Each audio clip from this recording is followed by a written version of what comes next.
12,000 16,000 वेगवेगळ्या प्रकारची मदत करते। ही मदत योग्य लोकांना झाली पाहिजे, ती पात्र लोकांना झाली पाहिजे, याकरता खरं म्हणजे हा सगळा खटाटोप आहे।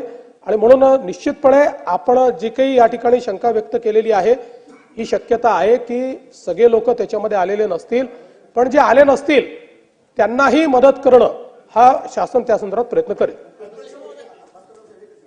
एक सन्माननीय अध्यक्ष महोदय, सन्माननीय मुख्यमंत्री महोदयांनी अत्यंत विस्ताराने आणि सरकार याच्यामध्ये ट्रान्सपरन्सी किती जास्ती असता येईल या उद्देशाने खूप विस्ताराने सांगितलं। तरी देखील आपण एक बीडचं उदाहरण सांगितलं की सरकारी जागेवर मुख्यमंत्री महोदय हे आपण शेतकऱ्यांना किंवा जे लाभार्थी, फक्त मी शेतकऱ्यांचं म्हणत नाही, आता ते यांचं आपण लाडकी बहीण योजनेचं पण बघितलं, परंतु हे सगळं करत असताना हे सगळं आपण तपासूनच त्याची नोंदणी करायची ही अधिकाऱ्यांच्यावर जबाबदारी असते, कृषी विभागाची असते, महसूल विभागाची असते। निदर्शनात असं येते की याच्यामध्ये थोडेसे हे अधिकारी सुद्धा आहेत, इन्व्हॉल्व असतात, म्हणूनच हे सगळं घडतंय। आणि म्हणून अशा प्रकारच्या ज्यावेळेला चुका होतात आपण लाभार्थ्यावर ऍक्शन करतो, पण त्यामध्ये आपण त्या अधिकाऱ्यांना जबाबदार धरत नाही, जी यंत्रणा राबवणारी आहे। आता सरकारी धोरण इतकं उत्कृष्टरित्या तुम्ही सांगितलं, असं जर राबवण्याचे अधिकार कोणाला आहेत? हे राबवण्याचे अधिकार सरकारी यंत्रणेला आहेत, हे आपल्याला नाहीये।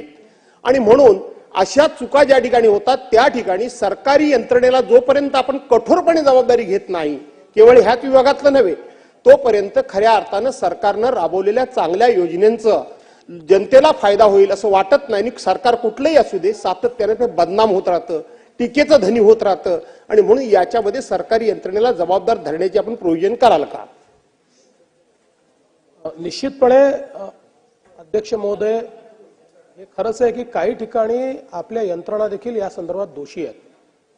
आता इतक्या मोठ्या प्रमाणात समजा लोक इन्शुरन्स काढतायत, दुसऱ्याच्या जमिनीवर तिसरा इन्शुरन्स काढतोय, एकच माणूस 3-3 ठिकाणी काढतोय, तर यात काही ठिकाणी तर संगनमत असेलच, बिना संगनमताचे होऊ शकत नाही।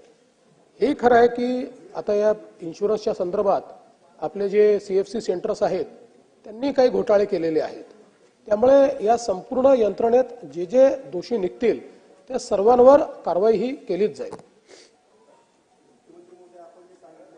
की पीक पाणी झाली पाहिजे हे बरोबर आहे। आपण सहाय्यक स्तरावर म्हणजे जमाबंदी आयुक्तांनी सांगितलं की आपले ग्राम स्तरावरले जे अधिकारी आहेत, तलाठी असतील किंवा कृषी सहाय्यक असतील, यांची जबाबदारी पाहिजे। परंतु जमाबंदी आयुक्तांचं पत्र असं आहे साहेब, त्यात कोतवाल, ग्राम रोजगार सेवक, आशा सेविका ही पीक पाणी करू शकत नाहीत। म्हणजे आपले जे परमनंट कर्मचारी आहेत किंवा ज्यांची जबाबदारी आहे त्यांच्यावर ही जबाबदारी दिली पाहिजे। एखादा शेतकरी जर तलाठ्याकडे गेला, तलाठी म्हणतो माझी जबाबदारीच नाही, तो GR दाखवतात, मी RDC ने विचारते मला GR दाखवलं, जमाबंदी आयुक्तांचं पत्र दाखवलं। आशा सेविकांचं काम आहे का? ग्रामदुर्गा सेवकांचं काम आहे का? जे आपले जबाबदार अधिकारी आहेत त्यांनी 100% कृषी सहाय्यक असतील किंवा तलाठी असतील त्यांनी त्या शेतकऱ्यांच्या प्लॉटवर जाऊन 100% ही पीक पाणी करून घेणं ही जबाबदारी आहे। आणि अशा पद्धतीने स्पष्ट आदेश शासन काढणार का? याच्यामध्ये काही प्रॅक्टिकल विचार आपण केला पाहिजे। उदाहरणादाखल जेव्हा आपण ऑफलाईन आहोत त्यावेळी नियम काय आहे, तर त्यांनी दरवर्षी 7/12 वर नोंद केली पाहिजे पीक काय आहे। कुठेतरी चेक करून नोंद होते का? फार कमी होते, चेक केलंच जात नाही, त्यामुळे सरसकट नोंदी होतात। आता टेक्नॉलॉजीमुळे हा प्रश्न त्यांच्यासमोर निर्माण झाला की पहिल्याच्या ज्या सवयी होत्या की घरी बसून लिहून टाकायचं 7/12 वर, आता ते करता येत नाही। ई पीक पाहणीमुळे तुम्हाला त्याची जिओ टॅगिंग होतं, त्याची नोंद होते, त्याचं चित्र, जे काही सगळ्या गोष्टी त्याच्यामध्ये होतात। आणि म्हणून जसा हा प्रश्न आहे तसा हाही प्रश्न आहे की तलाठी आपल्याकडे किती आहेत, त्यांच्यावर कामाचा बोजा किती आहे, त्यामुळे नुसत्या तलाठ्यांच्या भरोश्यावर हे करणं हे शक्य नाही आहे। ते म्हणून आपण आशा सेविका वगैरे म्हणालात, मला ते मान्य आहे, पण महसुली यंत्रणा आणि जी काही कृषी विभागाची यंत्रणा आहे, पदुम विभागाची यंत्रणा आहे, अशा सगळ्या यंत्रणा पूल करून त्यांच्या माध्यमातून हे कसं करता येईल याचा विचार मात्र आपण निश्चितपणे करू, जेणेकरून प्रामाणिकपणे तिथे जाऊन तशा प्रकारची नोंदणी झाली पाहिजे। आणि विभागाला तर आम्ही असे निर्देश देऊच यावर्षी की ॲक्युरसीने ती झाली पाहिजे। म्हणजे आपण ॲटलिस्ट 90% जरी ॲक्युरसीमध्ये पोहोचलो ना तरी आपण वर्षाला 1000-2000 कोटी रुपये वाचवू शकू। मुख्यमंत्र्यांनी उत्तरात सांगितलं की काही यंत्रणा पूल करायचे, अतिशय चांगला विचार आहे। मला आजपर्यंत समजलं नाही मुख्यमंत्री महोदय की जिल्हा परिषद कृषी विभाग करते काय, स्टेट कृषी विभागाकडे तर भरपूर कामं आहेत आणि म्हणून माझी या प्रश्नाच्या अनुषंगाने एक मागणी आहे की शक्य असेल तर हा जिल्हा परिषद कृषी विभाग आणि आपला कृषी विभाग याचं डुप्लिकेशन ऑफ वर्क टाळायचं असेल तर हा कृषी विभाग आपल्यासोबत मर्ज करा, माणसंही भेटतील. रणधीर भाऊ तसे शेतीतले तज्ज्ञ आहेत आणि या विषयात त्यांना निश्चितपणे समजतं. आपण जे पॉइंट आउट केलं आहे हे खरंच डुप्लिकेशन आहे. तथापि आपल्याला कल्पना आहे की 73व्या घटना दुरुस्तीनंतर आपल्याला काही विषय हे संविधानाने जिल्हा परिषदेला देणं कंपल्सरी केलं आहे किंवा स्थानिक स्वराज्य संस्थेला देणं कंपल्सरी केलं आहे आणि त्यातला हा विषय आहे. पण मला असं वाटतं की या संदर्भात म्हणजे मी आपल्याला देखील विनंती करेन की आपला याच्यात चांगला स्टडी आहे. आपण याच्यामध्ये थोडासा अभ्यास करून जर हे डुप्लिकेशन टाळण्याच्या दृष्टीनं आणि रिसोर्सेस पूल करण्याच्या दृष्टीनं काही आपल्याला त्याच्यात धोरण आणता येईल का, काही त्यांचे कामं जे आहेत त्या कामांमध्ये काही वाटप नीट करता येईल का किंवा डुप्लिकेशन कसं टाळता येईल असा प्रयत्न जो आहे तो प्रयत्न निश्चितपणे आपण पुढच्या काळामध्ये करू. अध्यक्ष महोदय, मुळात हा प्रश्न हमीभाव केंद्रावर शेतकरी जे वंचित राहिले ई पीक पाहणी नसल्यामुळे त्यांच्यावर आहे. माझ्या रिसोड तालुक्यातलं कोयाळी बिसडे गाव मुख्यमंत्री महोदय अख्खं गाव वंचित म्हणजे सोयाबीनची जेव्हा खरेदी झाली त्या गावातलं एकही कास्तकाराची सोयाबीन केंद्रावर नोंदणी होऊ शकली नाही फक्त अख्ख्या गावाची ई पीक पाहणी नसल्यामुळे. एक विनंती किंवा प्रश्न पॉइंटेड प्रश्न माझा हा आपल्याला आहे की तुरीची नोंदणी सुद्धा चालू आहे, आजही ते गाव वंचित आहे. तर टेक्निकल प्रॉब्लेम काही शेतकरी वंचित राहू शकतात हे मानू शकतो, पण अख्खं गाव का राहिलं याचा सुद्धा शोध घेतला गेला पाहिजे आणि का त्यांना न्याय कसा मिळेल या दृष्टीने कसा प्रयत्न करता येईल या दृष्टीने मंत्री महोदय हा प्रश्न मला तुम्हाला आहे. नाही, संपूर्ण गाव वंचित राहिलं असेल तर त्याच्यामध्ये कोणाची चूक आहे बघितलं जाईल आणि त्यांना ऑफलाईन अलाउ केलं जाईल. चला पुढे जाऊया. शेवटचं. अध्यक्ष महोदय, ई पीक पाहणी हे अत्यंत आवश्यकच आहे आणि टेक्नॉलॉजीचा वापर करून आपण जास्तीत जास्त स्पेसिफिक कसं आपल्याला होता येईल आणि ॲक्युरेट कसं होता येईल हे पाहिलंच पाहिजे आणि पुढेही गेलं पाहिजे. पण बऱ्याच वेळी असं होते की ज्यावेळी ही ई पीक पाहणी किंवा हा सगळा सुरू असतो त्यावेळी हे जे ॲप आहे ज्या सर्व्हरवर आहे त्या सगळ्या याच्यात एवढं लोड येऊन जाते की ते फास्ट होत नाही, स्पीडनं होत नाही आणि त्याच्यामुळेही बऱ्याच वेळी अशा गोष्टी घडतात. आणि ई पीक पाहणी सोबतच ज्यावेळी मदतीचे विषय येते, अतिवृष्टी किंवा ह्या गोष्टी होतात त्यावेळी सुद्धा जे सर्वे होतात किंवा आपल्याला ते ऑनलाईन करायचे असतात त्यावेळी अनेक क्षेत्र असं असते की तिथं स्वतः जाताच येत नाही, पोहोचताच येत नाही आणि त्यामुळे त्या 72 तासात त्याच्या काही अडचणी असतात त्या सुद्धा यामध्ये अडचणी येतात. म्हणून माझी विनंती अशी आहे की यासोबत माननीय मुख्यमंत्री महोदयांनी जसं सांगितलं की सॅटेलाइटच्या द्वारे सुद्धा आपण या सगळ्या गोष्टी करू. तर भविष्यात आता आपले सगळे ड्रोनद्वारे सर्वे सुरू आहेत.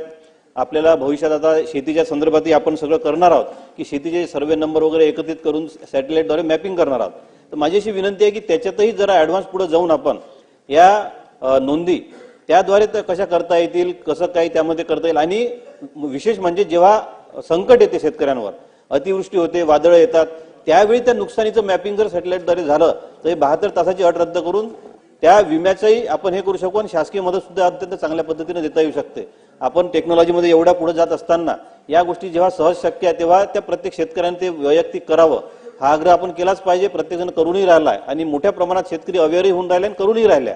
परंतु आपल्याकडूनही त्यामध्ये अधिक जर सोपं झालं आणि हे जे ॲप आहे ज्या सर्व्हरवर हे काम करतं त्याचं बल्कीनेस थोडा कमी करून त्यामध्ये ते स्पीडनं चाललं पाहिजे या दृष्टीने आपल्याला काय करता येईल ते आपण पाहायला पाहिजे अशी माझी नम्र विनंती आणि सूचना आहे. अध्यक्ष महोदय, मान्य सदस्यांचं म्हणणं आहे की ॲप जे आहे ते बेसिकली सर्व्हर डाऊन होतं किंवा नेटवर्क इश्यूमुळे त्याच्यामध्ये अपलोड होत नाही.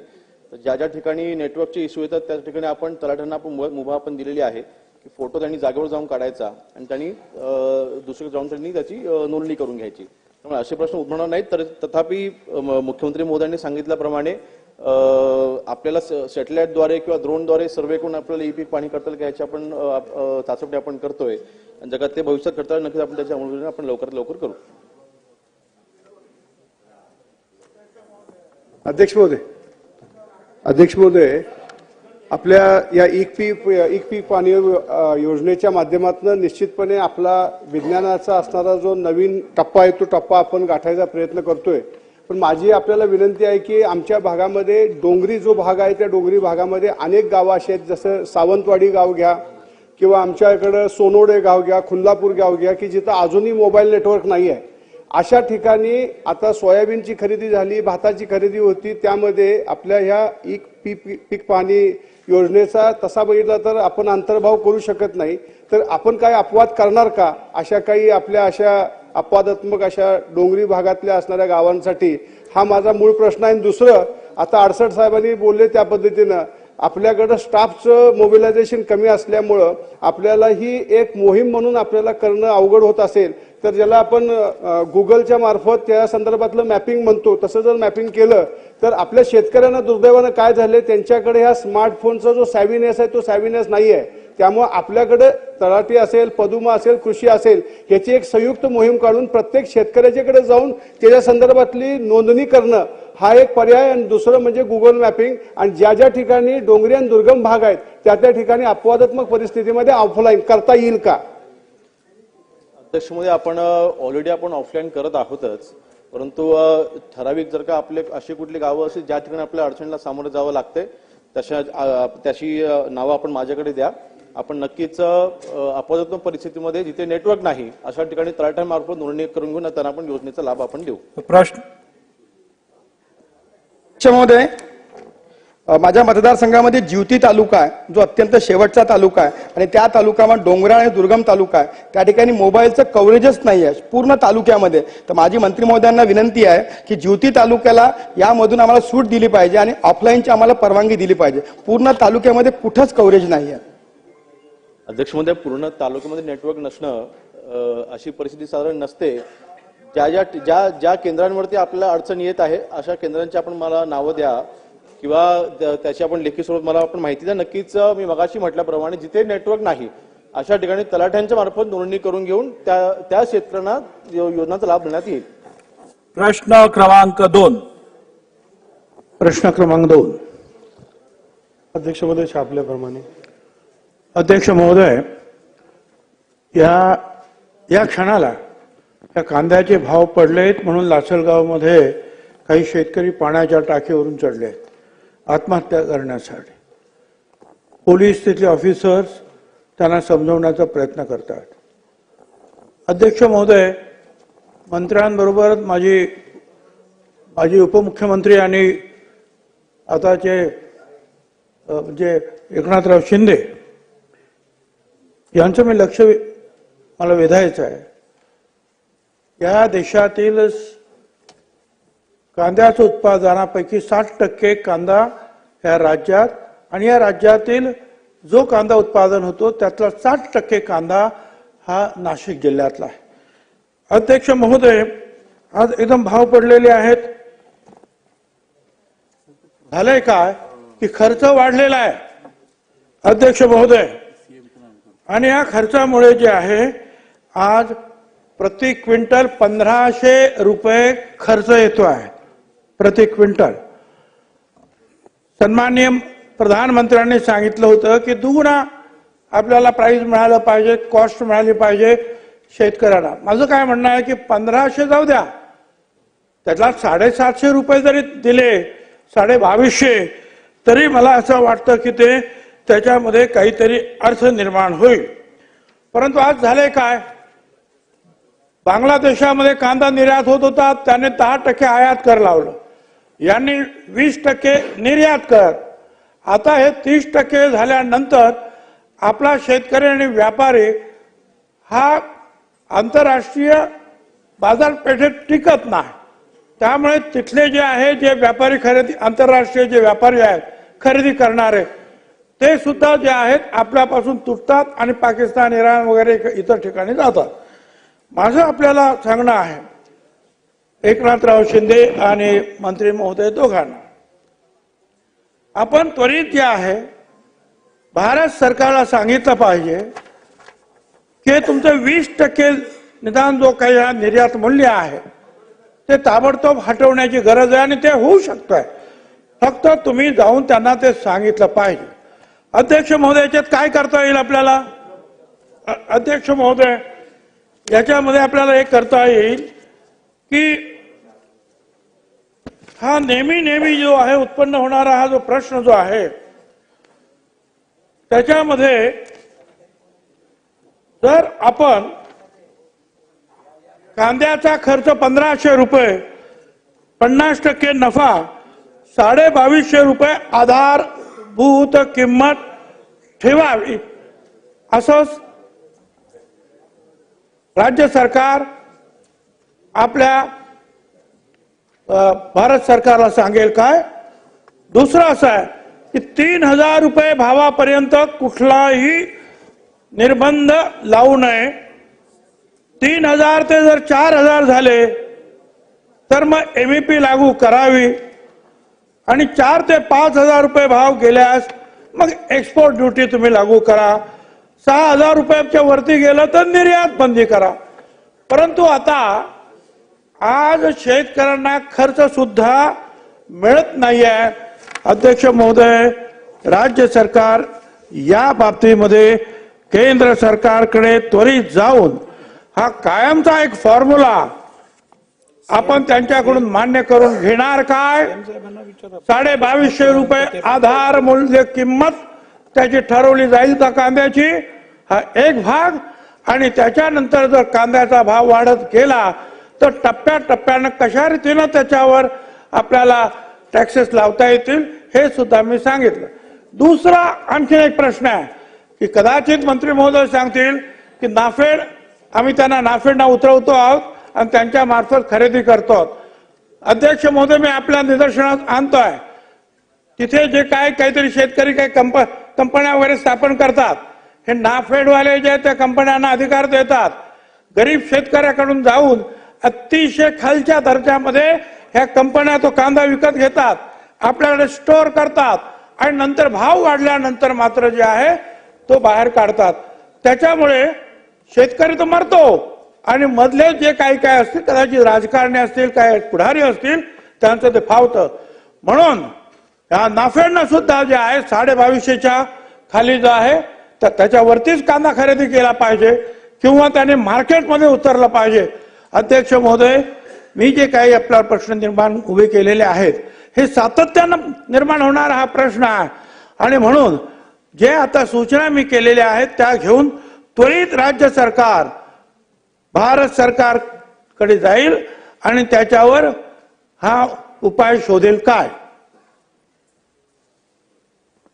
अध्यक्ष महोदय, ज्येष्ठ सदस्य माननीय भुजबळ साहेबांनी काही भूमिका मांडली. अध्यक्ष महोदय, आपल्याला माहिती आहे की शेतमालाचा जो आयात किंवा निर्यातचा निर्णय असतो हा केंद्र सरकारच्या माध्यमातून होतो.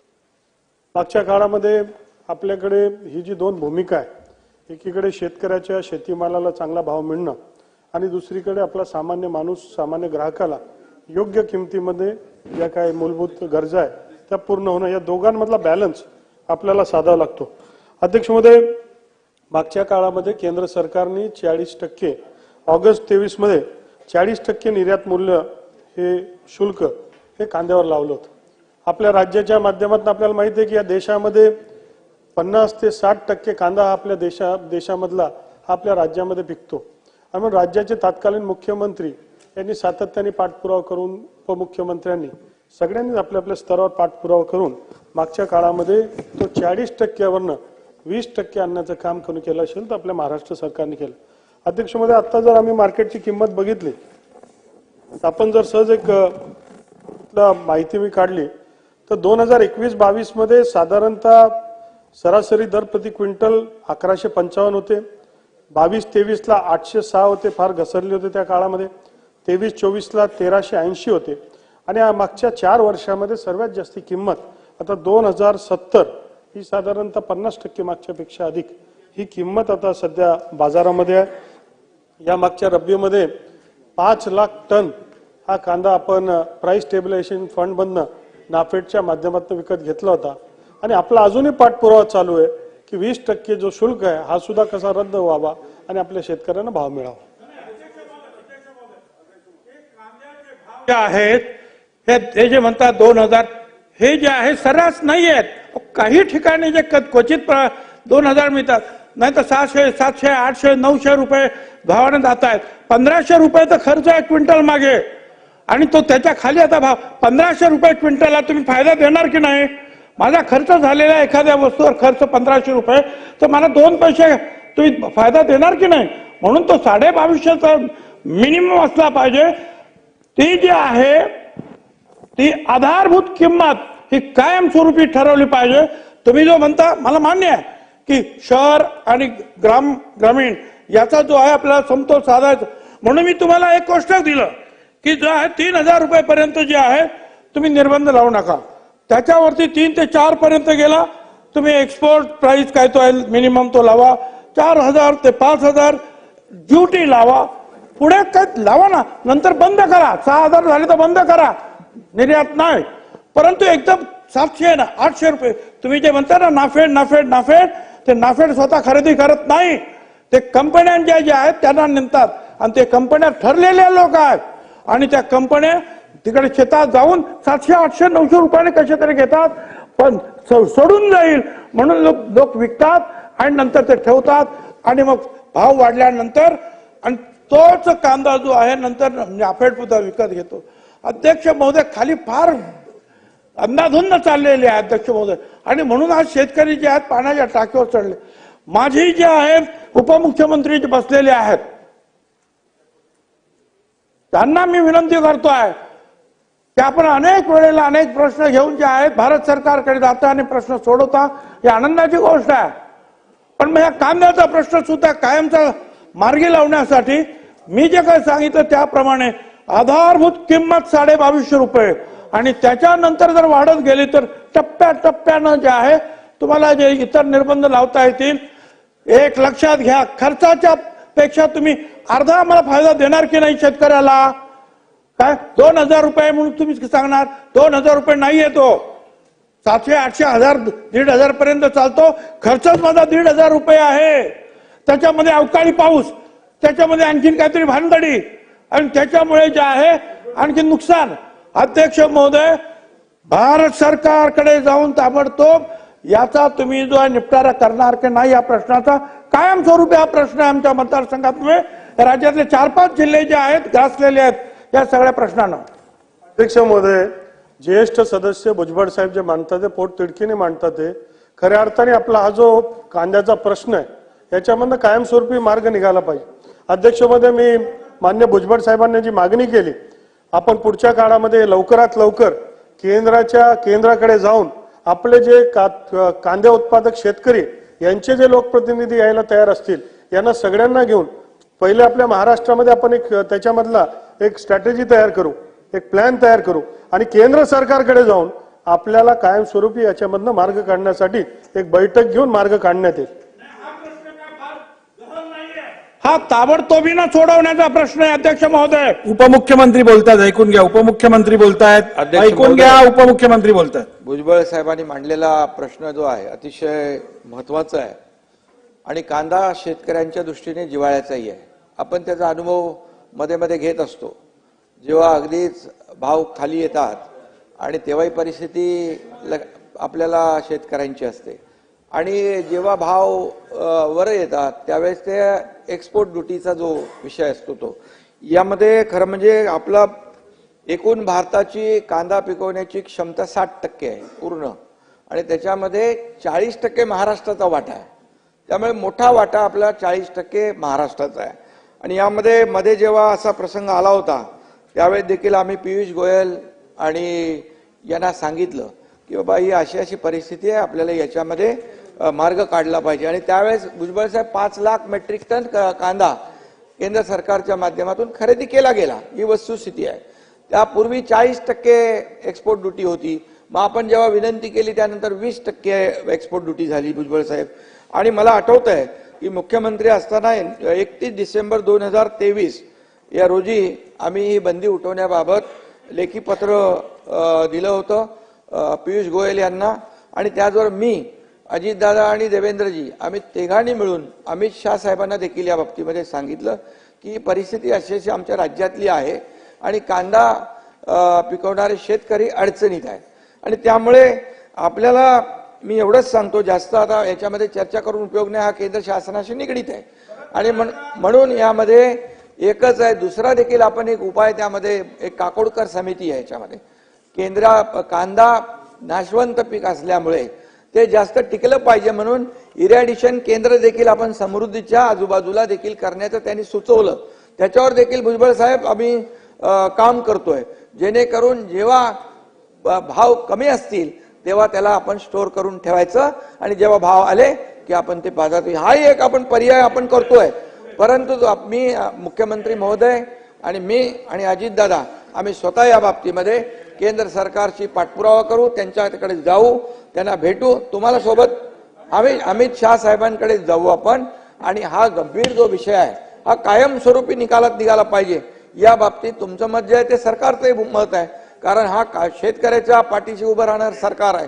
त्यामुळे हा विषय कायमचा निकाली लावण्यासाठी आपण त्यांना विनंती करू आणि याच्यातून मार्ग काढू. रोहित पवार बोला. अध्यक्ष महोदय, शिंदे साहेबांनी या ठिकाणी केंद्र सरकारकडे आपण जाऊ असं भुजबळ साहेबांच्या प्रश्नाला उत्तर देत असताना त्यांनी आश्वासित केलं. मी त्यांचे आभार व्यक्त करतो.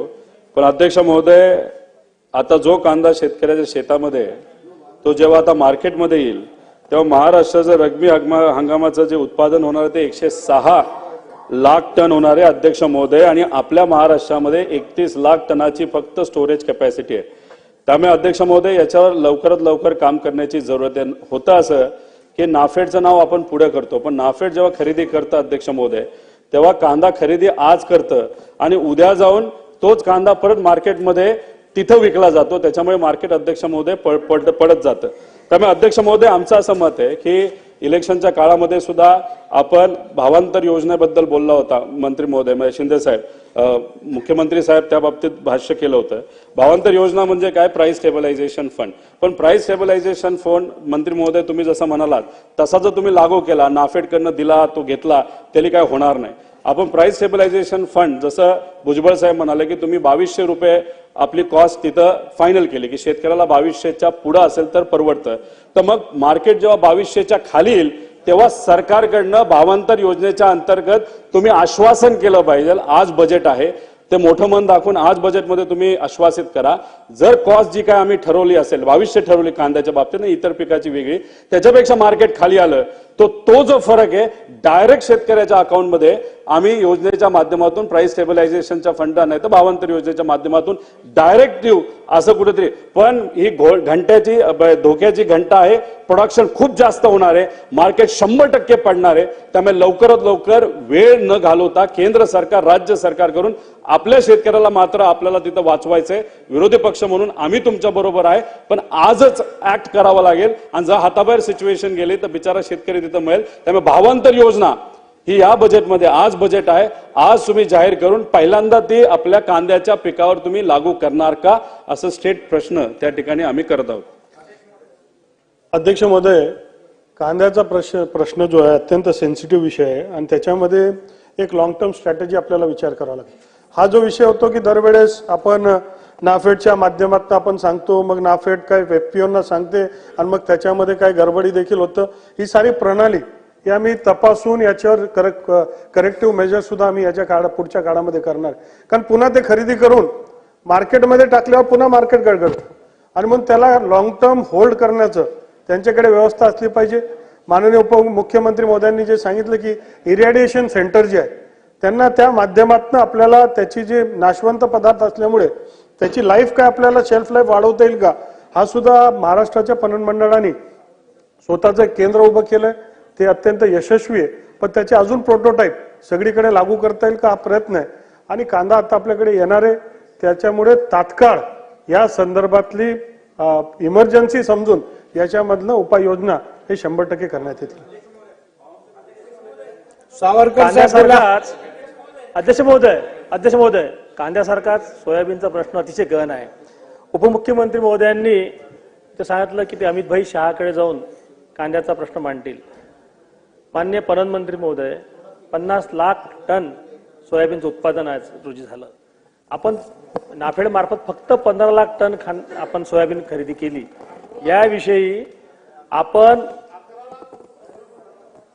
याविषयी परत खरेदी सुरू करणार काय.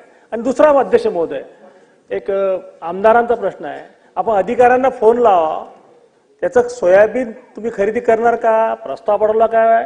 शिंदे साहेब ह्याचं उत्तर देत नाहीत. आता आम्ही तूर खरेदी करणार त्याच्याकडे लक्ष द्या. अरे हे काही उत्तर झालं का. म्हणून माझी विनंती आहे उपमुख्यमंत्री महोदय, सोयाबीनचा प्रश्न खूप गहन आहे. विदर्भातला जिरायत कास्तकार होरपडलेला आहे. आमच्याकडे थोडंसं कांद्यासारखं आणि ऊसासारखं असा ब्रँडिंग नाही आहे. तुम्ही सर्व एका ठिकाणी उभे राहता, सर्वपक्षीय लोक. ऊस आणि कांद्याचा विषय झाला की सोयाबीनवर फार कोणी बोलत नाही. म्हणून माझी विनंती आहे महोदय, एक तर सोयाबीनची खरेदी ही परत 10 दिवसासाठी सुरू करावी, कारण की आपण फक्त 30% माल विकत घेतलेला आहे. भावांतर योजना ही सोयाबीनला लावावी आणि याच्याबद्दल सुस्पष्ट धोरण ठरवावं.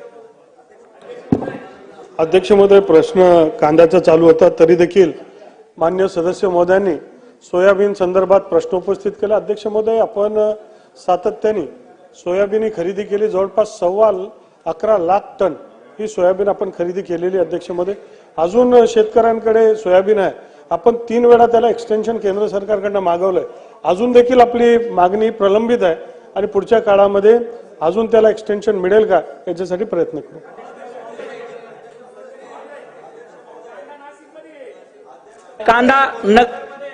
अध्यक्ष महोदय, अतिशय महत्वाच्या प्रश्नाला या ठिकाणी सुरुवात झालेली आहे. अध्यक्ष महोदय, यावर्षी अतिशय चांगलं पीक शेतकऱ्याच्या पदरामध्ये पडलेलं आहे, परंतु निसर्गानं दिलं आणि शासनाच्या चुकीच्या धोरणानं ते नेलं अशी म्हणायची वेळ आलेली आहे. कांद्याचा प्रश्न असेल, सोयाबीनचा प्रश्न असेल, नाफेडने खूप खरेदी केली, इतकी खरेदी केली, तितकी खरेदी केली, नाफेडचे गोडवे गाण्यात येतात. अतिशय चुकीचं आहे. जो हमी भाव नाफेड देतं तो हमी भाव नाफेड नंतर ती खरेदी बंद करतं. सोयाबीनचा विषय आहे, 6 फेब्रुवारी पासून सोयाबीन बंद आहे. केवळ 11 लाख खरेदी झालेली आहे आणि 50% पेक्षा सोयाबीन आज घरामध्ये बंद आहे. एक तर ही उरलेली खरेदी नाफेडनी सुरू करावी, अन्यथा जर ती खरेदी शासन नाफेड खरेदी करणार नसेल तर त्यामधला जो वरचा हमी भावाचा जो भाव फरक आहे तो शासनाने दिला पाहिजे. शासन हे देणार आहे काय? तुरीच्या बाबतीत हेच आहे, कांद्याच्या बाबतीत हेच आहे. सदस्यांनी एका गोष्टीची नोंद घ्यायला पाहिजे. आता मी तुम्हाला संधी देतोय म्हणून वाटेल ते स्कोपच्या बाहेरचं करायला लागलं तर कसं काय सभागृह चालणार? तुम्ही आता कांद्यावरती चर्चा चालली आहे, त्याचं गांभीर्य घालवून तुम्ही सोयाबीनवर जातात, तुम्ही ह्याच्यावर जातात. ठीक आहे, तुमचे सगळे प्रश्न महत्वाचे आहेत, पण मुद्दा जो असेल आज चर्चेसाठी तेवढ्यावरती बोला. अध्यक्ष महोदय, धन्यवाद. अध्यक्ष महोदय, माननीय भुजबळ साहेबांनी जो प्रश्न उपस्थित केलेला आहे तो नगर जिल्ह्यामध्येही कांद्याचा प्रश्न फार गहन होतो. प्रत्येक वर्षी आंदोलन होतात. अध्यक्ष महोदय, आता साधारणतः 70 ते 80 लाख टन कांदा हा एक्सेस येणार आहे. नाफेड कडून खरेदी होईल, परंतु त्याला एक लिमिटेशन आहे. माझी विनंती असेल अध्यक्ष महोदय आपल्या माध्यमातून, कांदा चाळीचं अनुदान फक्त 87,000 रुपये दिलं जातं आणि तेही मागच्या बऱ्याच दिवसापासून बंद आहे. तर आपल्याला विनंती असेल की कांदा चाळीचं अनुदान 2 लाख करा आणि जास्तीत जास्त कांदा चाळी द्या, कारण शेतकरी स्वतःच जर स्टोरेज करू शकला तर तो कांदा व्यवस्थित ठेवू शकेल. परंतु आज फार्मर्स प्रोड्युसर्स कंपन्या आता कांदा खरेदी करतात, परंतु त्यांना काही लिमिटेशन्स आहेत आणि तो एका ठराविक किमतीला करतात आणि नंतर जास्त नफा वसूल करतात. त्यामुळे आपल्याला विनंती की कांदा चाळीला शेतकऱ्यांना परवानगी देण्यात यावी आणि या कांद्याच्या स्टोरेजसाठी जास्तीत जास्त लवकर फास्ट कमीत कमी 2 लाख रुपये तरी कमीत कमी देण्यात यावे, कारण 87,000 ही खूप जुनी किंमत आहे. त्याच्यामध्ये आता बदल व्हावा एवढी विनंती आहे. धन्यवाद. अध्यक्ष महोदय, ही बाब खरी आहे की आपला शेतकरी हा कष्ट करून पिकवतो, पण पिकल्यानंतर विकणं अत्यंत अवघड काम आहे अध्यक्ष महोदय, आणि त्याच्यासाठी फार मोठ्या प्रमाणात आपल्या सगळ्यांचे प्रयत्न चालू. अध्यक्ष महोदय, कांदा जो आहे तो महत्वाचा आहे. काही ठराविक सीझन मध्ये तो पिकतो, त्याच्यानंतर 12 महिने त्याची गरज असते आणि म्हणून त्याचं व्यवस्थित स्टोरेज व्हावं ही क्रमप्राप्त आहे. अध्यक्ष महोदय, कृषी मंत्री महोदयांच्या माध्यमातून अधिक कांदा चाळीसाठी आपल्याला निधी कसा मिळेल, अनुदान कसं मिळेल आणि त्याचे अजून व्याप्ती कशी वाढवता येईल याच्या संदर्भात जरूर प्रयत्न केला जाईल. बनकर साहेब बोला. या ठिकाणी दरवर्षीच कांद्याच्या निर्यातीच्या संदर्भातला प्रश्न या ठिकाणी निर्माण होतो. ज्या ज्या वेळेला कांद्याला भाव वाढतात त्यावेळेला केंद्र शासन तात्काळ त्या ठिकाणी निर्यात बंदी केली जाते आणि या ठिकाणी कांद्याचे भाव पडलेले असताना सुद्धा आज त्या ठिकाणी केंद्र सरकार कुठल्याही प्रकारची दखल त्या ठिकाणी घेत नाही. या महाराष्ट्रामध्ये सर्वात जास्त कांदा उत्पादन त्या ठिकाणी होत असतो. त्या महाराष्ट्रामध्ये नाशिक जिल्ह्यामध्ये 60% कांदा एकट्या नाशिक जिल्ह्यामध्ये त्या ठिकाणी होतो आणि ज्यावेळेस कांदा जास्त होतो त्यावेळेला शेतकऱ्यांचं नुकसान खूप मोठ्या प्रमाणावर झालेलं आहे. मागच्या काळात मंत्री महोदयांनी सांगितलं का 40% त्या ठिकाणी निर्यात मूल्य होतं, 20% केलं.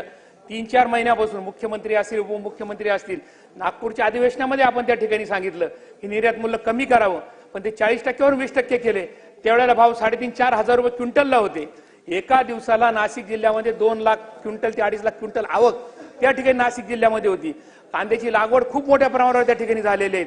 आता जर निर्यात मूल्य त्या ठिकाणी शून्य केलं नाही, ते हटवलं नाही, तर कांदा शेतकरी हा होरपळून त्या ठिकाणी जाईल, खूप अडचणीत येईल. त्यासाठी राज्य सरकारने ताबडतोब केंद्र सरकारला निर्यात मूल्य शून्य करण्यासाठी, हटवण्यासाठी आपण शिफारस करणार का, हा माझा या ठिकाणी प्रश्न आहे.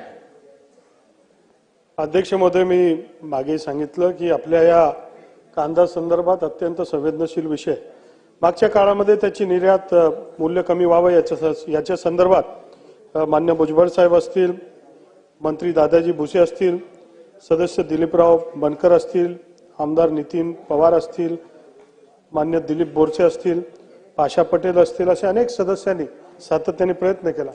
आणि मी काका आपल्याला सांगू इच्छितो की भुजबळ साहेबांना मी अगोदरच सांगितलं, राज्याचे मुख्यमंत्री, दोघे उपमुख्यमंत्री आणि आपण सगळे मिळून केंद्राकडे बैठक आयोजित करू. केवळ हे निर्यात मूल्य नाही, तर याच्यामधला कायमस्वरूपी उपाययोजना आणि याच्यामधली एक प्रणाली ही निश्चित करण्यासंदर्भात लवकरात लवकर बैठक लावण्यात येईल, उपाययोजना करण्यात येतील. आता सगळ्यांना बोलायचं कांदा महत्त्वाचा. माझा पहिला प्रश्न असा आहे की माझ्या काही सहकार्यांनी जी मागणी केली की पूर्वी आपण कांद्याचा जो काही चढउतार दरवर्षी ठरलेला आहे, त्यामुळे कांदा चाळीला आपण अनुदान देण्याचा निर्णय घेतला 5 मिनिटं आणि त्या माध्यमातून शेतकऱ्यांना खूप मोठ्या प्रमाणावर त्याच्यामध्ये फायदा झाला, थोडा ब्रीदिंग पिरियड मिळायला लागला. माझा पहिला प्रश्न असा आहे की कांदा जो काही कांदा चाळीसाठी जो शेतकरी मागणी करेल त्याला आपण कांदा चाळीसाठी अनुदान देणार आणि ते वाढवून देणार का, हा माझा पहिला प्रश्न आहे. आणि दुसरा माझा प्रश्न असा आहे की शेतीमालाचा अशा प्रकारे आता माझ्या बऱ्याचशा सहकाऱ्यांनी सांगितलं की यावर्षी कांदा जास्त उत्पादन असल्यामुळे त्याचा दर घसरेल अशी स्थिती आहे. ही स्थिती ऊसाची येते, साखरेची येते, कांद्याची येते, तर हे आपल्याला थोडं प्रेडिक्शन करणं शक्य असतं.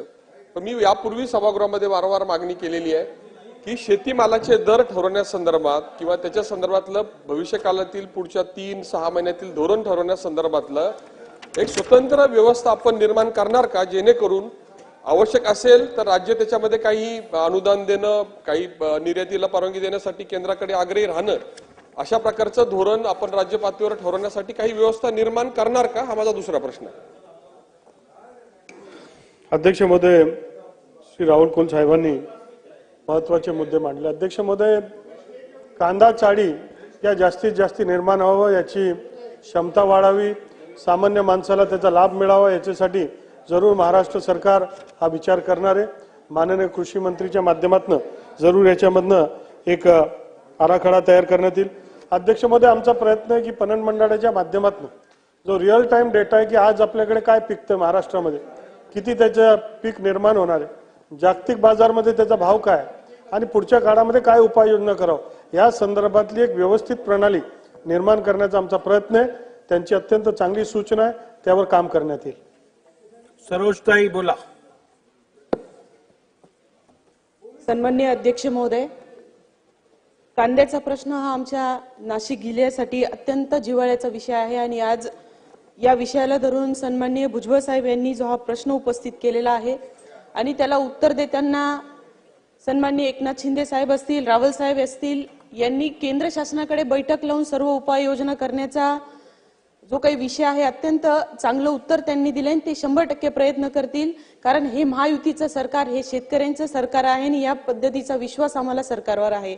अध्यक्ष महोदय, हा सर्व पाठपुरावा करताना मंत्री महोदय, जे कांदा निर्यातीला चालना देण्यासाठी कांदा निर्यातदारांना केंद्र शासनाने यापूर्वी लागू केलेली कांदा निर्यात प्रोत्साहन योजना मर्चंडाइज एक्सपोर्ट फ्रॉम इंडिया स्कीम ही दिनांक 11 जून 2019 पासून बंद केलेली आहे आणि सदरची योजना ही केंद्र सरकारने सुरू करावी, याकरिता राज्य शासनाची भूमिका काय असणार आहे आणि याबाबत पाठपुरावा आपण करणार आहात का. आणि दुसरा माझा प्रश्न आहे, जर यामध्ये निर्यात शुल्क बंदी उठवण्यासंदर्भात जर काही उपाययोजना केंद्र सरकारच्या माध्यमातून ते मीटिंग मध्ये ठरेल, आता काय होईल, परंतु त्याच्यावर काही उपाययोजना निघाली नाही तर राज्य शासन हा शेतकऱ्यांना एकरी अनुदान देणार काय?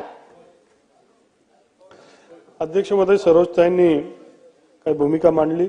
आपण केंद्रामध्ये जाण्याच्या अगोदर पहिले भुजबळ साहेब महाराष्ट्र स्तरावर या अधिवेशनाच्या आताच आपण एक बैठक घेऊ, आपला एक प्लॅन तयार करू, आपल्या काय काय सूचना आहेत आणि नंतर आपण केंद्राकडे जाऊ. म्हणून या अधिवेशनामध्येच एक बैठक आपण जे लोक या संबंधित आहेत याची एक बैठक घेऊ आणि त्याच्यामधला एक आराखडा तयार करू.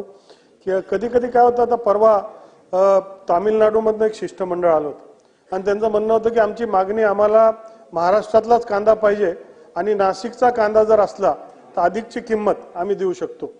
त्याचबरोबर बंगालमधनं सुद्धा तीच परिस्थिती. मग आपण देशाच्या बाहेर तर त्याचा निर्यातीचा प्रयत्न करू, पण देशांतर्गत सुद्धा मोठ्या प्रमाणात मागणी आहे आणि म्हणून इतर राज्य सुद्धा त्यांचे पणन विभाग वेळेत येऊन मार्केट इंटरव्हेन्शन करून हा कांदा विकत घेता येईल का, जेणेकरून प्राइस स्टेबिलायझेशन होईल, तोही आपण प्रयत्न करू. एक्सपोर्टच्या संदर्भातली जी योजनाचा उल्लेख आपण केला त्याच्यामध्ये जर आवश्यकता असेल तर जरूर त्याचा पाठपुरावा करण्यात येईल. चला पुढे जाऊया. काय तुम्हाला बोलायचं? सोयाबीन हे अतिशय महत्वाचं पीक आपल्या राज्याचं आहे. कांदा नाही, सोयाबीन सोयाबीन विदर्भ असेल, मराठवाडा असेल, उत्तर महाराष्ट्र असेल, इथे बहुतांश शेतकरी हे सोयाबीन उत्पादक शेतकरी आहे. आपल्या राज्यामध्ये देखील आता आपण कांद्यावर चर्चा करायची ठरवलं ना. अतिशय चला आता. उठा नाही, शेतकऱ्यांच्या दृष्टीने आपल्या राज्यामध्ये जे सोयाबीनवर प्रोसेसिंग करणारे सॉल्व्हंट एक्स्ट्रॅक्शन प्लांट आहेत, त्या सॉल्व्हंट एक्स्ट्रॅक्शन प्लांटला तुम्ही आता उगीच माझा वांदा करू नका, बसा पुढे जाऊ. अध्यक्ष महोदय, एक मिनिट. अध्यक्ष महोदय, मंत्री महोदयांनी अतिशय विस्तारपूर्वक उत्तर दिलेलं आहे. भुजबळ साहेबांनी जे सांगितलं त्याप्रमाणे हिची रेमेडी कुठं आहे? केंद्र सरकारकडे. आता मुख्यमंत्री आणि आम्ही आणि संबंधित मंत्री आपण केंद्र सरकारकडे जाऊन याच्यावर उपाय करू. बिलकुल तोच मेन रेमेडी तीच आहे. त्यामुळे आपल्याला तिथंच काम केलं पाहिजे आणि त्याचबरोबर आपण तोपर्यंत कांदा चाळी वाढवण्याचा जो काही विचार आहे तो कृषी विभागाची जी योजना आहे तिथून आपण कांदा चाळी वाढवण्याचा ते क्षमता वाढ करू. त्याचबरोबर आम्ही MREGS मध्ये देखील कांदा चाळी वाढवण्याच्या संदर्भातला एक प्रकल्प घ्यावा, म्हणजे त्या माध्यमातून देखील एक नवीन योजना कांदा चाळीची घ्यावी, ती देखील प्रोसेसमध्ये आहे. त्याचा देखील आपण निर्णय घेऊ. आणि त्याचबरोबर मगाशी मी इरेडिशन सेंटर म्हणालो तर आपण राहुरी, शिर्डी, नाशिक, सोलापूर आणि समृद्धी महामार्गावर भुजबळ साहेब इरेडिशन सेंटर करतोय. 10 लाख मेट्रिक टन कॅपॅसिटी असलेले हे सेंटर असतील आणि त्यामुळे याचा देखील फायदा शेतकऱ्यांना होईल. जेव्हा भाव खाली जातील तेव्हा स्टोअर करायचं, भाव वर आले की विक्री करायची. त्यामुळे आपल्या लेवलला तर हे करू आपण, परंतु शेवटी जे आहे 20% निर्यात शुल्क आपण 40% 20%वर आणलेलं आहे आणि 20% जे आहे ते देखील रद्द झालं पाहिजे यासाठी आपण प्रयत्न करू. आणि मंत्री महोदयांनी सांगितल्याप्रमाणे एक मुख्यमंत्री महोदयांच्या अध्यक्षतेखाली इथे एक बैठक देखील घेऊ आणि त्यावर सविस्तर चर्चा करू. जे मुद्दे समोर येतील त्या मुद्द्यावर केंद्र सरकारकडे, अमित शाह साहेबांकडे, पियुष गोयल साहेबांकडे चर्चा करून हा मार्ग आपण हा प्रश्न निकालात काढू. प्रश्न क्रमांक माहिती देतो अध्यक्ष महोदय. सरोजताईंनी मुद्दा मांडला ती मागची जी एक्सपोर्टची योजना आहे निर्यातची ती बंद करण्यात आली. नवीन योजना ही remission on tax and duties for export promotion अशी योजना आता चालू आहे. ती जुनी योजना बंद झाली पण नवीन योजना ही चालू आहे. याच्या माध्यमातून 3% अर्थसहाय्य निर्यात दरास देण्यात येत असते. अशी एक नवीन योजना चालू आहे. प्रश्न क्रमांक 3. महोदय, प्रश्न क्रमांक 198. अध्यक्ष महोदय, छापल्याप्रमाणे. अध्यक्ष महोदय, हा जो प्रश्न आहे हा नागपूर जिल्ह्यातील शाळेच्या विद्यार्थ्यांकरता पिण्याच्या पाण्याचा प्रश्न आहे. तुम्ही अध्यक्ष महोदय, राष्ट्रीय हरित न्यायालयाने पाण्यात एकूण विरघळलेले घन पदार्थ TDS 500 मिलीग्राम प्रति लिटरपेक्षा कमी असल्यास RO प्युरिफायरवर वापरावर बंदी घालण्याचा आदेश दिनांक 14 जानेवारी 2020 रोजी दिला होता. सदर आदेशास स्थगिती देण्यास मान्य सर्वोच्च न्यायालयाने देखील नकार दिला आहे. अध्यक्ष महोदय, नागपूर जिल्ह्यात सध्या स्थितीत युडायस 2024-25 नुसार अस्तित्वात असलेल्या 3,980 शाळांपैकी किती शाळांना पुरवण्यात असलेल्या पाण्यातील TDSची तपासणी शासनाने केली आहे? किती शाळांतील पाण्यात TDS 500 मिलीग्रामपेक्षा कमी आढळले आहेत? आणि राष्ट्रीय हरित न्यायाधिकरणाने दिलेल्या आदेशाची नागपूरसह संपूर्ण राज्यात प्रभावी अंमलबजावणी करण्याबाबत शासनाने कुठली कारवाई केली आहे? अध्यक्ष महोदय, नागपूर जिल्हा परिषदेच्या 1302 गावांसाठी जलजीवन मिशनच्या योजनांची कामे हाती घेण्यात आली होती. त्यापैकी आतापर्यंत 516 गावातील कामे पूर्ण झाली आहेत. उर्वरित 786 गावात सदर योजना अपूर्ण आहे. त्यामुळे 60% योजनांची कामे नागपूर जिल्ह्यात अपूर्ण आहेत.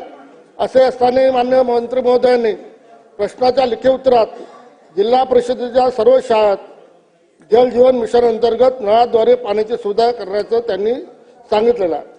त्यामुळे माननीय मंत्री महोदयांना पर्यायाने सभागृहाला मला असं वाटतं दिशाभूल करण्यात आलेल्या ज्या लोकांनी ज्या अधिकाऱ्यांनी ब्रीफिंग केलं आहे ते ब्रीफिंग त्यांनी प्रॉपर करावं अशी आमच्या सभागृहाची मागणी आहे. आणि त्याच्यामुळं या नागपूर जिल्ह्यातील शाळेतल्या विद्यार्थ्यांना आपण कधीपर्यंत पाणी द्याल आणि कधीपर्यंत तपासणी करून शुद्ध पाणी द्याल अशी माझी सभागृहासमोर मागणी. अध्यक्ष महोदय, नागपूर जिल्ह्यामध्ये 3,980 एकूण शाळा आहेत. यापैकी 2,451 शाळांमध्ये आरो वॉटरचे सुस्थितीमध्ये असलेली पिण्याच्या पाण्याची व्यवस्था त्या ठिकाणी विद्यार्थ्यांच्यासाठी उपलब्ध करून देण्यात आलेली आहे. अध्यक्ष महोदय, 1218 ज्या काही जिल्हा परिषदच्या आपल्या शाळा आहेत या शाळांमध्ये यापैकी 641 शाळांमध्ये येणाऱ्या काळामध्ये ही सुविधा उपलब्ध करून देण्याच्या दृष्टिकोनातून त्या ठिकाणी नियोजन केलं जात आहे. राज्य पातळीवरचा जर आपण विचार केला तर साधारणपणे 1,08,144 शाळांपैकी 1,07,593 शाळांमध्ये पिण्याच्या पाण्याची व्यवस्था आहे.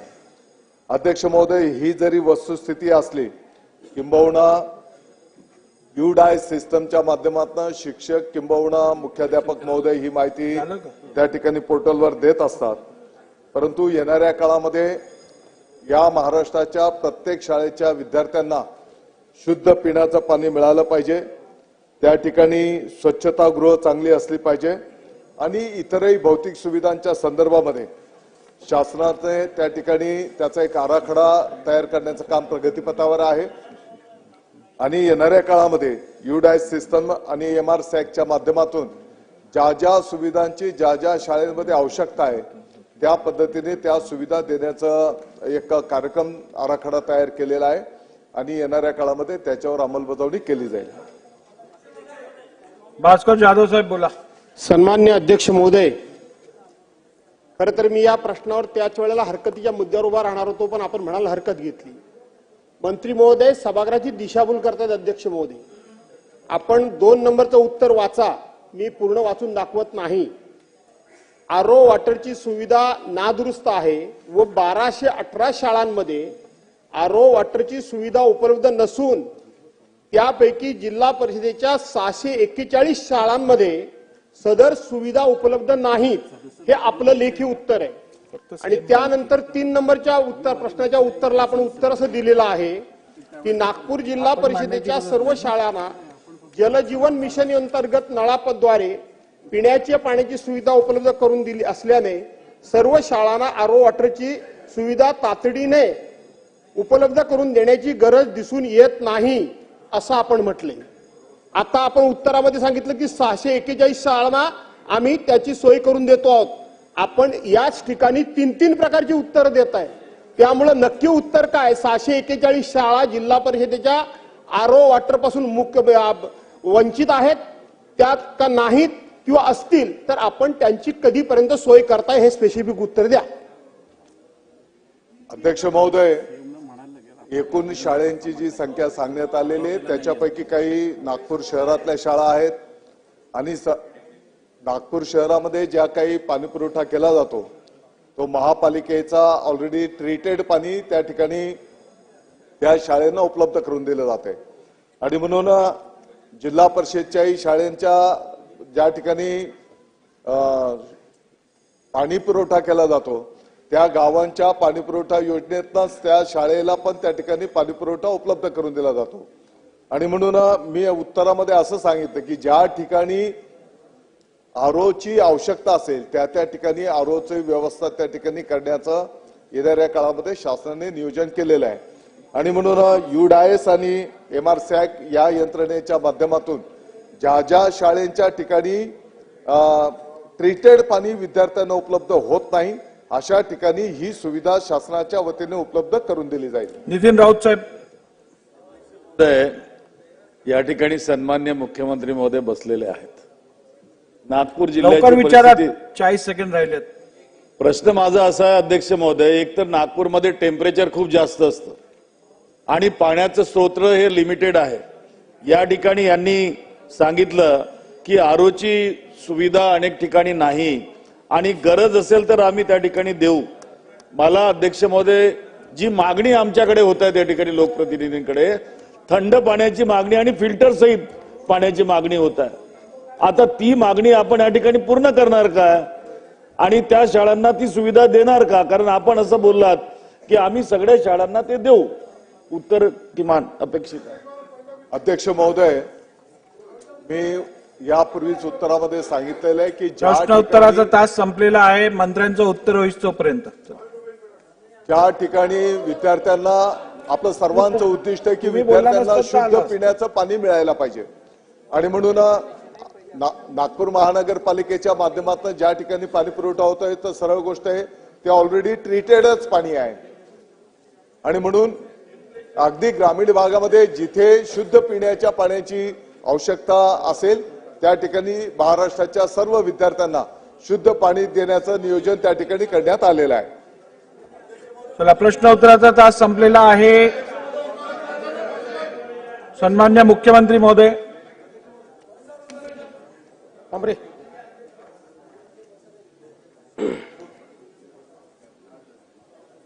माननीय अध्यक्ष महोदय, आपल्या सर्वांकरताच कालचा दिवस हा अतिशय ऐतिहासिक अशा प्रकारचा दिवस आहे. कारण ICC चॅम्पियन्स ट्रॉफीमध्ये पुन्हा एकदा भारताने आपलं वर्चस्व सिद्ध करत ही ट्रॉफी जिंकलेली आहे. ही आपल्या सर्वांकरता अतिशय अभिमानाची बाब आहे. तर म्हणजे या निमित्ताने कर्णधार रोहित शर्मा असतील किंवा संघाचे प्रशिक्षक गौतम गंभीर असतील यांचं आपण सगळे या ठिकाणी मनापासून अभिनंदन करूया. कॅप्टन रोहित शर्मा यांच्या नेतृत्वामध्ये या टीमने प्रचंड मेहनत केली आणि शेवटच्या सामन्यामध्ये जी कॅप्टन्स इनिंग रोहित शर्मा खेळले आणि ज्या प्रकारे त्यांनी आपली नेहमीची स्टाईल बदलून मध्ये वेगाने मध्येच संथ अशा प्रकारे पिचवर टिकून 76 धावा त्या ठिकाणी काढल्या आणि या 76 धावाच खऱ्या अर्थानं या सामन्याच्या निर्णायक धावा होत्या आणि म्हणून खरं तर त्यांचं मी मनापासून अभिनंदन करतो. हा विजय म्हणजे असंख्य भारतीय क्रिकेट प्रेमींना एक अविस्मरणीय अशा प्रकारची भेट आपल्या संघाने दिली आहे. या संपूर्ण टुर्नामेंटमध्ये भारतीय संघामध्ये जी एक सांघिक भावना आपल्याला पाहायला मिळाली, जे टीम स्पिरिट पाहायला मिळालं ते देखील अतिशय वाखाणण्यासारखं असं आहे.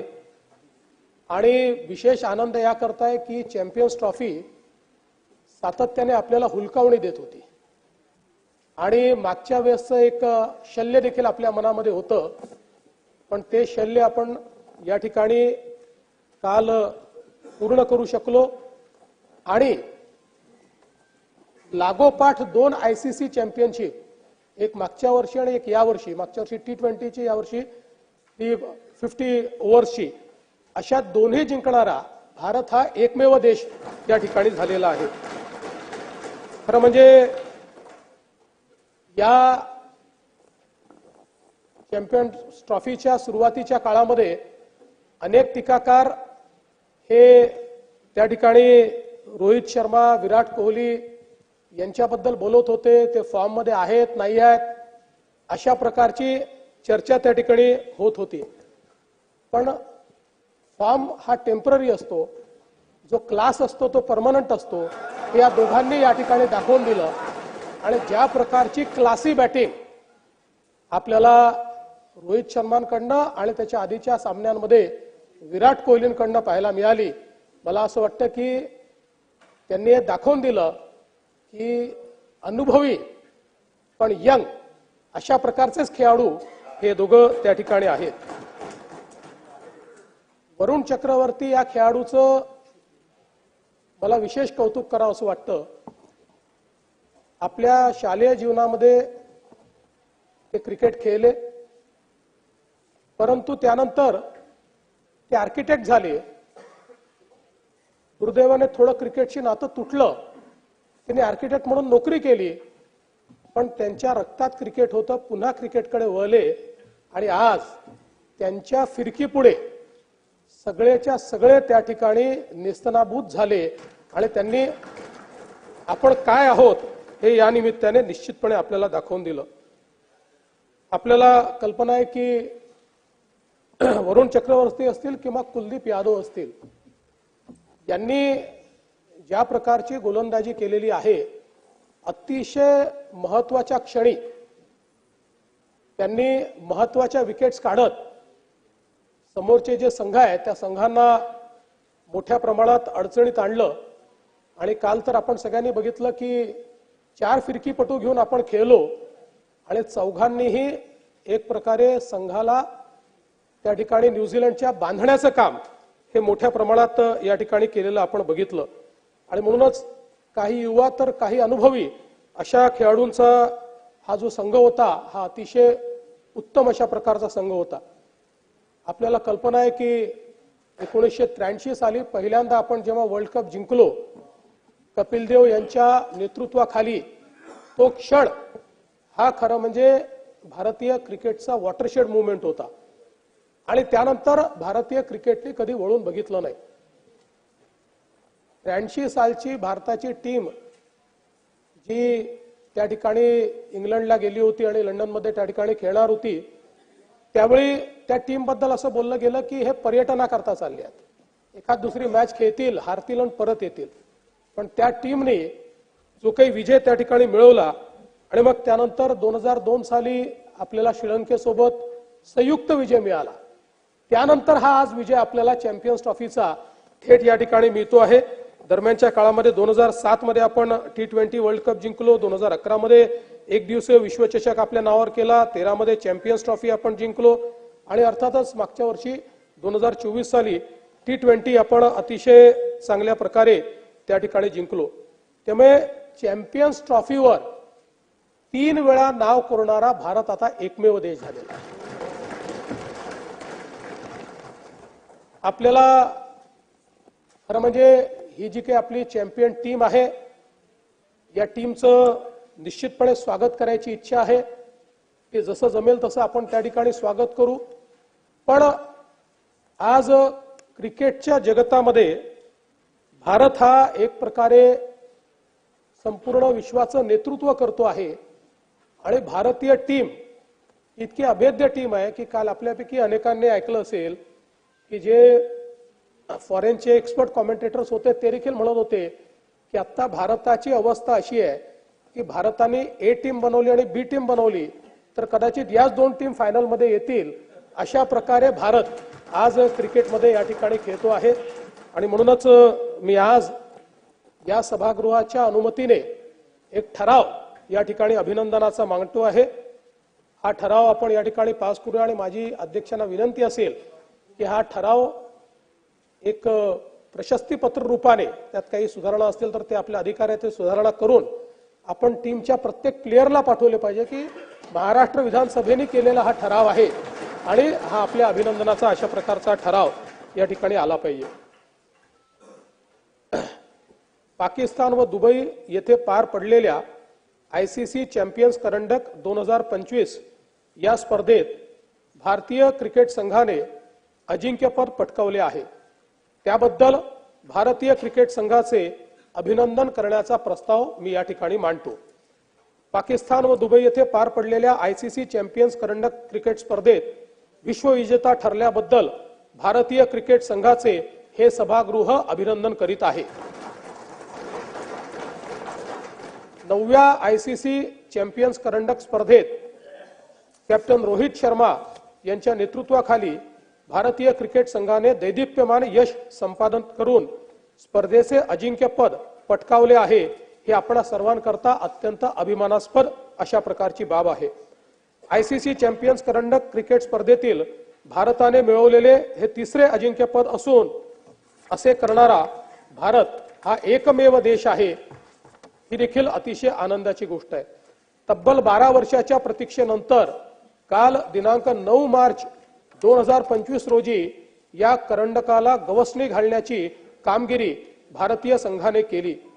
कोट्यावधी भारतीयांच्या मनातली इच्छा पूर्ण करून विजयाचे धुलीवंदन साजरे केले.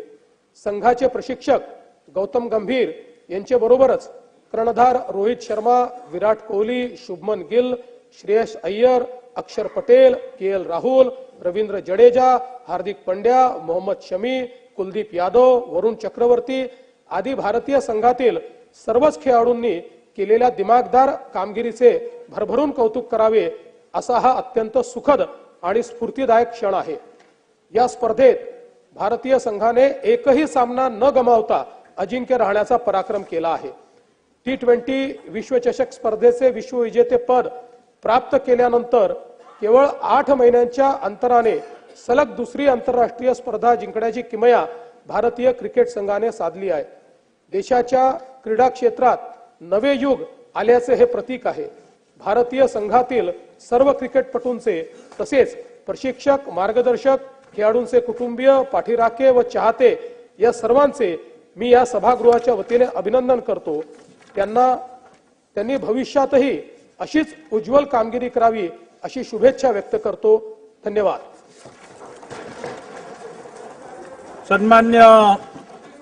सन्मान्य मुख्यमंत्री महोदयांनी जो अभिनंदनाचा प्रस्ताव मांडलेला आहे त्या ठरावाला आपण सर्वजणांनी संमत करावं अशी विनंती आहे. ठराव एकमताने संमत झाला आणि सन्मान्य मुख्यमंत्र्यांनी सांगितल्याप्रमाणे, इकडे विनंती केल्याप्रमाणे या संदर्भात या टीमच्या सर्व खेळाडूंना हा ठराव पाठवण्याची व्यवस्था केली जाईल.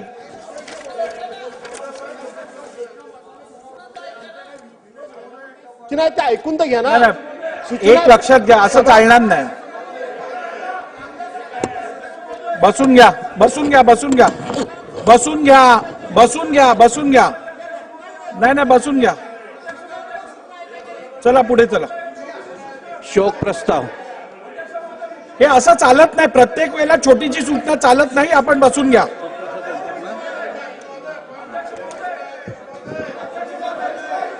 मी पुढीलप्रमाणे शोक प्रस्तावात बसून घ्या.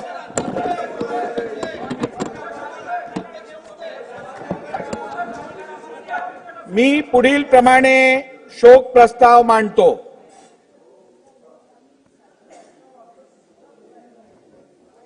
डॉक्टर यशवंत नारायण बाजीराव, माजी विधानसभा सदस्य यांच्या दुःखद निधनाबद्दल हे सभागृह अतीव्र दुःख व्यक्त करतो.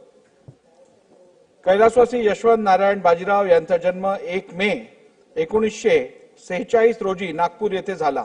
त्यांचे शिक्षण BA MS पर्यंत झाले होते. कैलासवासी बाजीराव यांनी अखिल भारतीय आदिवासी हलबा विकास परिषदेचे संस्थापक अध्यक्ष म्हणून उत्तम कार्य केले होते. हलबा समाजाला न्याय हक्क मिळवून देण्यासाठी त्यांनी अनेक आंदोलनात सक्रिय सहभाग घेतला होता. हलबा समाजाच्या उन्नतीसाठी त्यांनी विशेष प्रयत्न केले होते. ते विदर्भाचे कबड्डी संघ कर्णधार तसेच मल्ल म्हणूनही परिचित होते. कैलासवासी बाजीराव सन 1990 मध्ये मध्य नागपूर मतदारसंघातून महाराष्ट्र विधानसभेवर निवडून आले होते. अशा या ज्येष्ठ समाजसेवकाचे गुरुवार दिनांक 6 मार्च 2025 रोजी दुःखद निधन झाले. सन्मान्य सदस्यांनी स्तब्ध उभे राहून शोकप्रस्ताव संमत करावा अशी विनंती आहे.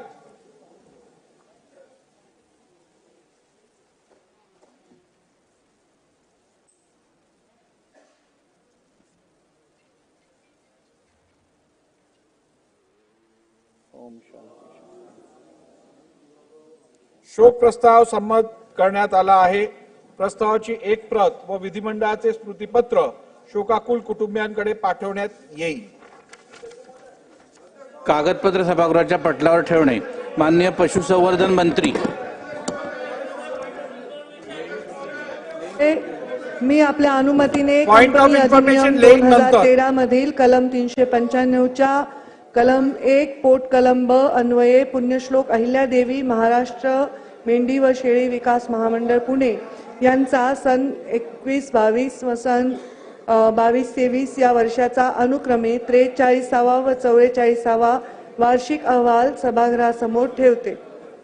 अहवाल सभागृहासमोर ठेवण्यात आला. सदर अहवाल विधिमंडळाच्या संकेतस्थळावर उपलब्ध करून देण्यात येतील.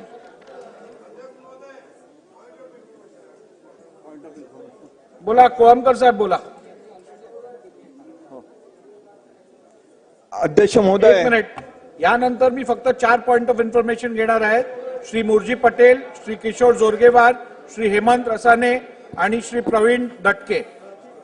अध्यक्ष महोदय, पॉइंट ऑफ ऑर्डर. अध्यक्ष महोदय, मुंबई चेंबरला आणून द्या.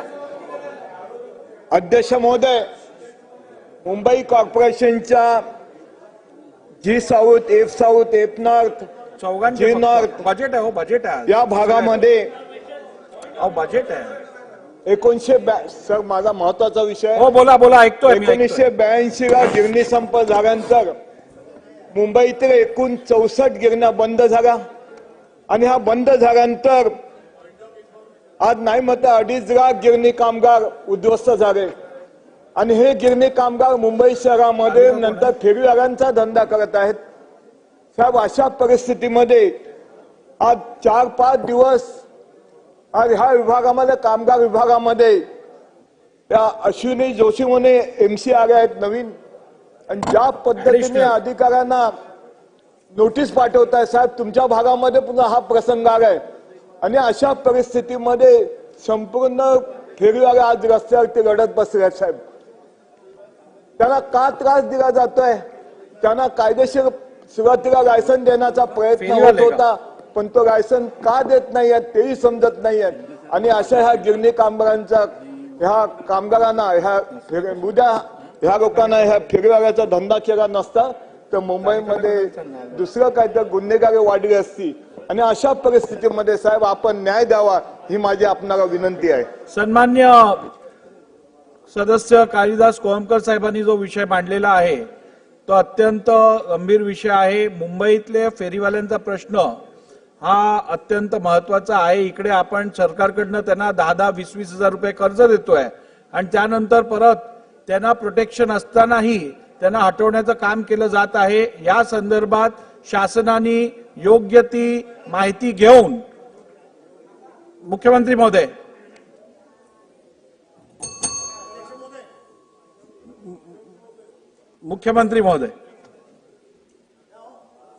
कोळंबकर साहेबांनी एक महत्वाची आता माहिती दिली आहे की आपण आज टाउन वेंडिंग ऍक्ट करत आहोत आणि तरी मुंबईतल्या आपण फेरीवाल्यांना 10-20 हजार रुपये कर्जही दिलेले आहेत.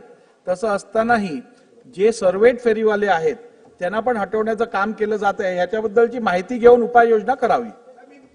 निश्चित या संदर्भातली माहिती घेतली जाईल आणि उचित सूचना या महानगरपालिकेला आणि पोलीस प्रशासनाला देण्यात येतील. ठीक चला.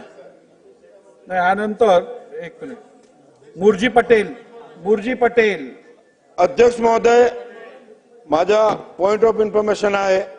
शनिवारी रात्री सुमारे 12 वाजता अंधेरी पूर्व शेरे पंजाब हा विभागात मोठी आग लागली.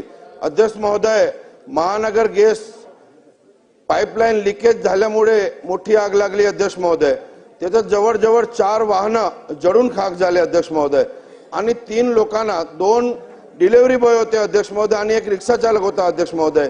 तिन्ही लोक अत्यंत जाळलेले आहेत आणि ते हॉस्पिटलमध्ये आहे. आणि महानगरपालिका, पोलीस स्टेशन आणि अग्निशमन दलाने अर्ध्या तासात आत हा आग आटोक्यात आणली आणि मोठा अनर्थ टळला अध्यक्ष महोदय. तिन्ही रुग्णांना आपल्या माध्यम शासनाला माझी विनंती आहे, तात्कालिक आर्थिक मदत करावी अशी विनंती करतो अध्यक्ष महोदय. धन्यवाद.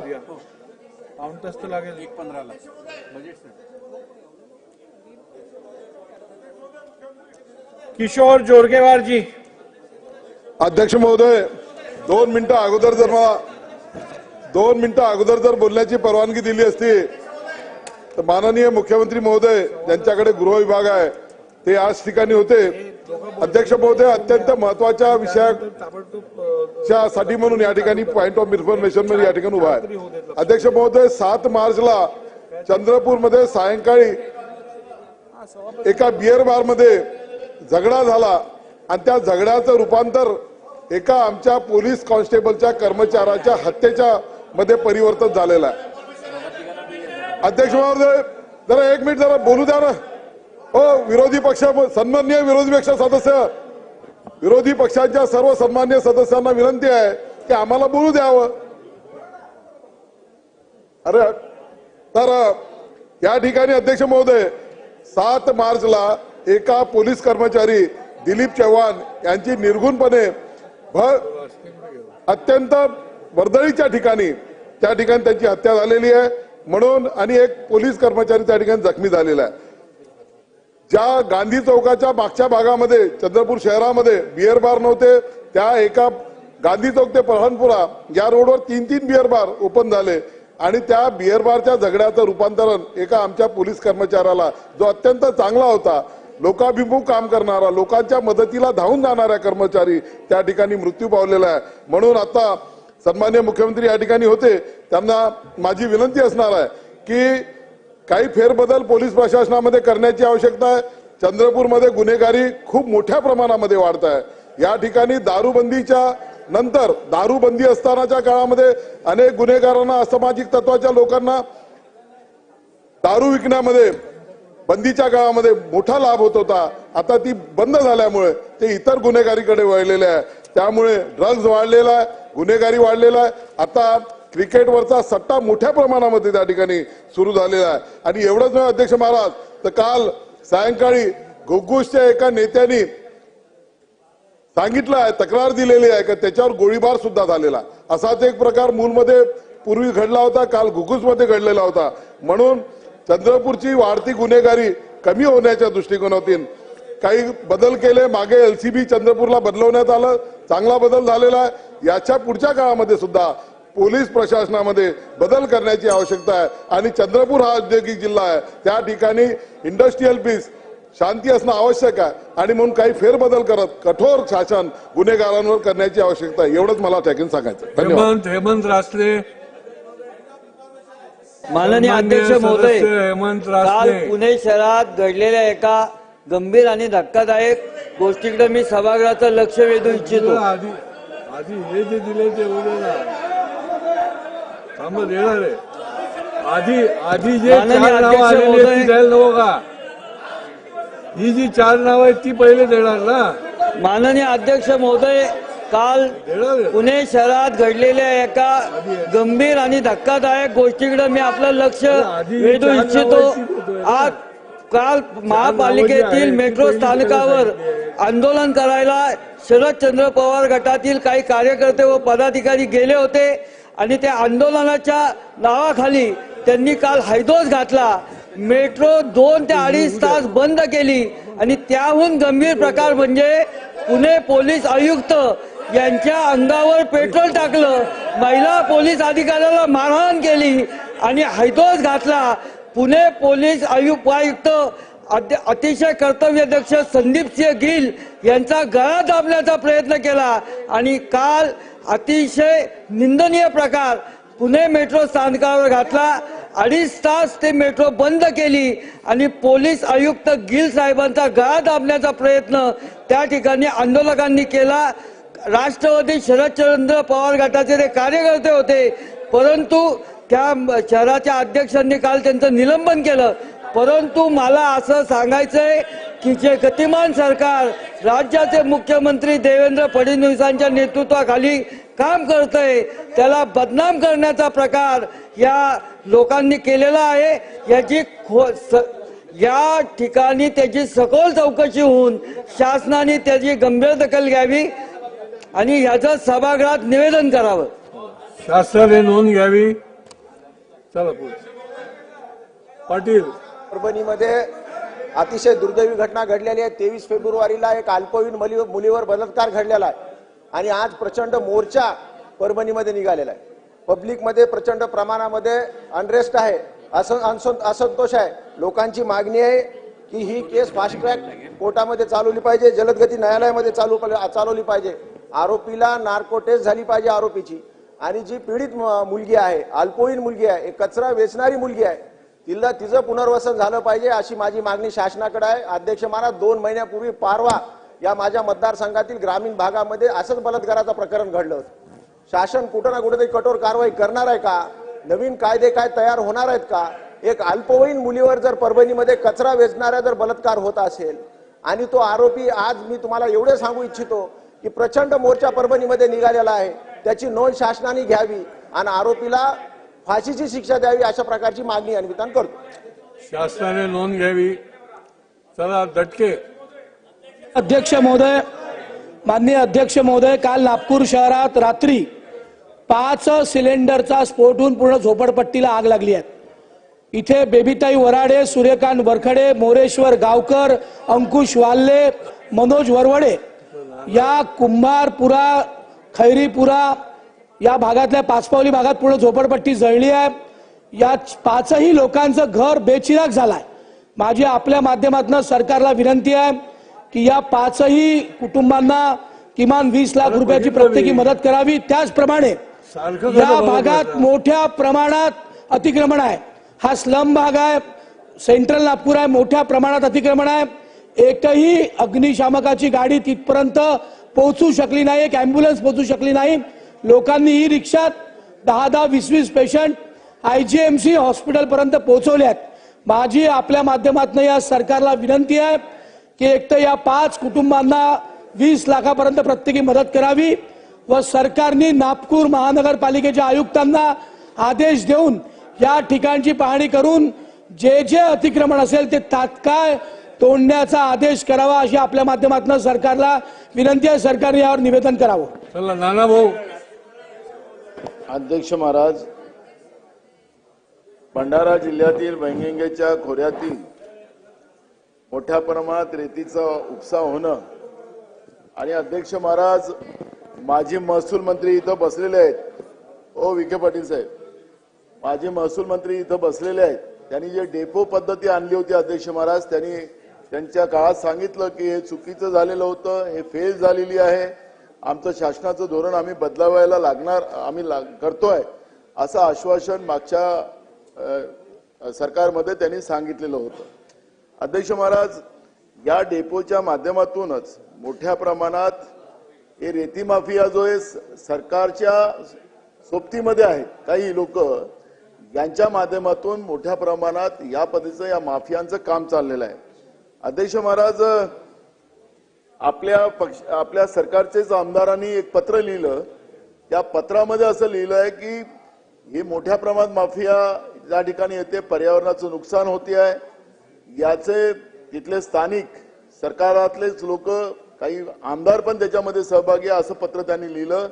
ते पैसे महसूल मंत्र्यापर्यंत आणि मुख्यमंत्र्यापर्यंत पोहोचते असं पत्र या सत्ता पक्षाच्या आमदारांनी लिहिलेलं आहे अध्यक्ष महाराज. आणि त्याच्याकडे दुर्लक्ष झाल्यामुळे आपण पाहतोय अध्यक्ष महाराज, 6 मार्च 2025 रोजी अवैध रेतीच्या डंपराच्या अपघातात वटी तालुका मोहाडी जिल्हा भंडारा येथील 12 वर्षीय एकता विजय सेलुकर या मुलीचा मृत्यू होणे व तिचे वडील गंभीर जखमी झाले असून वीर कन्हैया लाल महावाडे हा 12 वर्षाचा मुलगा गंभीर जखमी होऊन त्याचा या अपघातात एक हात गमवावा लागला. अध्यक्ष महाराज, या घटनेमुळे स्थानिक जनतेत पसरलेली तीव्र असंतोषाची भावना, याबाबत राज्य शासनाने तातडीने चौकशी करून या घटनेतील आरोपीवर कठोर कारवाई करण्याची आवश्यकता भंडारा जिल्ह्यातील अवैध रेती उत्खनन रोखण्यासाठी अध्यक्ष महाराज यांनी आता या ठिकाणी यांना पर्यावरणाची परवानगी नसताना सुद्धा मोठ्या प्रमाणात उत्खनन चालू आहे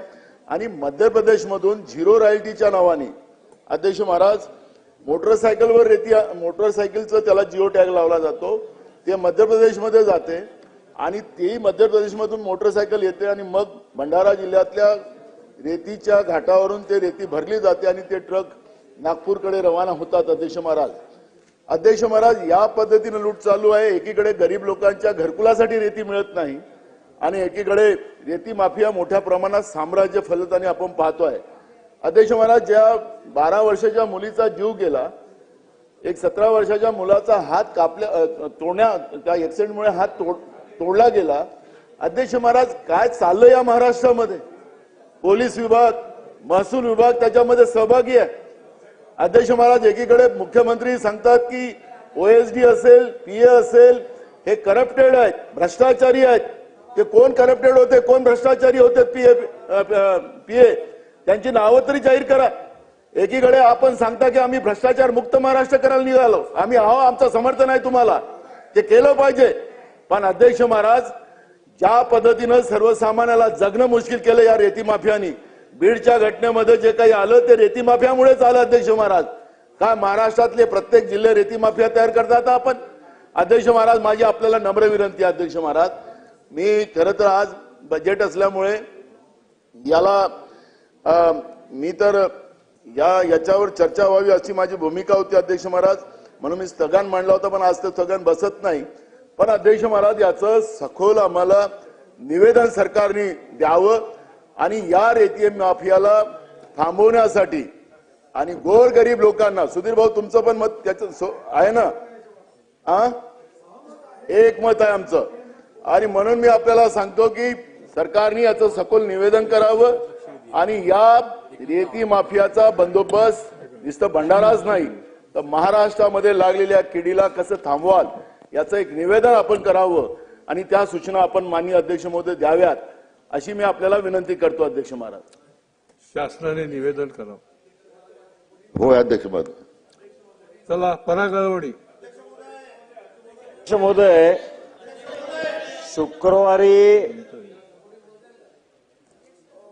गेल्या शुक्रवारी मुंबईच्या पश्चिमी द्रुतगती मार्गावर एक भीषण अपघात झाला अध्यक्ष महोदय रात्रीच्या वेळेला पश्चिमी द्रुतगती मार्गावर मोटरसायकलची रेसिंग, कार रेसिंगचा हैदोस चालतो आणि याचा परिणाम असा झाला की शुक्रवारी एक गाडी दहिसरवरून निघून बँड्राच्या दिशेने जात असताना एवढ्या बेदरकारपणे गाडी चालवत होते की हायवेवरचा डिवायडर क्रॉस करून पलीकडच्या बाजूला गाडी पोहोचून तिथल्या स्कूटरवरून येणाऱ्या 2 कोवळी मुलं, मानव पटेल 21 वर्षाचा आणि हर्ष मकवाना 21 वर्षाचा यांचा त्या ठिकाणी जागीच अपघाती मृत्यू झाला।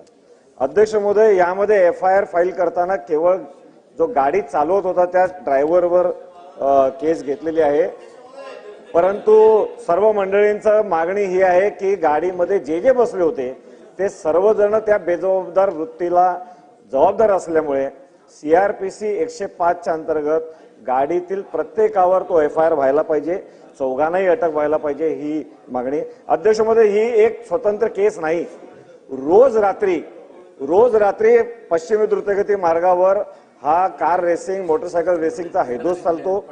विमानतळ जवळ आहे, त्या ठिकाणी रात्रभर वाहतूक चालू असते आणि इतर प्रवाशांना प्रचंड त्रास होतो। मात्र रात्री पोलीस यंत्रणा, वाहतूक पोलीस यंत्रणा नसते, त्यामुळे माझी या निमित्ताने ही सुद्धा शासनाकडे मागणी आहे की या लोकांवर अटक तर कराच, परंतु त्याच्या बरोबरीने 24 तास वाहतूक नियंत्रण असण्याची आवश्यकता आहे। त्याच्यासाठी Vakola police division, traffic division च्या आस्थापनेमध्ये अधिक अधिकारी आणि कर्मचारी देण्यात यावे। अध्यक्ष महोदय 24 तास त्या ठिकाणी पोलीस यंत्रणा। काल संध्याकाळी चंद्रपूर जिल्ह्यातील घुगुस शहरामध्ये घुगुस शहर काँग्रेसचे अध्यक्ष श्री राजू रेड्डी यांच्या घरामध्ये हे घरी असताना क्रिकेट पाहून बाल्कनीत आले. अध्यक्ष महोदय, त्यांच्यावर गोळीबार झाला. गोळी झाडल्या गेली. सुदैवानं ती गोळी त्यांना लागली नाही. आणि या चंद्रपूर जिल्ह्यामध्ये अलीकडे आता किशोरराव जोरगेवार साहेब म्हटल्याप्रमाणे अध्यक्ष महोदय अत्यंत गंभीर घटना आहे. ती जर गोळी लागली असती तर जागीच त्याचा मृत्यू झाला असता. यापूर्वी सुद्धा आमच्या बँकेच्या अध्यक्षावर गोळीबार झाला. अध्यक्ष महोदय, आमची आपल्याला विनंती आहे की या गोळीबारामागे कोण आहे. येथील सगळ्या लोकांचं म्हणणं आहे की हा राजकीय हेतूने झालेला गोळीबार आहे. ते लोक कुठल्या पक्षाचे आहेत, कोण आहेत, गोळीबार काय झाला आणि आरोपीला कधी कारवाई होईल या संदर्भात, कारण नाही झाली तर कायदा सुव्यवस्थेचा पूर्ण बोजवारा उडेल. अध्यक्ष महोदय, एका राजकीय पक्षाच्या प्रमुख, एका शहरातील प्रमुखावर अशा प्रकारे गोळीबार होणं हे अत्यंत गंभीर आहे. आणि म्हणून माझी आपल्याला नम्रपणे विनंती आहे की मुख्यमंत्र्यांच्या गृह खात्याने आता इथे सांगावं की आपण या संपूर्ण प्रकरणाची निपक्ष चौकशी करू आणि दोषीवर कारवाई करू, अशी विनंती आपण त्या पद्धतीचं निवेदन करण्याची आपल्या माध्यमातून मला विनंती आहे. अध्यक्ष महोदय, शासनाने नोंद घ्यावी. जयंतराव. हो अध्यक्ष महोदय. अध्यक्ष महोदय, लातूर जिल्ह्यामध्ये उदगीर शहरातील शिवशक्ती नगर भागात राहणारा तानाजी बाबूराव सोनकांबळे या दलित समाजाच्या मजुराने उदगीरचा ठेकेदार मेहराज पटेल यांच्याकडे मजुरीच्या बदल्यात जेवण आणि दारू देण्याऐवजी मजुरीचे पैसे द्या ही मागणी केली. त्यामुळे ठेकेदारासह अन्य तिघांनी 5 मार्च 2025 रोजी वा त्या सुमारास शहरातील गरुड चौकात बेदम मारहाण त्याला केली. मजुराचा उपचारादरम्यान मृत्यू झाला. मृत्यू तानाजी सोनकांबळे याच्या नातेवाईकांनी ठेकेदारासह तिघांविरोधी गुन्हा दाखल करा, अन्यथा शवविच्छेदन होऊ देणार नाही असा पवित्रा घेतला. नातेवाईकांनी आंदोलन करण्याचा दिलेला इशारा मजुरावर झालेला बेदम मारहाणीवर संपूर्ण शहरात विशेषतः दलित समाजात निर्माण झालेले संतापाचे वातावरण याकडे शासनाचे होत असलेले अक्षम्य दुर्लक्ष याबाबत शासनाने सखोल चौकशी करून दोषी ठेकेदारांवर कडक कारवाई करून त्याचा तात्काळ ठेका रद्द करावा. तसेच दलित समाजाच्या मृत्युमुखी पडलेल्या मजुराच्या कुटुंबियांना तात्काळ आर्थिक मदत करावी अशी माझी सभागृहात विनंती आहे. शासनाने नोंद घ्यावी. चला सुनील प्रभू, लवकर फास्ट. अध्यक्ष महोदय धन्यवाद. लक्षवेधी आहेत ना 7 अध्यक्ष महोदय, एका महत्वाच्या विषयावरती मी या ठिकाणी पॉइंट ऑफ इन्फॉर्मेशन मांडतोय. या सदनामध्ये अनेक मंत्री आहेत, नगरविकास विभागाचा पालकमंत्री म्हणून आहेत. मुंबई शहरामध्ये अनेक विकासाची कामं सुरू आहेत महानगरपालिकेच्या वतीने, ज्याच्यामध्ये नाल्याचं रुंदीकरण आहे, रस्त्याचं रुंदीकरण आहे. आणि या रुंदीकरणामध्ये 2011च्या सेन्सस प्रमाणे वास्तव्याचा अधिकार ज्यांना प्राप्त झालाय अशांना घरं देण्याबाबत आपण निर्णय घेतलाय. आणि या निर्णयानुसार अध्यक्ष महोदय, शासन निर्णय 2001, शासन निर्णय 2015, शासन निर्णय 2018 या चारही जे निर्णय आहेत त्यानुसार त्यांना घर देऊन सशुल्क लोकांना 2.5 लाख रुपये भरून घरं देण्याबाबतचा निर्णय आपण घेतलाय. आज परिस्थिती काय अशी जी की मुंबई महानगरपालिका क्षेत्रात जे सशुल्क पात्र होतात त्यांना एसआरए मध्ये जावं लागतं. एसआरए मध्ये तिथे कुठची व्यवस्था नाही. ते म्हणतात महानगरपालिकेच्या ईकडनं लिहून आणा, असिस्टंट कमिशनरकडनं आणा. असिस्टंट कमिशनरकडे आलं तिथे पैसे घेतले जात आहेत, पुन्हा महापालिकेत यावं लागतं. माझी विनंती अशी आहे, मी माननीय मुख्यमंत्री महोदयांना आज पत्र दिलंय की आपण मुंबई महानगरपालिकेच्या प्रभागवार अशा पद्धतीचे पैसे घेण्याची यंत्रणा महानगरपालिकेने सशुल्क विभागाची उभी करायला पाहिजे, जेणेकरून त्या प्रभागातील त्या सशुल्क पात्र धारकांना, झोपडी धारकाला ससे हुलपण होणार नाही, फेऱ्या मारायला लागणार नाही आणि लोकांची चांगली सोय होईल. आणि म्हणून मला असं वाटतं शासनाने याबाबत तात्काळ निर्णय घेऊन मुंबई महानगरपालिकेच्या आयुक्तामार्फत प्रत्येक प्रभागात सशुल्क पैसे भरण्याची व्यवस्था करण्याच्या बाबत निर्णय घ्यायला पाहिजे आणि यासाठी शासनाने तात्काळ कारवाई करावी अशी मी विनंती करतोय. अध्यक्ष महोदय, माननीय मंत्री महोदय या ठिकाणी सरकारने याची नोंद घ्यावी, आपण असे आदेश द्यावेत. शासनाने नोंद घ्यावी. चला आता लक्षवेधी, आपल्याला वेळच नाहीये. लक्षवेधी सूचना, वेळ नाहीये. लक्षवेधी 1:15 लक्षवेधी सूचना क्रमांक 1. अध्यक्ष महोदय, दुपारी 2 वाजता राज्याचा अर्थसंकल्प मांडला जाणार आहे आणि आज सन्मान्य सदस्याचे लक्षवेधी भरायचं अध्यक्ष महोदय. लक्षवेधीला आपण सुरुवात करावी अशी अध्यक्ष महोदय विनंती आहे. लक्षवेधी क्रमांक 1 या आता लक्षवेधी घेऊन काय ऑर्डर आहे? पॉइंट ऑफ ऑर्डर असा आहे की नागपूरची एक लक्षवेधी आमची लागलेली होती आणि एक अकोल्याची. आपण तिथून सांगितलं होतं की आम्ही हा सोमवारी लावू असं तुम्ही सांगितलं. आज कामकाजामध्ये आपण सांगितलेल्या नागपूरच्या आणि अकोल्याच्या लक्षवेधीचा उल्लेख कुठंच नाही.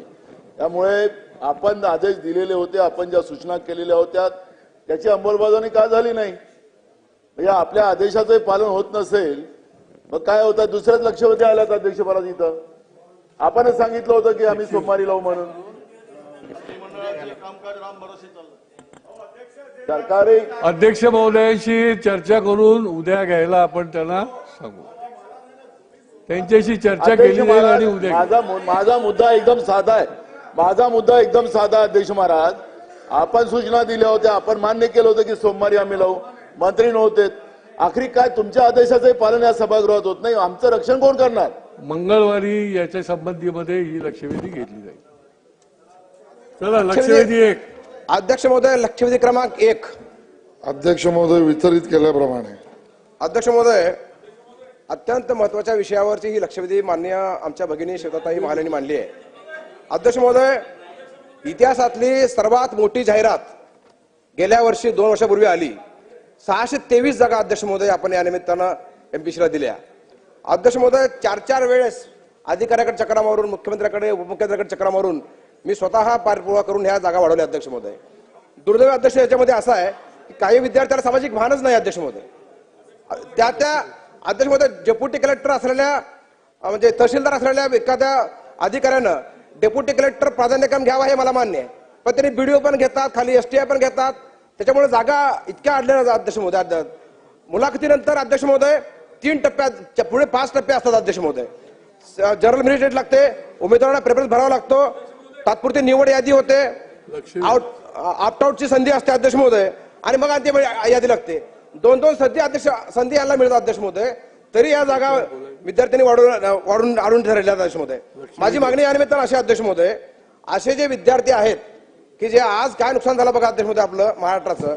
आज क्लास 1च्या 6 जागा, क्लास 2च्या 49 जागा या केवळ अशा काही विद्यार्थ्यामुळे, अशा काही अधिकाऱ्यामुळे अडून राहिल्या. त्यावर काहीतरी कारवाई करायला पाहिजे अध्यक्ष महोदय असं माझं म्हणणं अध्यक्ष महोदय या निमित्तानं आहे. आणि कारवाई शासन करणार का अशी माझी मागणी या निमित्तानं अध्यक्ष महोदय आहे. आणि मिळालेली पोस्ट जर असेल अध्यक्ष महोदय ती जॉईन करायची नसेल तरी बाहेर पडता येतं अपडेट होऊन, पण अपडेट होत नाही अध्यक्ष महोदय. अशा विद्यार्थ्यांना खरंच या निमित्तानं आपण काहीतरी केलं पाहिजे अध्यक्ष महोदय अशी माझी मागणी आहे. दुसरं माझं मागणं यातून असं आहे अध्यक्ष महोदय, अनेक विद्यार्थी आयुष्य घालतात अध्यक्ष महोदय. या निमित्तानं अभ्यास करत करत त्यांचं आयुष्य जातं. 10-10 वर्ष लेकर अभ्यास करतात. वयाच्या 37व्या 35व्या 38व्या वर्षी नोकरी लागते किंवा लागत नाही. जे लागले ते लागले, पण जे लागले नाहीत अध्यक्ष महोदय त्यांचाही विचार व्हायला पाहिजे. कारण ते 10 वर्ष अभ्यास करतात, परीक्षा देतात. पास होणं म्हणजे उत्तीर्ण होणं आणि अनुत्तीर्ण होणं याच्यामध्ये थोडा फरक आहे अध्यक्ष महोदय, नशिबाचा भाग आहे. पण जे विद्यार्थी अनुत्तीर्ण झाले पण मुलाखत देऊन आले 3-3 वेळा, त्याही विद्यार्थ्यांना कुठेतरी शासनानं अकोमोडेट करावं अशी माझी मागणी या निमित्तानं आहे. ते करणार का असाही माझा प्रश्न आहे. मंत्री महोदय. अध्यक्ष महोदय, सन्माननीय सदस्यांनी 2 प्रश्न विचारले. नंबर 1 की जे पात्र उमेदवार कागदपत्र पडताळणीस गैरहजर राहिले त्यांच्यावर कारवाई करणार का? अध्यक्ष महोदय, उत्तरामध्ये स्पष्ट दिलेलं आहे की गैरहजर राहिलेल्या उमेदवारांना शासन नियुक्तीमध्ये स्वारस्य नसल्याचे दिसून येत असल्याने कारणे दाखवा ज्ञापन बजावण्यात आलेलं आहे.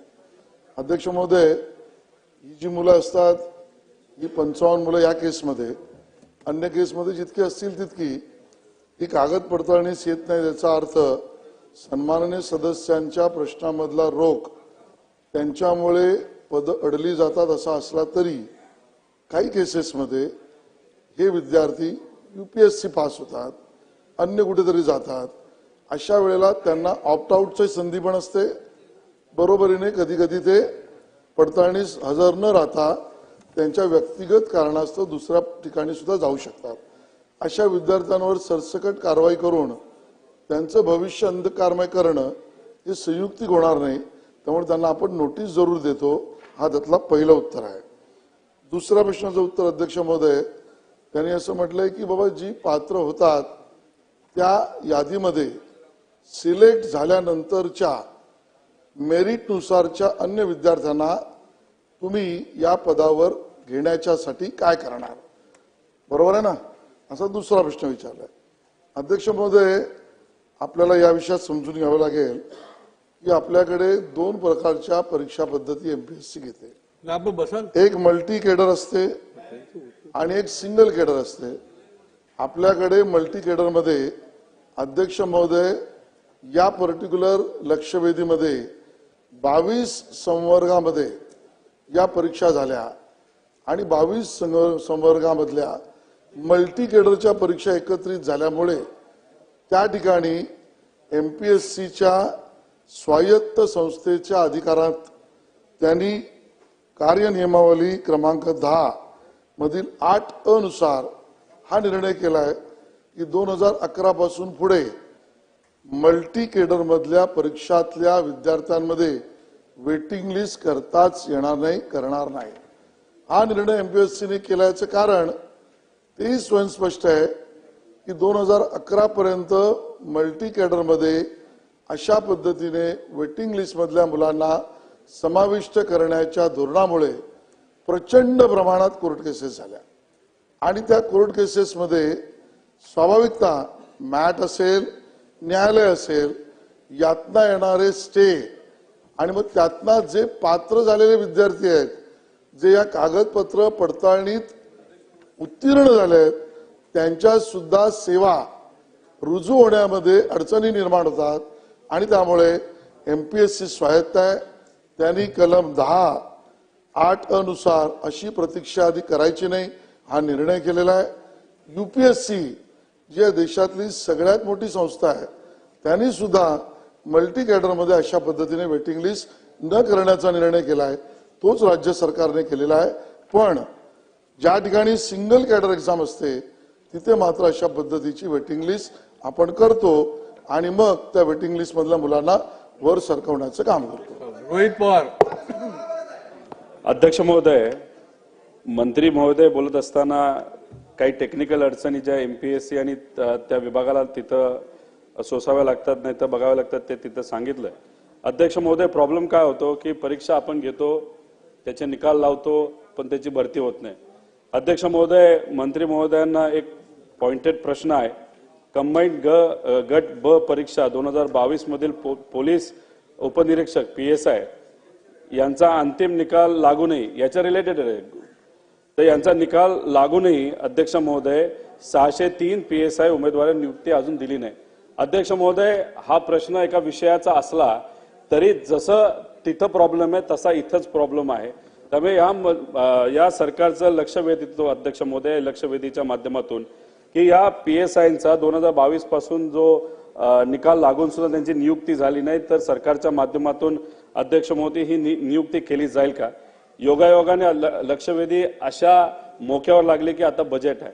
अध्यक्ष महोदय, या सरकारला विनंती करतो की मोठी भरती ही या बजेटमध्ये त्या ठिकाणी जाहीर व्हावी. अध्यक्ष महोदय, मंत्री महोदय अतिशय कार्यक्षम मंत्री आहेत, हे आपण सगळ्यांनी बघितले. त्यांच्या विभागाचा अजून एक विषय आहे की आपण आपल्या विभागाच्या माध्यमातून म्हणजे IT हा विषय तिथं असल्यामुळे आपण सरकारच्या मदतीने काही कंपनीला ऑनलाईन आणून, जसं की आपण टाटाच्या TCSला ऑनलाईन आणलं होतं आणि तिथं आपण 1000 रुपये प्रत्येक परीक्षेच्या म्हणजे एका प्रत्येक पेपरच्या मागून 1000 रुपये घेतले होते. आता ठीक आहे, TCS चांगली कंपनी आहे, सगळं योग्य असलं तरी अध्यक्ष महोदय, मंत्री महोदयांना मला विनंती करायची आहे, राजस्थानमध्ये 100 रुपये घेतले जातात, तर मग आपण 100 रुपयापेक्षा 600 रुपये घेतले जातात. जेवढ्या परीक्षा द्यायच्या तसे द्या.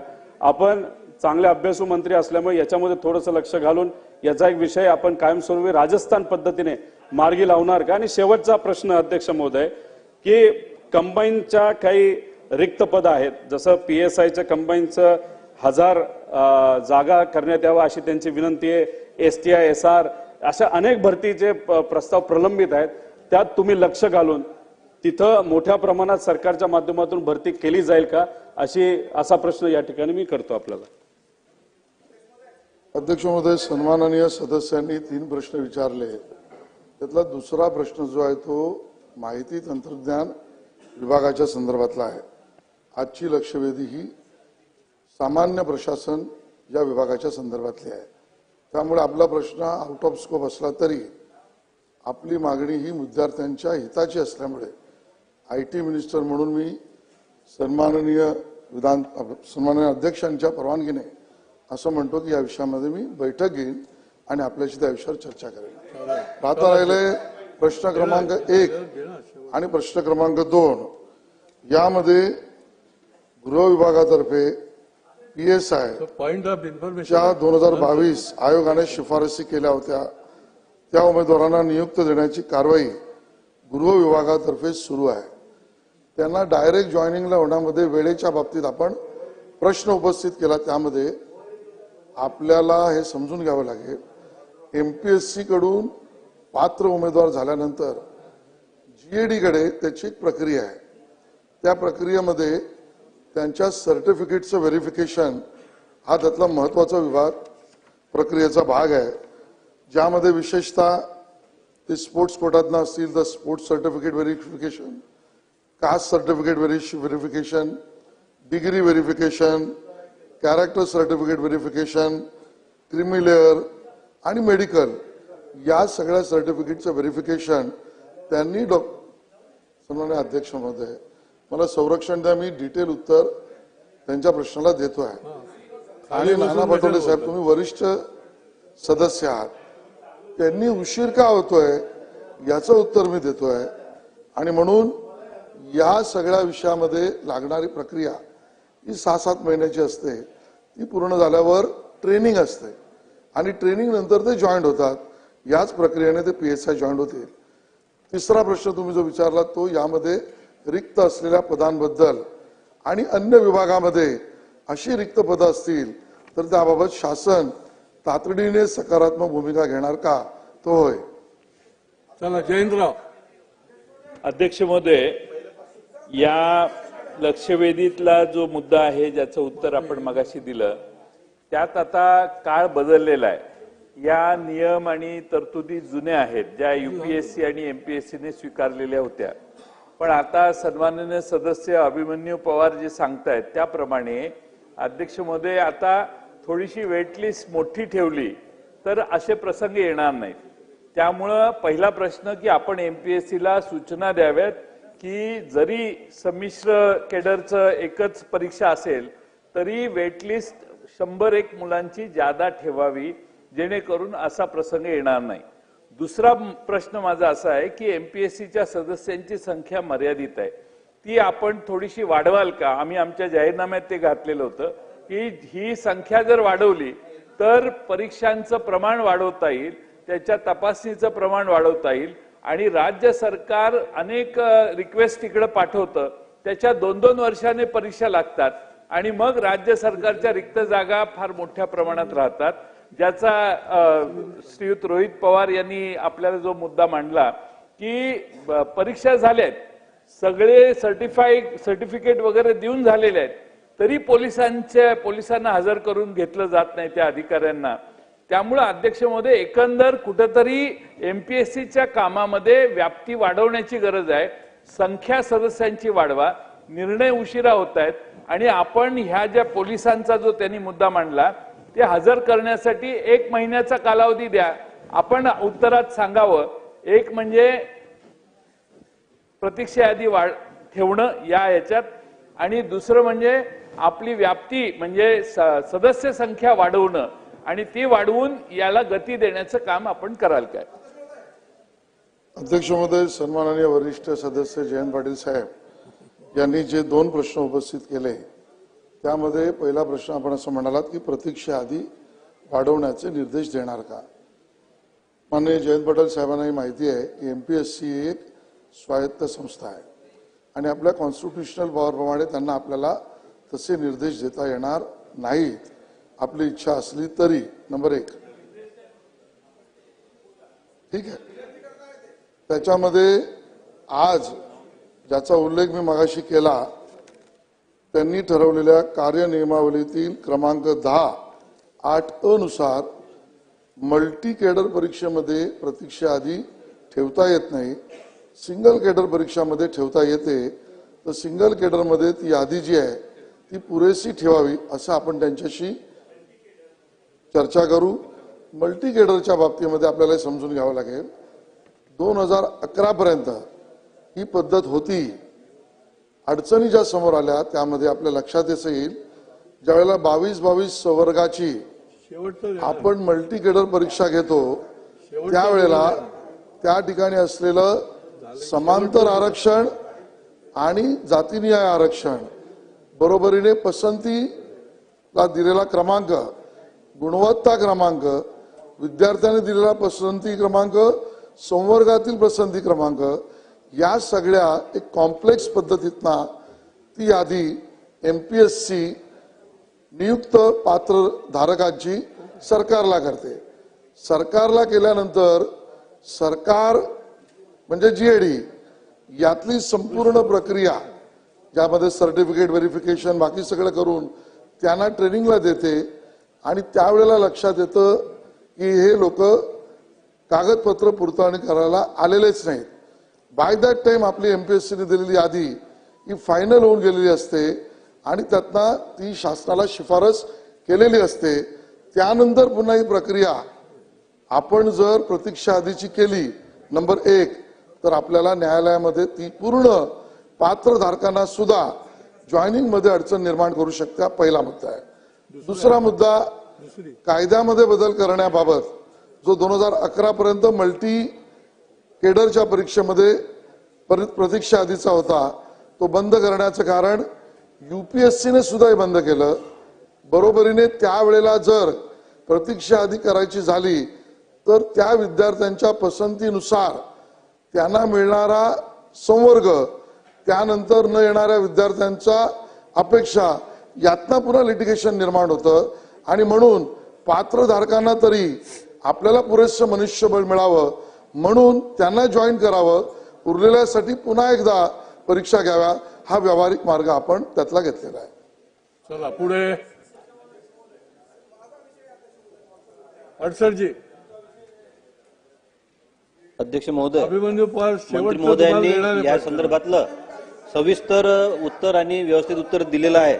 तरी माझी एक विनंती आहे की जसा आम्ही जेव्हा प्रश्न उपस्थित करतो तेव्हा त्यामध्ये निर्णय घेण्याचा अधिकार आम्हाला नसतो, त्याच पद्धतीनं आपल्याला हे स्वायत्त संस्था आहे तिचा अधिकार जरी आपल्याला नसला तरीही प्रशासनाच्या सोयीच्या दृष्टीनं विद्यार्थ्यांचं नुकसान होणार नाही या दृष्टीनं या संदर्भात या स्वायत्त संस्थेला विनंती करून ज्या काही सुधारणा करणं आवश्यक आहे ते होणं गरजेचं आहे.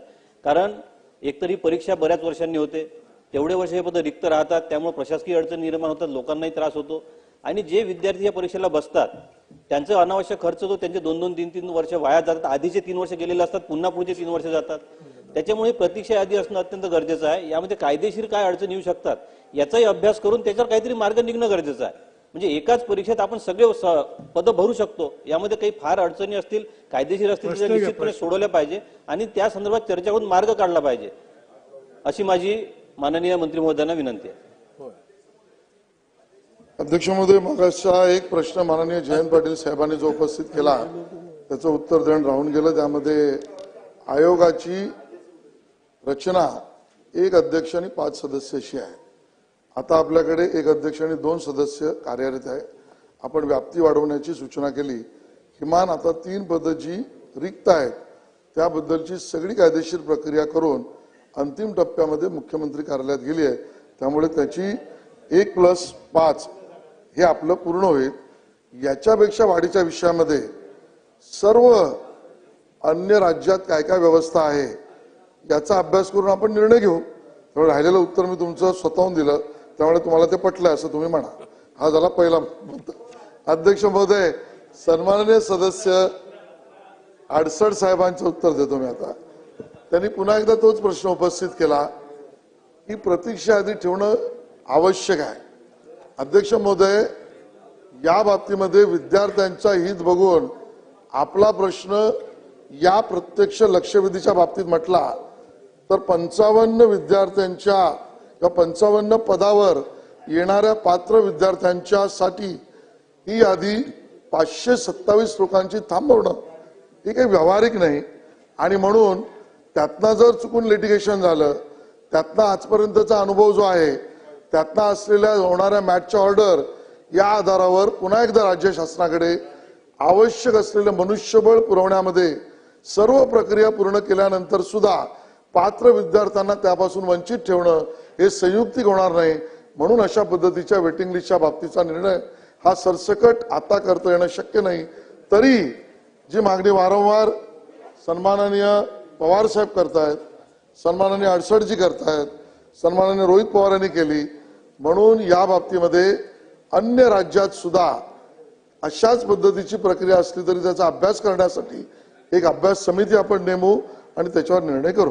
चला पुढे आता शेवटचे 2 प्रश्न. आता मंत्री महोदयांनी जशा पद्धतीने सांगितलं, मंत्री महोदय पोलीस भरती उपनिरीक्षक 2022 जाहिरात निघाली 23 जून 2022 ला, पूर्व परीक्षा 8 ऑक्टोबर 2022 ला, मुख्य परीक्षा 1 आणि 29 ऑक्टोबर 2023 ला, मैदानी चाचणी मे आणि जून 2024 ला, मुलाखत कार्यक्रम जुलै आणि ऑगस्ट 2024, सर्वसाधारण गुण प्रसिद्धी 1 ऑगस्ट 2024 ला, तात्पुरती यादी जाहीर 26 सप्टेंबर 2024, अंतिम निकाल 10 जानेवारी 2025 आणि आता 5 फेब्रुवारीला अखेर साक्षांसाठी नमुने गृह विभाग मंत्रालयाकडे जमा आहेत. परंतु तिथून पुढे फाईल नाही. उर्वरित प्रक्रिया साहेब समजून घ्या की उमेदवाराची वैद्यकीय तपासणी आणि जॉईनिंग या सगळ्या प्रोसेसला जर 2.5 वर्ष गेलेत तर अजून त्यांना जॉईनिंग मिळणार कधी? आणि मग हे पुढे वेटिंग आणि आता जे आपण बोलतोय ह्याच्या आधीचीच प्रोसेस अशी जर अशा परिस्थिती होत असतील तर ह्याच्यावरती आपण सकारात्मक कधी यांची जॉईनिंग होणार? उत्तर द्यावं. धन्यवाद. तातडीने जॉईन करण्यात येईल. चला अभिमन्यू पवार, त्याच्यानंतर नानाभाऊ, अध्यक्ष महोदय, आणि मग पुढची लक्षवेधी.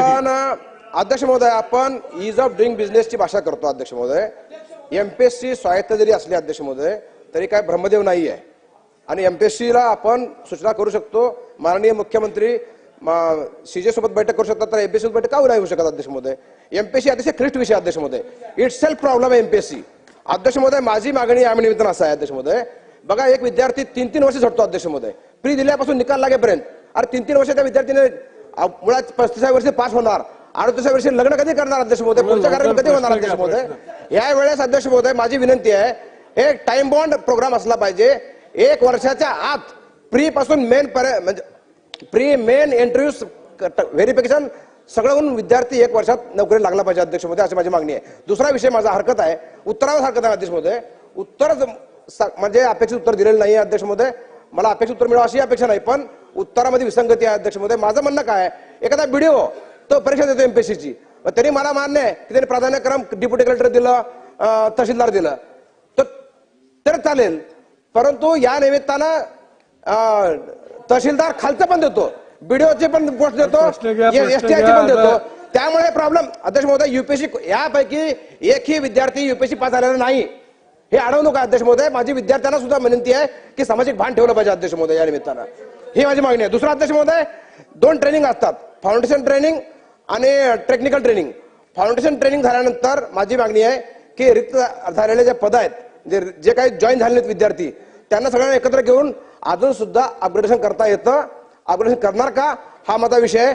आणि जो महत्वाचा विषय मांडला मी की एक विद्यार्थी 10 वर्ष अभ्यास करतो, तो केवळ पास होत नाही किंवा नापास होतो यापुरता विषय मर्यादित नाही, तो नशिबाचा भाग आहे.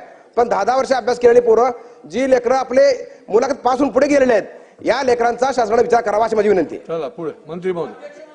आता एकच सन्माननीय सदस्य पवार साहेबांच्या प्रश्नाला अगोदर उत्तर दिलं. त्यांचा पहिला प्रश्न असा होता की ही सगळी प्रक्रिया पूर्ण करून 1 वर्षात जॉईनिंग देण्याच्या बाबतीत सरकार भूमिका घेणार का? माझं तर म्हणणं आहे अध्यक्ष महोदय की सरकारची तर भूमिका 1 वर्ष तरी का वाट बघायला लागावी अशीच आहे. आणि त्यामुळे सगळी प्रक्रिया पूर्ण करण्याच्या बाबतीमध्ये कालबद्ध आणि तातडीने व्हावी हीच सरकारची भूमिका नंबर 1. नंबर 2, मल्टी केडर परीक्षेच्या बाबतीत आपल्याला समजून घ्यावं लागेल की आता ह्याच प्रकरणात बघू, की उपजिल्हाधिकारी, तहसीलदार, पोलीस उपनिरीक्षक, सहाय्यक राज्य कर आयुक्त, सहाय्यक संचालक वगैरे, उपनिबंधक, गट विकास अधिकारी, 22 वेगवेगळी त्या ठिकाणी अध्यक्ष महोदय आपल्या समोर संवर्ग आहेत. अध्यक्ष महोदय, आयोगामार्फत करण्यात काय येतं, फायनल लिस्ट करण्याआधी या बहुसंवर्गीय मिळून एकच सामायिक स्पर्धा घेतल्यानंतर सर्वसाधारण निकाल घोषित करून आपण संवर्गनिहाय पसंती क्रम मागवण्यात येतो. आता यात पात्र झालेल्याने एकाने जर म्हटलं की बाबा उपजिल्हाधिकारी मध्ये मला रिक्त पद दिसत नाही म्हणून मी मुख्याधिकारी याला पसंती दिली. आता जॉईनिंगच्या आधी कागदपत्राच्या सबमिशनच्या वेळेला जर उपजिल्हाधिकारी पदे पात्र झालेला विद्यार्थी कागदपत्र दिले नाही तर ती पोस्ट वेकंट होते. पण तोपर्यंत हा मुलगा ज्याला उपजिल्हाधिकारी जायचं आहे त्याने पसंती उपजिल्हाधिकारी नाही असं समजून मुख्याधिकारी दिला असेल, त्याला हा ऑप्शन नंतर दिसतो, मग तो कोर्टात जातो. अध्यक्ष महोदय, आपल्याला समजून घ्यावं लागेल. नंबर 1, केवळ एवढंच नाही, त्याच्या पुढे गुणवत्ता क्रम लागतो, त्याच्यानंतर जनरल पसंती क्रम लागतो, त्याच्यानंतर त्या संवर्गातील सामाजिक व समांतर आरक्षण, या आरक्षणाचे विषय ज्यात आपल्याला आरक्षित जागांच्या बाबतीत त्या संवर्गामधल्या वेकेंट असलेल्याबद्दल पसंती क्रम. अध्यक्ष महोदय ऐकतच नाही. अध्यक्ष महोदय सदस्य, तुम्ही ऐकून घेतलं तर समाधान होईल. आपण ऐकणारच नसाल तर अध्यक्ष महोदय आपण मला संरक्षण द्या. मी त्याला समाधान व्हावं म्हणून उदाहरणादाखल त्यातलं डिटेल उदाहरण देतोय. जर एखाद्या विद्यार्थ्याला ऑप्ट आउट असताना किंवा एमपीएससीची लेखी परीक्षा दिल्यानंतर पसंती क्रम देताना त्याला आवश्यक असलेल्या संवर्गामधलं पद नसेल म्हणून जर तो दुसरीकडे पसंती देणार असेल आणि नंतर शासनाकडे गेल्यावर कागदपत्रच न सबमिट केलेला वेळेला त्याला लक्षात येईल की अरे जे मला पसंती क्रम द्यायचा होता ते त्यावेळेला वेकंट नव्हता, आता वेकंट आहे, तर तो कोर्टातच जाईल ना, तो त्याच्या मागणीसाठी कोर्टातच जाईल ना. अध्यक्ष महोदय, हा पूर्वानुभव आहे. हा एमपीएससीच्या बाबतीत 2011 पर्यंत या परीक्षा यादीच्या प्रतीक्षा यादीमुळे कोर्टातले लिटिगेशन इतके वाढले की या प्रकरणात सांगायचं झालं तर 723 पैकी जे 572 मुलं आता ट्रेनिंग घेऊन जॉईनिंग व्हायला जाणार आहेत, या मागणीमुळे त्या 572ांचंही करिअर संपेल, त्यांनाही डिले होईल. आणि अध्यक्ष महोदय, केवळ तेवढंच नाही, त्या 572 मुलांनी सुद्धा 10 वर्ष अभ्यास केलाय आणि त्यांना जॉईनिंगच्या वेळेला जर कुठल्या तरी कोर्टाची ऑर्डर प्रतीक्षा यादीतल्या पसंती क्रमांक किंवा आरक्षण किंवा अन्य मुद्द्यांमुळे आलं तर राज्य सरकारला पुरेसं मनुष्यबळ यातही नुकसान होणार आहे.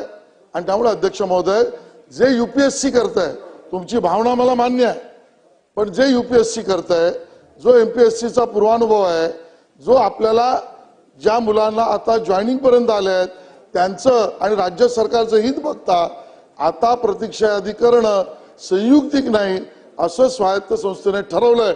तरीही मी असं म्हटलं, तरीही तुम्ही ऐकून घ्या, सर्व राज्यातल्या अशा प्रतीक्षा यादीच्या बाबतीतला अभ्यास करायला एक समिती नेमू आणि त्याचा निर्णय आल्यावर योग्य तो निर्णय. नानाभाऊ, शेवटचा प्रश्न. अध्यक्ष महाराज, याच्यामध्ये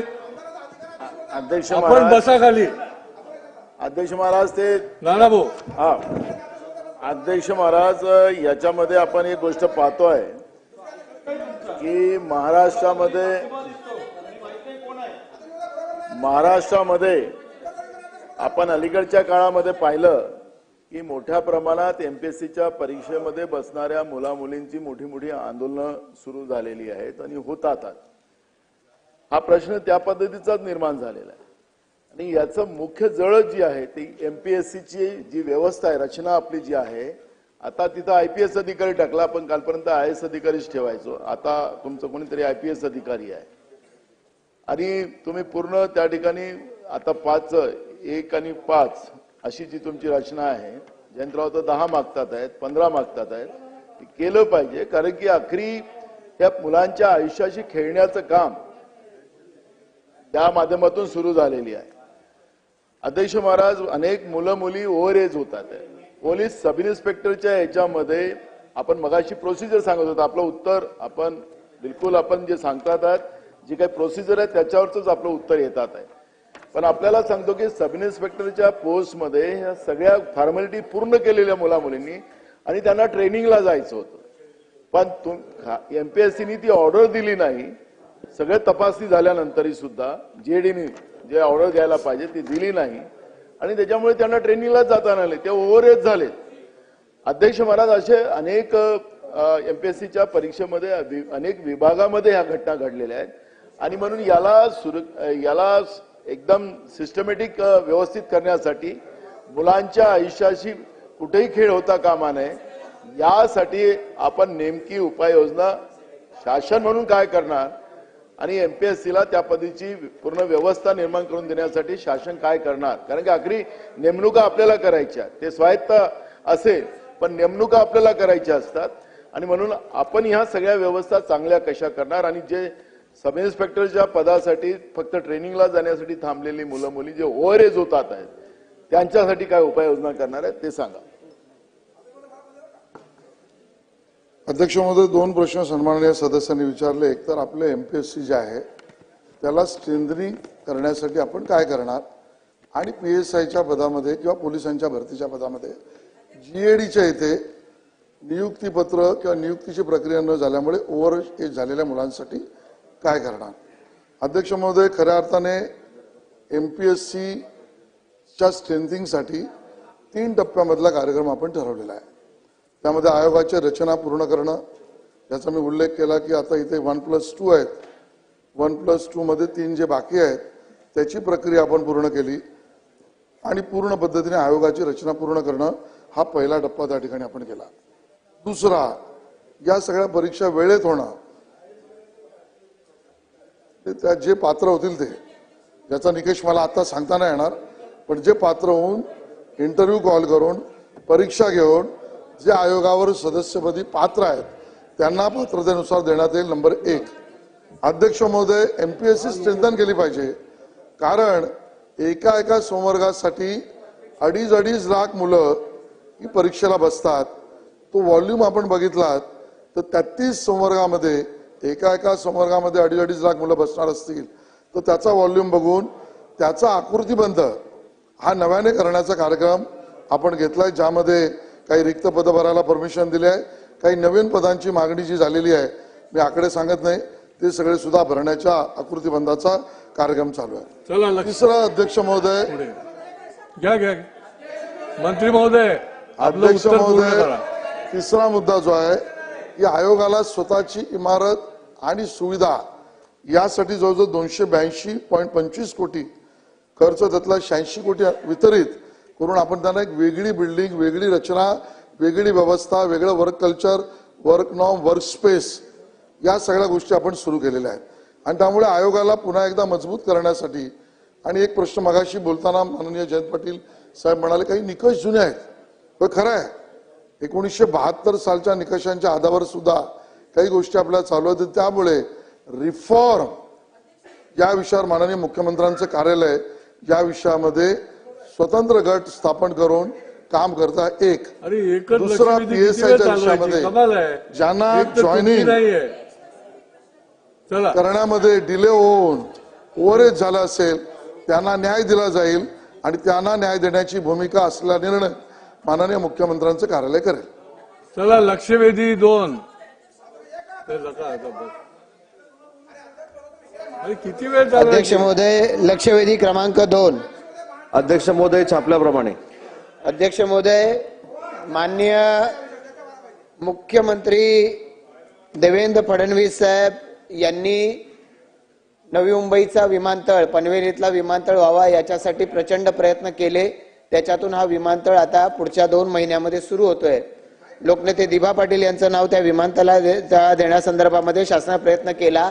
या विमानतळाचं पुनर्वसन एका आदर्शवत पुनर्वसनाप्रमाणे झालेलं आहे.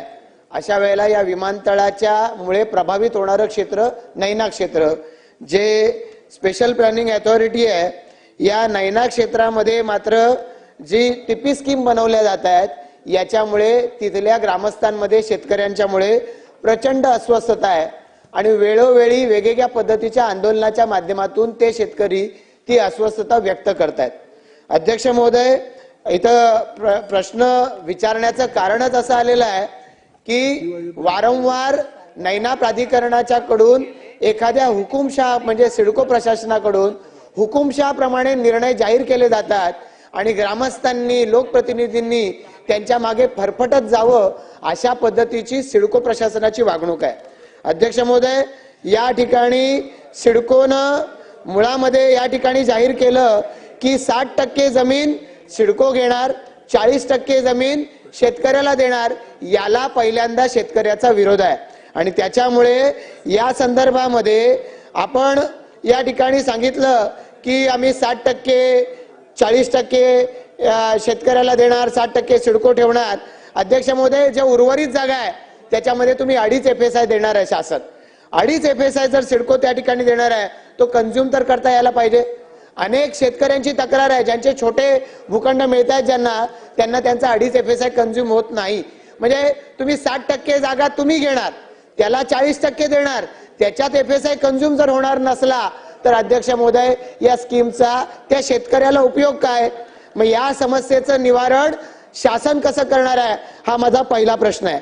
अध्यक्ष महोदय, दुसरं, शासनानं उत्तर देताना याच्यामध्ये म्हटलंय की आम्ही गावठाणा लगतचे जे प्लॉट आहेत त्याच्यामध्ये जमीनदार, इथं उत्तरात म्हटलंय जमीनधारकांच्या मूळ घरांचं संरक्षण व्हावं म्हणून त्यांच्या मूळ घरावर 40% क्षेत्राचा भूखंड आम्ही आरक्षित केलेला आहे. अध्यक्ष महोदय, त्या ठिकाणी लँड पुलिंग स्कीम आपण जाहीर केली. ही नैना टीपी स्कीम म्हणजे लँड पुलिंग स्कीम आहे. मग लँड पुलिंग स्कीम आहे, तुम्ही 40% भूखंडच देणार, तो सुद्धा त्याच्या घरावर टाकणार. अध्यक्ष महोदय, ही हुकुमशाही आहे. सिडको प्रशासनाची ही हुकुमशाही आहे. शेतकऱ्यांनी स्वतःच्या जागेवर बांधलेलं घर, हे स्वतःच्या जागेवर बांधलेलं घर, कदाचित त्याच्यातली काही घरं विना परवानगी असतील, पण तरी सुद्धा ही घरं ही तुम्ही त्याच्या घरावरती टीपी स्कीम मध्ये ती घरं घेण्याचा अट्टास का करताय? मी पहिला प्रश्न विचारला अध्यक्ष महोदय. दुसरा प्रश्न माझा आहे की तुम्ही टीपी स्कीम मध्ये जी घरं घेताय त्याला ग्रामस्थांचा प्रचंड विरोध आहे. अध्यक्ष महोदय, शेतकऱ्यांच्या भावना पराकोटीच्या संतप्त आहेत. त्यामुळे प्रशासनाला हा जर प्रकल्प आणायचा असला, शेतकऱ्यांचा विरोध डावलून प्रशासन सिडको प्रकल्प राबवू शकत नाही. हा प्रकल्प होणार नाही. तुम्ही टेंडर काढा, काही करा, ते ग्रामस्थ तिथं सिडकोला इंचभर जमीन द्यायला तयार नाहीत जर त्या शेतकऱ्यांचा ऐकणार नसाल तर. आणि म्हणून आमचं म्हणणं आहे की या ठिकाणी जर ग्रामस्थांचा विरोध आहे तर तुमचा अट्टास का टीपी स्कीम मध्ये घरं घेण्याचा? दुसरा प्रश्न अध्यक्ष महोदय मग माझा आहे, ही घरं टीपी स्कीम मधून वगळण्याचा शासन निर्णय घेणार का? मंत्री महोदय. अध्यक्ष महोदय, सन्मान्य सदस्य प्रशांतजी ठाकूर यांनी नैना संदर्भातला जो प्रश्न या ठिकाणी मांडलेला आहे त्यांना देखील माहिती आहे की नवी मुंबई आंतरराष्ट्रीय विमानतळाच्या 20 किलोमीटरच्या परिघामध्ये ही टीपी स्कीम राबवली जाते आणि ही टीपी स्कीम माझ्या माहितीप्रमाणे 41 स्क्वेअर किलोमीटर आहे आणि त्याच्यामध्ये 1 ते 7 या टीपी स्कीमला शासनानं मंजुरी दिलेली आहे. 8 ते 12 लवादाकडे त्याची सुनावणी देखील सुरू आहे. परंतु शेतकऱ्यांच्या विरोधामध्ये जाऊन किंवा शेतकऱ्यांना विश्वासात न घेता तिथं कुठेही जबरदस्तीनं काम करण्याची सिडकोची देखील इच्छा नाही. 60-40 रेशोची योजना आहे. मला असं वाटतं की 3155 लाभधारकांना 40% मध्ये त्यांची घरं तशीच ठेवण्यासंदर्भातला निर्णय हा ऑलरेडी सिडकोनं घेतलेला आहे आणि उर्वरित जी घरं आहेत ती काही ठिकाणी रस्त्यामध्ये येत आहेत, त्यांचं ॲक्विजिशन करणं गरजेचं आहे. तरी सुद्धा त्यांना नुसती चौकशीसाठी नोटीस दिलेली आहे. कुठेही ती घरं पाडण्याचा निर्णय हा सिडकोनं घेतलेला नाही. मी या सभागृहामध्ये सन्माननीय सदस्यांना आश्वस्त करू इच्छितो की ग्रामपंचायतींना, लोकप्रतिनिधींना आणि तिथल्या प्रकल्प बाधितांना विश्वासात घेतल्याशिवाय सिडको पुढे जाणार नाही ही या सभागृहामध्ये हमी देतो. आपण मंत्री महोदयांनी उत्तर देताना सांगितलं की टीपी स्कीम मधले रस्ते त्याच्यामध्ये येणारी घरं असं आपण सांगताय. त्याच्या संदर्भामध्ये शेतकऱ्यांच्या आमच्या प्रश्न आहेतच, पण आता या ठिकाणी मूळ प्रश्न जो विचारलाय आणि ग्रामस्थांची सगळ्यात मोठी तक्रार आहे, गावठाणाच्या बाहेर तुमच्या टीपी स्कीम असल्या हरकत नाही, पण गावठाणा लगतची घरं आहेत, गावठाणातली घरं आहेत, त्याच्यावरती तुम्ही प्लॉट टाकलेले आहेत आणि त्याच्यामुळे शेतकऱ्यांच्या भावना संतप्त आहेत. 2013 सालचा प्रकल्प आहे मंत्री महोदय आणि 2013 पासून आज विरोध इतक्या मोठ्या प्रमाणात का वाढला? कारण त्यांच्या लक्षात आलं घरांवरती प्लॉट टाकले, त्याची संमती नसताना मग याला लँड पुलिंग स्कीम कसं म्हणावं? आणि त्यामुळे या जी गावठाणा लगतची घरं आहे जी तुम्ही टीपी स्कीम मध्ये टाकली, ती टीपी स्कीम मधून पहिले वगळली पाहिजेत. आणि फार छोटा म्हणजे 2-5% वरती या घरांची जागा असणार नाही. त्यामुळे हा प्रश्न उगातच गुंतागुंतीचा करून त्याच्यामध्ये वेळ घालवला तर प्रचंड याच्यामध्ये वेळ जाईल. त्यामुळे यासाठी ही घरं वगळण्याची आवश्यकता आहे. तो निर्णय शासन घेणार का? आणि हे सगळेच विषय आहेत, एक नाही, याच्याबरोबर आणखी अनेक विषय आहेत. मी सभागृहाचा सगळ्यासाठी आत्ता वेळ घेत नाही, पण माननीय उपमुख्यमंत्री शिंदे साहेबांनी जर याची बैठक घेतली तर मला असं वाटतं की सगळ्याच्या महत्वाचे विषय आहेत. त्यामुळे हा प्रकल्प मार्गी लागू शकतो शेतकऱ्यांचं समाधान झाल्यावरच. तर तशी बैठक सुद्धा शासन घेणार का? अध्यक्ष महोदय, सन्मान्य सदस्यांनी 2 मुद्दे या ठिकाणी मांडले. पहिला मुद्दा होता की स्कीम मध्ये नसलेल्या गावठाणावर जर काही कारवाई करण्याची भूमिका सिडकोने घेतलेली आहे तर ती तपासून बघितली जाईल. आणि माननीय राज्याचे उपमुख्यमंत्री नगरविकास मंत्री आदरणीय शिंदे साहेबांना ही बैठक अधिवेशन संपल्यानंतर घ्यावी अशा पद्धतीची विनंती करण्यात येईल. एकदम उपप्रश्न. अध्यक्ष महोदय, प्रशांत ठाकूर साहेबांनी जो प्रश्न उपस्थित केलेला आहे तो अत्यंत योग्य आहे. मुंबई महानगरपालिकेमध्ये 33 टाउन प्लॅनिंग स्कीम्स आहेत. त्या 33 टाउन प्लॅनिंग स्कीम्सचा आमचा अनुभव हाच आहे. ते जे म्हणतायत की अंतिम भूखंड जिथे घर आहे त्याच्यावर अंतिम भूखंड टाकला, माझा मूळ भूखंड काढून घेणार आणि मला तो अंतिम भूखंड देणार ज्याच्यावर ऑलरेडी घरं आहेत.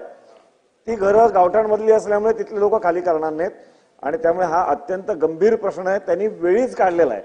हे एकदा नगर रचना योजना संमत झाल्या की त्याच्यानंतर नागरिकांच्या हातात काही राहत नाही. आणि त्यामुळे माझा याला लागून एक धोरणात्मक प्रश्न आहे. मंत्री महोदयांनी त्याचं उत्तर द्यावं, नाहीतर जी बैठक माननीय उपमुख्यमंत्री महोदयांकडे लागणार आहे त्यात महाराष्ट्रात ज्या ज्या ठिकाणी टाउन प्लॅनिंग स्कीम आहेत त्याच्याशी संबंधित आमदारांना सुद्धा बोलवावं अशी मी विनंती करीन. प्रश्न असा आहे की ज्या अंतिम भूखंड धारकांना भूखंड दिले परंतु ते मोकळे नाहीत, त्यामुळे त्यांच्या ताब्यात काहीच आलं नाही, त्यांना अन्य मार्गाने त्यांची भरपाई करणार का? हा माझा ह्या निमित्ताने एक धोरणात्मक प्रश्न आहे. तो महाराष्ट्रातल्या सर्व टाउन प्लॅनिंग स्कीम ज्या ज्या ठिकाणी आहेत तिथल्या अंतिम भूखंड धारकांना लागू होऊ शकतो. अध्यक्ष महोदय, सन्मान्य सदस्यांनी बैठकीला बोलवण्याची जी मागणी केलेली आहे त्या संदर्भात या सगळ्या सदस्यांना बैठकीला बोलवलं जाईल.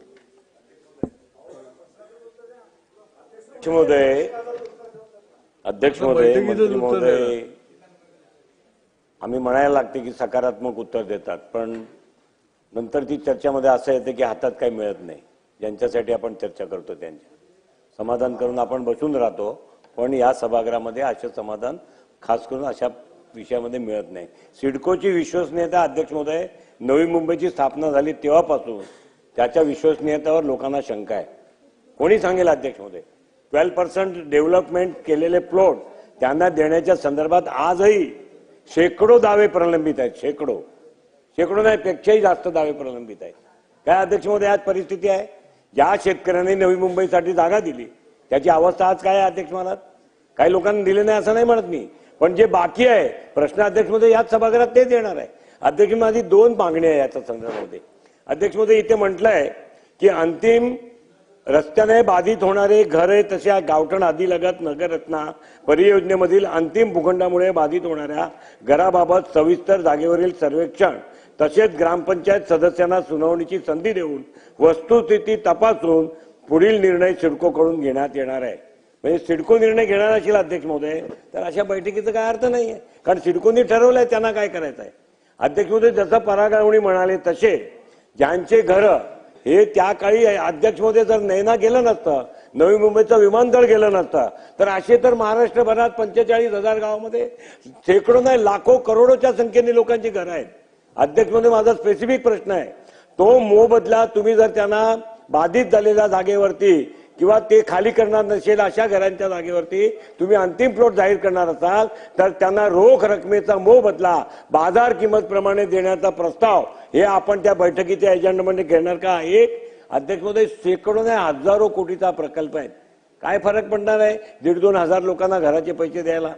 काय फरक पडणार अध्यक्ष महाराज? आणि म्हणून आपण रोख रकमेच्या मोबदल्यात बाजार किंमतने जर त्यांना बाधित होत असेल आणि त्यांना निष्कासित करायचं असेल तर असे रोख रकमेच्या मोबदला बाजार किंमतने देणार का, समावेश करणार का, प्रश्न आहे. मंत्री महोदय. सन्मान्य अध्यक्ष महोदय, सन्मान्य योगेश सागरजींनी जो मुद्दा या ठिकाणी मांडला तो गावठणाबाबतच्या टीपी योजना ज्या आहेत त्या संदर्भातला आहे. आणि मगाशी मी सांगितलं की 2.5 FSI जरी मिळत असला पण जिथे 2.5 FSI मिळत नाही तिथे नक्की TDRचा देखील विचार केला जाईल. आणि एक शासनाचं धोरण स्पष्ट आहे, सिडकोचं धोरण देखील स्पष्ट आहे की ज्या स्कीम 40% कुठे रस्त्यामध्ये येत असतील त्या संदर्भात ग्रामस्थांशी चर्चा करून, ग्रामपंचायतीशी चर्चा करून, लोकप्रतिनिधींशी चर्चा करून यांना अपेक्षित असलेलंच काम सिडको मार्फत केलं जाईल. ठीक. आजच्या कामकाज पत्रिकेवरील उर्वरित लक्षवेधी पुढे ढकलण्यात येत आहेत. सभागृहाची बैठक आता स्थगित होत आहे. सभागृहाची बैठक पुन्हा 2 वाजता भरेल.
Halo, halo, check, halo, halo, check, check, halo, halo, halo, check, mic check, halo, halo, halo, check, halo, hello check hello hello hello check mic check hello hello hello check check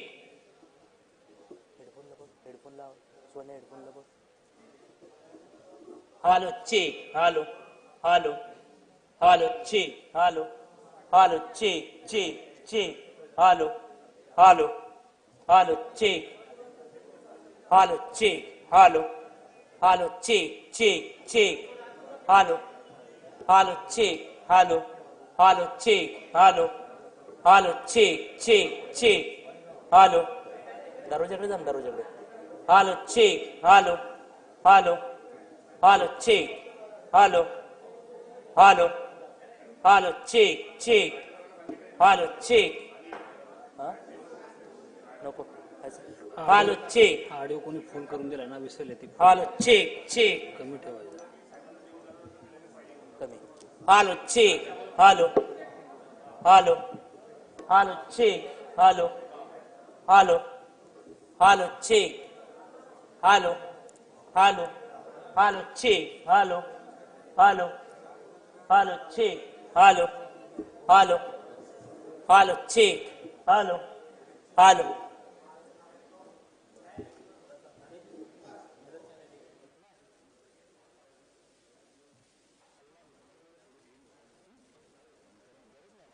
Hello, hello, check. Hello, hello, check. Mic check. Hello, hello, check. Hello, hello, hello, hello, check. Hello, hello, hello, check. Hello, check. Mic check. 1 2 3 3 2 1. Hello, hello, check. Hello, hello, check. Hello, hello, hello. Hello, check. Hello. Hello, check.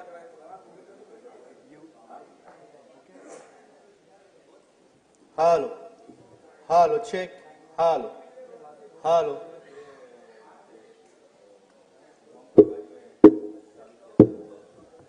Hello. Hello, check. Hello. Hello, check. Mic check. Hello. Hello, check. Hello. Hello, check. Hello. Hello. Hello, check.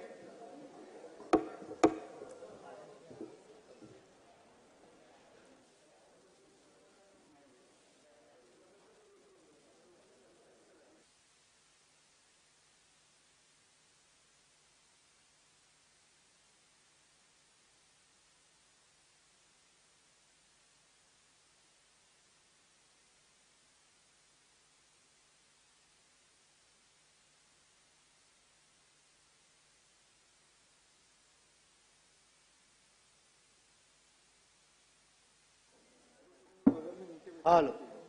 Hello, check. Hello. Hello, check.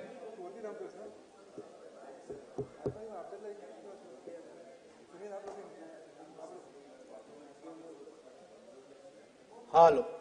Hello, check. Hello. Hello. Hello, check. Hello. Hello, check. Hello. Hello. Vikas तेव्हा check कर hello hello check hello hello hello check hello hello hello hello check hello hello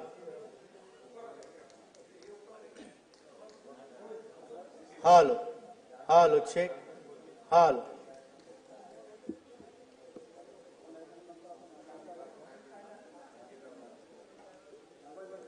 Hello.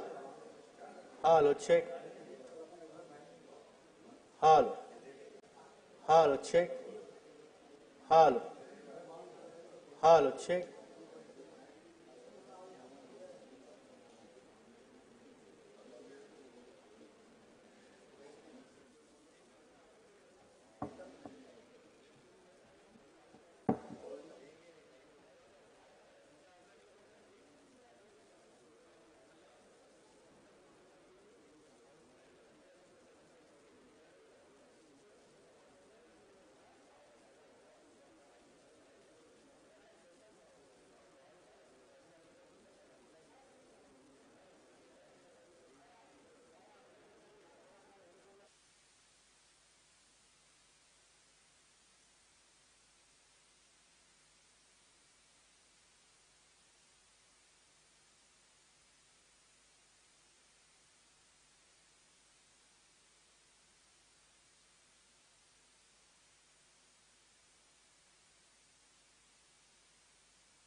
Hello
Halo, halo, halo, check, halo, halo, check, halo, halo, halo, check,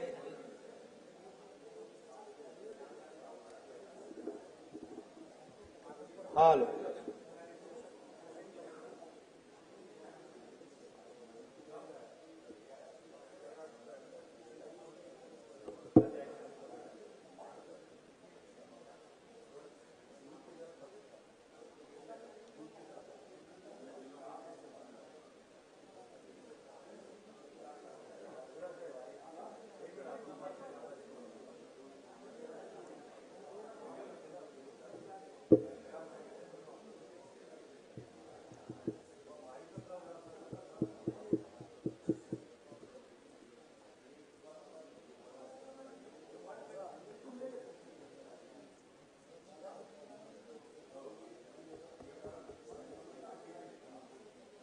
Halo, halo, check, halo.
मुख्यमंत्री तथा वित्तमंत्री सन 2025-26चा अर्थसंकल्प सादर करतील.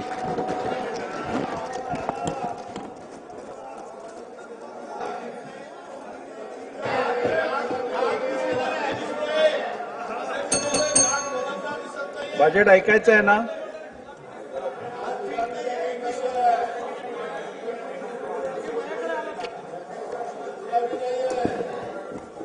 सन्माननीय अध्यक्ष महोदय, आपल्या सर्वांचं आराध्य दैवत युगपुरुष छत्रपती शिवाजी महाराज, स्वराज्य रक्षक छत्रपती संभाजी महाराज, स्वराज्य जननी जिजाऊ माँसाहेब, छत्रपती राजर्षी शाहू महाराज, क्रांतीसूर्य महात्मा ज्योतिराव फुले, महामानव भारतरत्न डॉक्टर बाबासाहेब आंबेडकर, राजमाता पुण्यश्लोक अहिल्यादेवी होळकर, क्रांतीज्योती सावित्रीबाई फुले, साहित्यरत्न लोकशाहीर अण्णाभाऊ साठे या महामानवांना मी वंदन करतो. शिखांचे 9वे गुरु श्री गुरु तेग बहादूर यांच्या हौतात्म्याचे हे 350वे वर्ष आहे. त्यांनाही मी अभिवादन करतो. हे वर्ष अनेक दृष्टीनं विशेष आहे. स्वराज्य सौदामिनी महाराणी ताराबाई यांचे हे त्रिशतकोत्तर सुवर्ण महोत्सवी जयंती वर्ष आहे. पुण्यश्लोक अहिल्यादेवी होळकर यांचे त्रिशताब्दी जन्म वर्ष आहे. देशातील लोकशाहीचा आधारस्तंभ असणाऱ्या आपल्या संविधानाला 75 वर्ष पूर्ण झाली आहेत. अशा या विशेष वर्षात आज अंमल की एकादशीच्या पवित्र दिवशी मला माझा 11वा अर्थसंकल्प मांडण्याची संधी मिळते, हे मी माझं भाग्य समजतो. नोव्हेंबर 2024 मध्ये झालेल्या विधानसभा निवडणुकीमध्ये जनतेने महायुतीला बहुमताचा अभूतपूर्व कौल दिला आहे. राज्यातील तमाम जनतेचे मी त्यासाठी आभार मानतो. मतदारांनी आमच्यावर दाखवलेला विश्वास जबाबदारीची जाणीव करून देणारा असून त्यांचा सन्मान राखण्याचं काम महायुतीच्या सरकारच्याकडून निश्चितपणे होईल याची ग्वाही मी देतो. 1 फेब्रुवारी 2025 रोजी सादर केलेल्या अर्थसंकल्पात केंद्र शासनाने आयकरामध्ये मोठी सूट देऊन मध्यमवर्गीयांना दिलासा दिला आहे. केंद्रीय अर्थसंकल्पातील तरतुदीमुळे राज्याच्या अनेक महत्वाकांक्षी योजनांना नक्कीच बळ मिळणार आहे. राज्यातील विविध पायाभूत सुविधा प्रकल्प, रेल्वे आणि कल्याणकारी योजनांच्यासाठी केंद्र शासनाने केलेल्या भरीव तरतुदी करता मी राज्याच्या जनतेच्या वतीनं भारताचे लोकप्रिय पंतप्रधान माननीय श्री नरेंद्र मोदी महोदयांचे मनपूर्वक आभार मानतो. यापुढील कालावधीतही असेच भरभक्कम पाठबळ केंद्र शासनाचे राज्याला लाभेल याची खात्री मी बाळगतो. लाडक्या बहिणी मिळाल्या धन्य झालो, 1,12 प्रियजनांना मान्य झालो, विकासाची केली कामे म्हणून आम्ही पुन्हा आलो. अध्यक्ष महोदय, मी आपल्या अनुमतीने सन 2025-26 या वर्षाचा राज्याचा अर्थसंकल्प सभागृहाला सादर करतो. सन 2047 पर्यंत भारत हे विकसित राष्ट्र व्हावे असा माननीय पंतप्रधान श्री नरेंद्र मोदी साहेबांचा संकल्प आहे. हा संकल्प सिद्धीस नेण्यासाठी महाराष्ट्र अव्वल दर्जाची कामगिरी करेल यात मला तिळमात्र शंका नाही. या सरकारच्या स्थापनेच्या वेळीच महाराष्ट्र आता थांबणार नाही असा संकल्प मुख्यमंत्री महोदयांनी केला आहे. विकसित भारत, विकसित महाराष्ट्र हे सूत्र प्रत्यक्षात आणण्यासाठी विकास चक्राला गती देणं आवश्यक आहे. हे लक्षात घेऊन राज्याचा शाश्वत व सर्वसमावेशक विकासाची रूपरेषा तयार करण्याचं काम हाती घेण्यात आले आहे. उद्योग, पायाभूत सुविधा, कृषी व संलग्न क्षेत्रे, सामाजिक व इतर क्षेत्राच्या विकासासाठी महत्वाच्या तरतुदी करणारा हा अर्थसंकल्प आहे. महाराष्ट्र आता थांबणार नाही, विकास आता लांबणार नाही.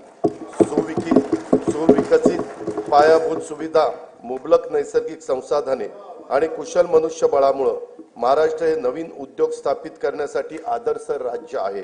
उद्योग क्षेत्रातील देशांतर्गत व परदेशी थेट गुंतवणुकीसाठी शासन सतत प्रयत्नशील असल्याने राज्यात मोठ्या प्रमाणावर गुंतवणूक होत आहे. अर्थव्यवस्थेच्या विकास चक्राला चालना देण्यासाठी खासगी तसेच शासकीय गुंतवणूक, नागरिकांचा उपभोग खर्च आणि निर्यात या 4 प्रमुख घटकांच्या मध्ये वृद्धी होणं आवश्यक आहे. शासनाने पायाभूत सुविधांवर केलेल्या गुंतवणुकीमुळे तसेच उद्योगांना दिलेल्या विविध प्रोत्साहनामुळे मोठ्या प्रमाणावर थेट देशी व परदेशी गुंतवणूक आकर्षित होत आहे. खासगी गुंतवणुकीचे उत्पादनात मोठ्या प्रमाणावर वाढ होत आहे. रोजगारात वाढ होऊन उत्पन्नात वृद्धी होत आहे. या व्यतिरिक्त शासनाच्या विविध योजनांचा लाभ लाभार्थींच्या बँक खात्यात थेट जमा करण्यात येत असल्याने क्रय शक्ती वाढली आहे. त्याचा परिणाम बाजारात वस्तू व सेवांच्या मागणीत वाढ होण्यात झालेला आहे. परिणामी गुंतवणूक, रोजगार निर्मिती, वाढीव उत्पन्न, मागणी, गुंतवणूक असे विकास चक्र फिरते आहे. औद्योगिक विकासात राज्य सदैव अग्रेसर असून थेट विदेशी गुंतवणुकीच्या बाबतीतही देशात अव्वल आहे.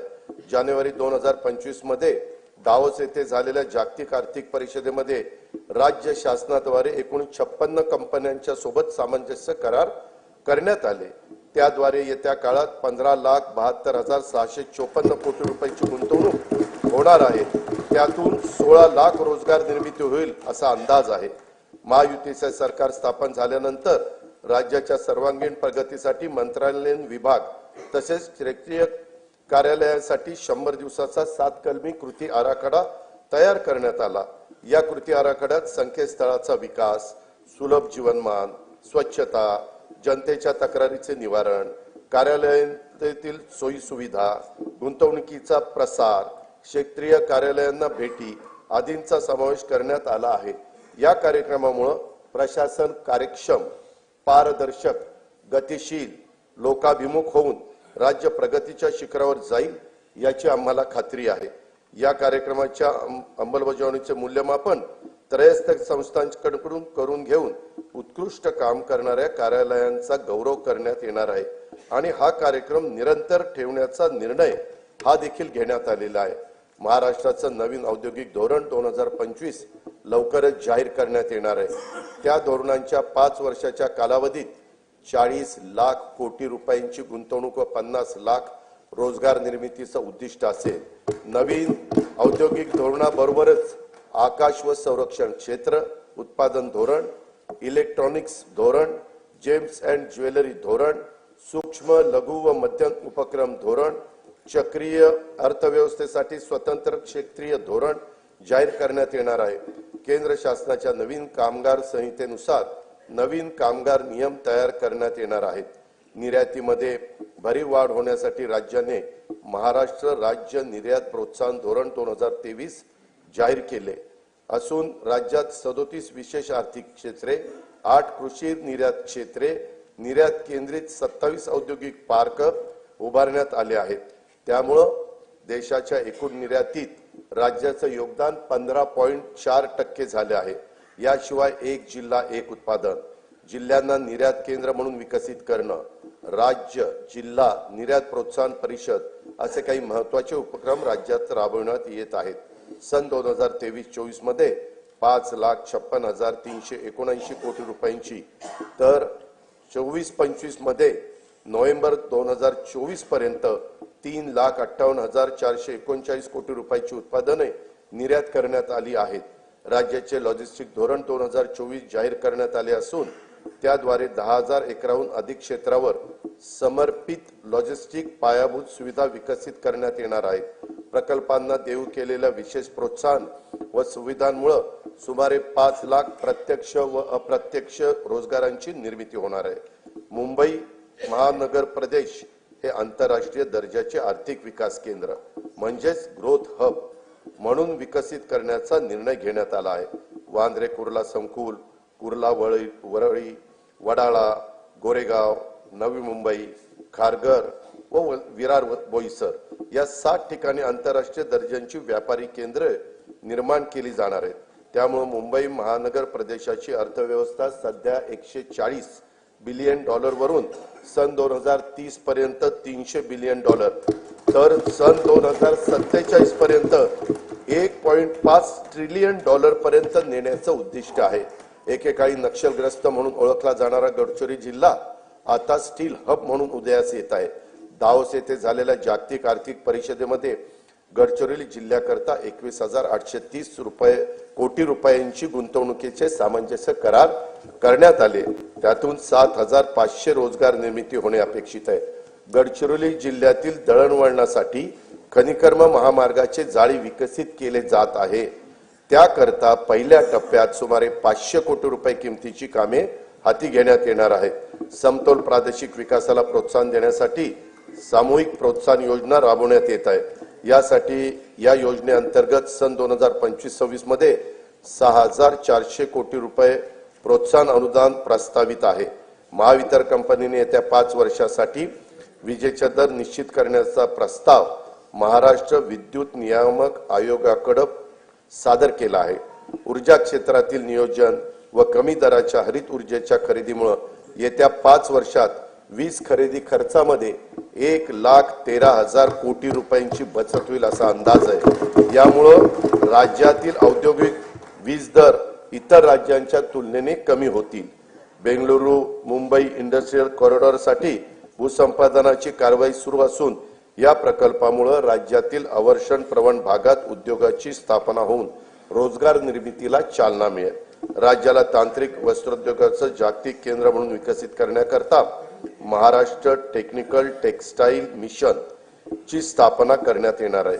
विदर्भातील कापूस उत्पादन शेतकऱ्यांना उत्पन्नात वाढ होण्यासाठी याचा उपयोग होईल। हातमाग विणकरांना प्रोत्साहन आणि सुविधा देण्यासाठी नागपूर येथे अर्बन हाट केंद्राची स्थापना करण्यात येणार आहे। गुंतवणूकदार आणि उद्योजकांना राज्यात व्यवसायासाठी अधिक पूरक परिसंस्था विकसित करण्याच्या उद्देशाने जुलै 2023 मध्ये महाराष्ट्र उद्योग व्यापार व गुंतवणूक सुविधा कायदा लागू करण्यात आला आहे। उद्योजकांना त्यांच्या उद्योगाचा विस्तार करण्यासाठी तसेच नवीन उद्योग स्थापन करण्यासाठी 17 विभागांच्याकडून देण्यात येणाऱ्या 141 सेवा आता मैत्री या संकेतस्थळामार्फत देण्यात येत आहे। आम्हावरी खिळले डोळे उद्याच्या पिढ्यांचे, आज स्वप्न बघतो आम्ही उद्याच्या दिसांचे। नवीन पिढीला रोजगारांच्या संधी उपलब्ध करून देण्यासाठी तसेच नव उपक्रमांमध्ये राज्य अग्रेसर व्हावे यासाठी नवी मुंबई येथे 250 एकर क्षेत्रावर नाविन्यता नगर इनोव्हेशन सिटी उभारण्यात येणार आहे। रतन टाटा महाराष्ट्र राज्य कौशल्य विद्यापीठाकडून मायक्रोसॉफ्ट कंपनी मार्फत 10,000 महिलांना कौशल्य व कृत्रिम बुद्धिमत्ता या विषयाचे प्रशिक्षण देण्यात येत आहे। सन 2025-26 या वर्षाकरता कार्यक्रम खर्चाकरता उद्योग विभागास 1,021 कोटी रुपये, कामगार विभागास 171 कोटी रुपये, वस्त्रोद्योग विभागास 774 कोटी रुपये आणि कौशल्य रोजगार उद्योजकता आणि नाविन्यता विभागास 807 कोटी रुपयाचा नियतव्यय प्रस्तावित आहे। पायाभूत सुविधांच्या मध्ये 1 रुपयाची गुंतवणूक केली तर स्थूल राज्य उत्पन्नामध्ये 2.5 ते 3.5 रुपयांची वाढ होते। हे लक्षात घेऊन विमानचालन, रेल्वे, मेट्रो, महामार्ग, जलमार्ग, जलवाहतूक, बंदर विकास, सिंचन, ऊर्जा, परिवहन व दळणवळण येत्या क्षेत्रात येत्या 5 वर्षात विक्रमी गुंतवणूक करण्याचा शासनाचा निर्धार आहे।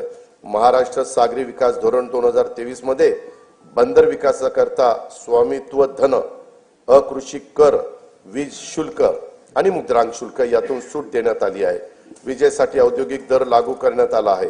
प्रवासी जलवाहतूक व किनारी पर्यटनाला चालना देण्यासाठी प्रवासी व बंदर करातून सूट देण्यात आली आहे। बंदराच्या करारांचा कमाल कालावधी देखील आता 90 वर्ष करण्यात आला आहे। जवाहरलाल नेहरू बंदर प्राधिकरण आणि महाराष्ट्र सागरी मंडळ हे संयुक्तरित्या पालघर जिल्ह्यात वाढवण बंदर विकसित करीत आहे। या प्रकल्पाचा एकूण खर्च 76,220 कोटी रुपये असून त्यात राज्य शासनाचा सहभाग 26% आहे। वाढवण बंदरामुळे 300 दशलक्ष मेट्रिक टन वार्षिक माल हाताळणी क्षमता निर्माण होणार आहे।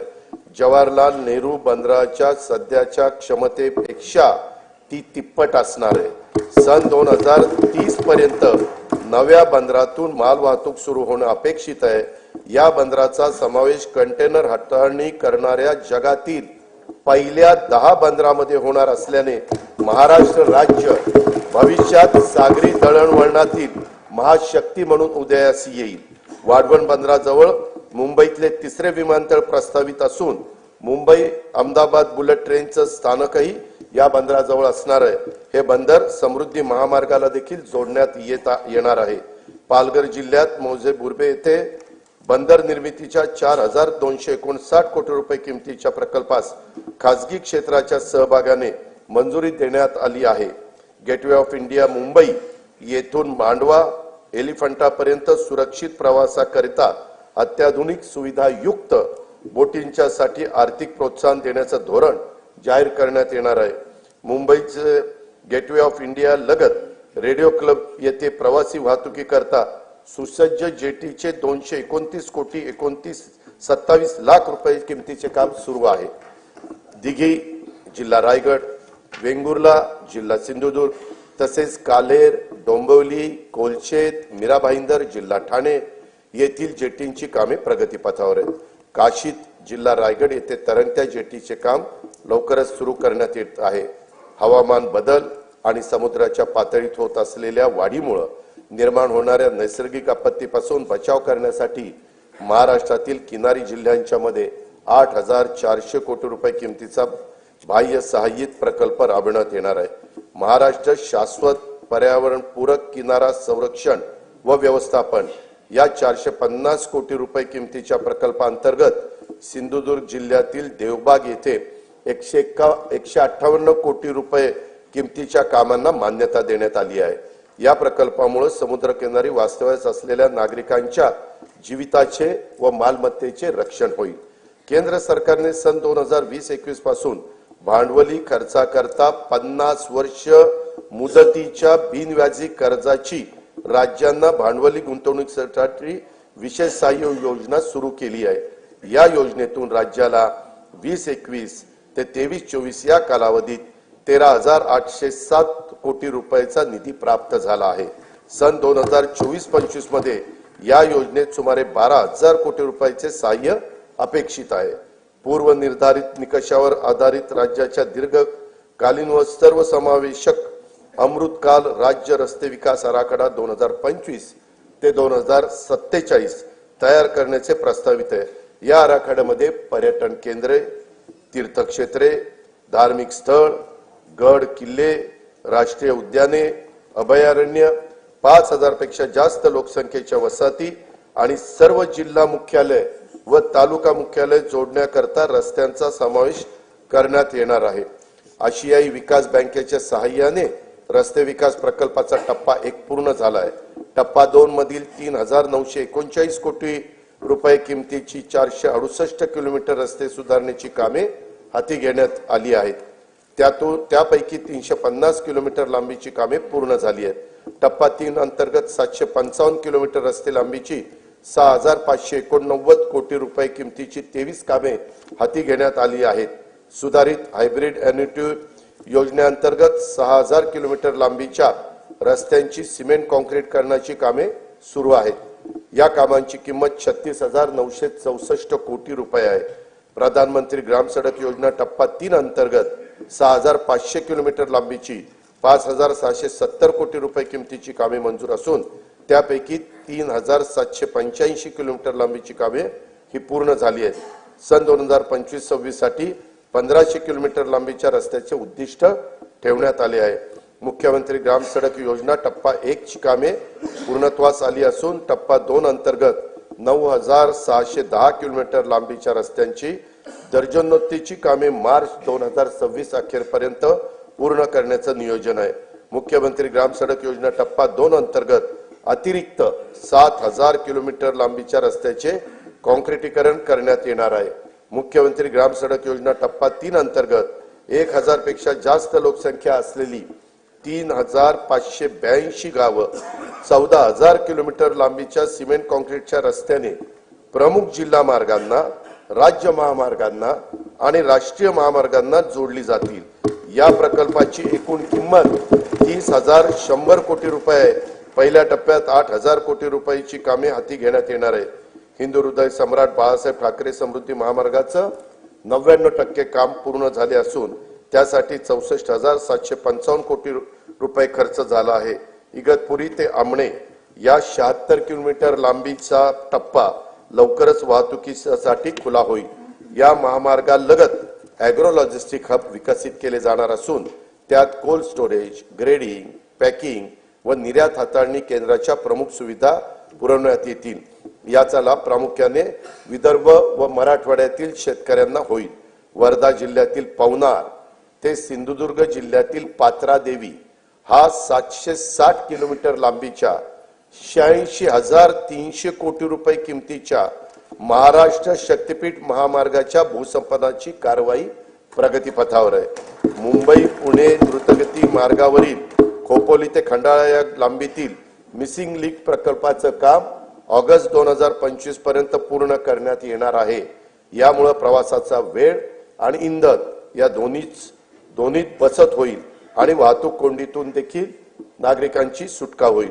मुंबई उपनगर परिसरातील वाहतूक गतिमान व्हावी यासाठी वर्सोवा ते मड खाडी पूल, वर्सोवा ते भाईंदर किनारी मार्ग, मुलुंड ते गोरेगाव, ठाणे ते बोरिवली आणि ऑरेंज गेट ते मरीन ड्राईव्ह भुयारी मार्ग असे 64,783 कोटी रुपये किमतीचे प्रकल्प हाती घेण्यात आले आहेत.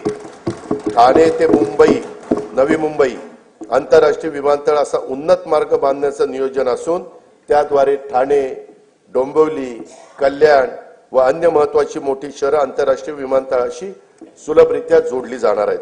बाळकुम ते गायमुख या ठाणे किनारी मार्गाची लांबी 13.45 किलोमीटर असून त्याचे सुमारे 3,364 कोटी रुपये खर्चाचे काम सन 2028 अखेरपर्यंत पूर्ण करण्याचं आमचं नियोजन आहे. शिवडी वरळी या 1,051 कोटी रुपये किमतीच्या उन्नत जोड रस्त्यांचे काम मार्च 2026 अखेर पूर्ण करण्यात येणार आहे. स्वातंत्र्यवीर सावरकर सागरी सेतू वांद्रे ते वर्सोवा या दरम्यानचे 14 किलोमीटर लांबीचे 18,120 कोटी रुपये खर्चाचे काम मे 2028 पर्यंत पूर्ण करण्याचं आमचं नियोजन आहे. उत्तन ते विरार या सागरी सेतू व जोड रस्त्याच्या 55 किलोमीटर लांबीचा 87,427 कोटी रुपये किमतीचा प्रकल्प हा हाती घेण्यात येणार आहे. पुणे ते शिरूर या 54 किलोमीटर लांबीच्या 7,515 कोटी रुपये किमतीचा उन्नत मार्गाचे बांधकाम हाती घेण्यात येत आहे. तळेगाव चाकण शिक्रापूर या रस्त्याच्या तळेगाव ते चाकण या 25 किलोमीटर लांबीत 4 पदरी उन्नत मार्ग प्रस्तावित आहे. या प्रकल्पासाठी 6,499 कोटी रुपये खर्च अपेक्षित आहे.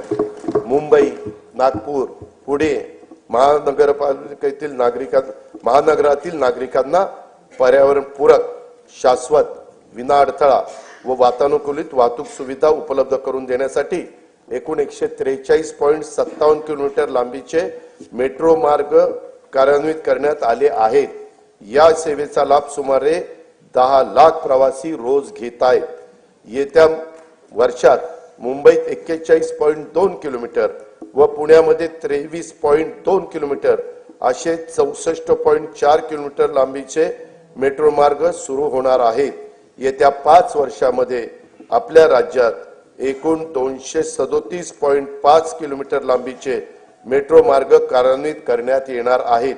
नागपूर मेट्रोचा 40 किलोमीटर लांबीचा पहिला टप्पा पूर्ण झालाय. आता दुसऱ्या टप्प्यात 6,708 कोटी रुपये किमतीच्या 43.80 किलोमीटर लांबीचे काम प्रगतीपथावर आहे. ठाणे वर्तुळाकार मेट्रो मार्ग तसेच पुण्यातील स्वारगेट ते कात्रज विस्तार मार्गिका आणि या प्रकल्पास केंद्र शासनाने मान्यता पण दिलेली आहे.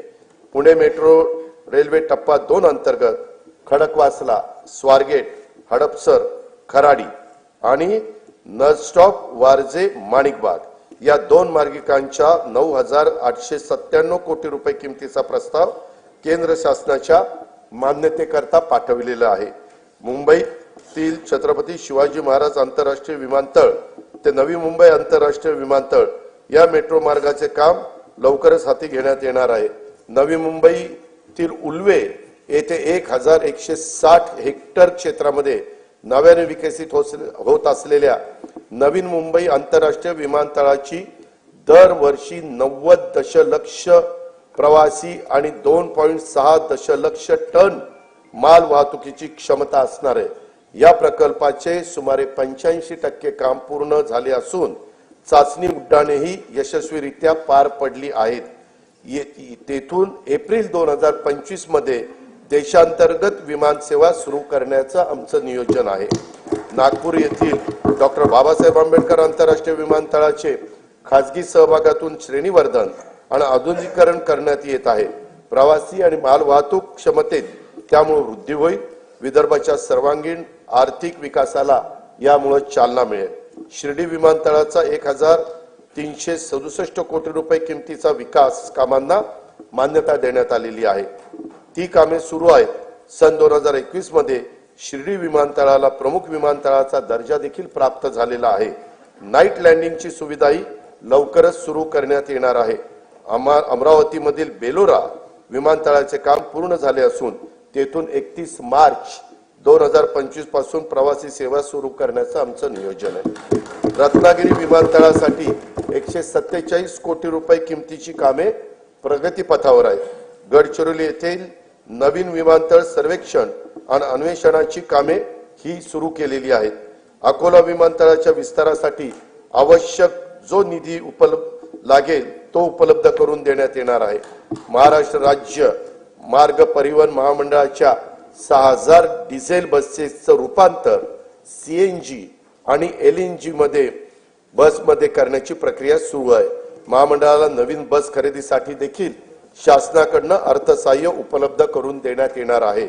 सन 2025-26 या वर्षासाठी कार्यक्रम खर्चाकरता बंदरे विभागास 484 कोटी रुपये, सार्वजनिक बांधकाम रस्ते विभागास 19,936 कोटी रुपये, परिवहन विभागास 3,710 कोटी रुपये, नगर विकास विभागास 10,729 कोटी रुपये, ग्राम विकास विभागास 11,480 कोटी रुपये, पर्यावरण व वातावरणातील बदल विभागास 245 कोटी रुपये, ऊर्जा विभागास 21,534 कोटी रुपये नियतवे प्रस्तावित आहे.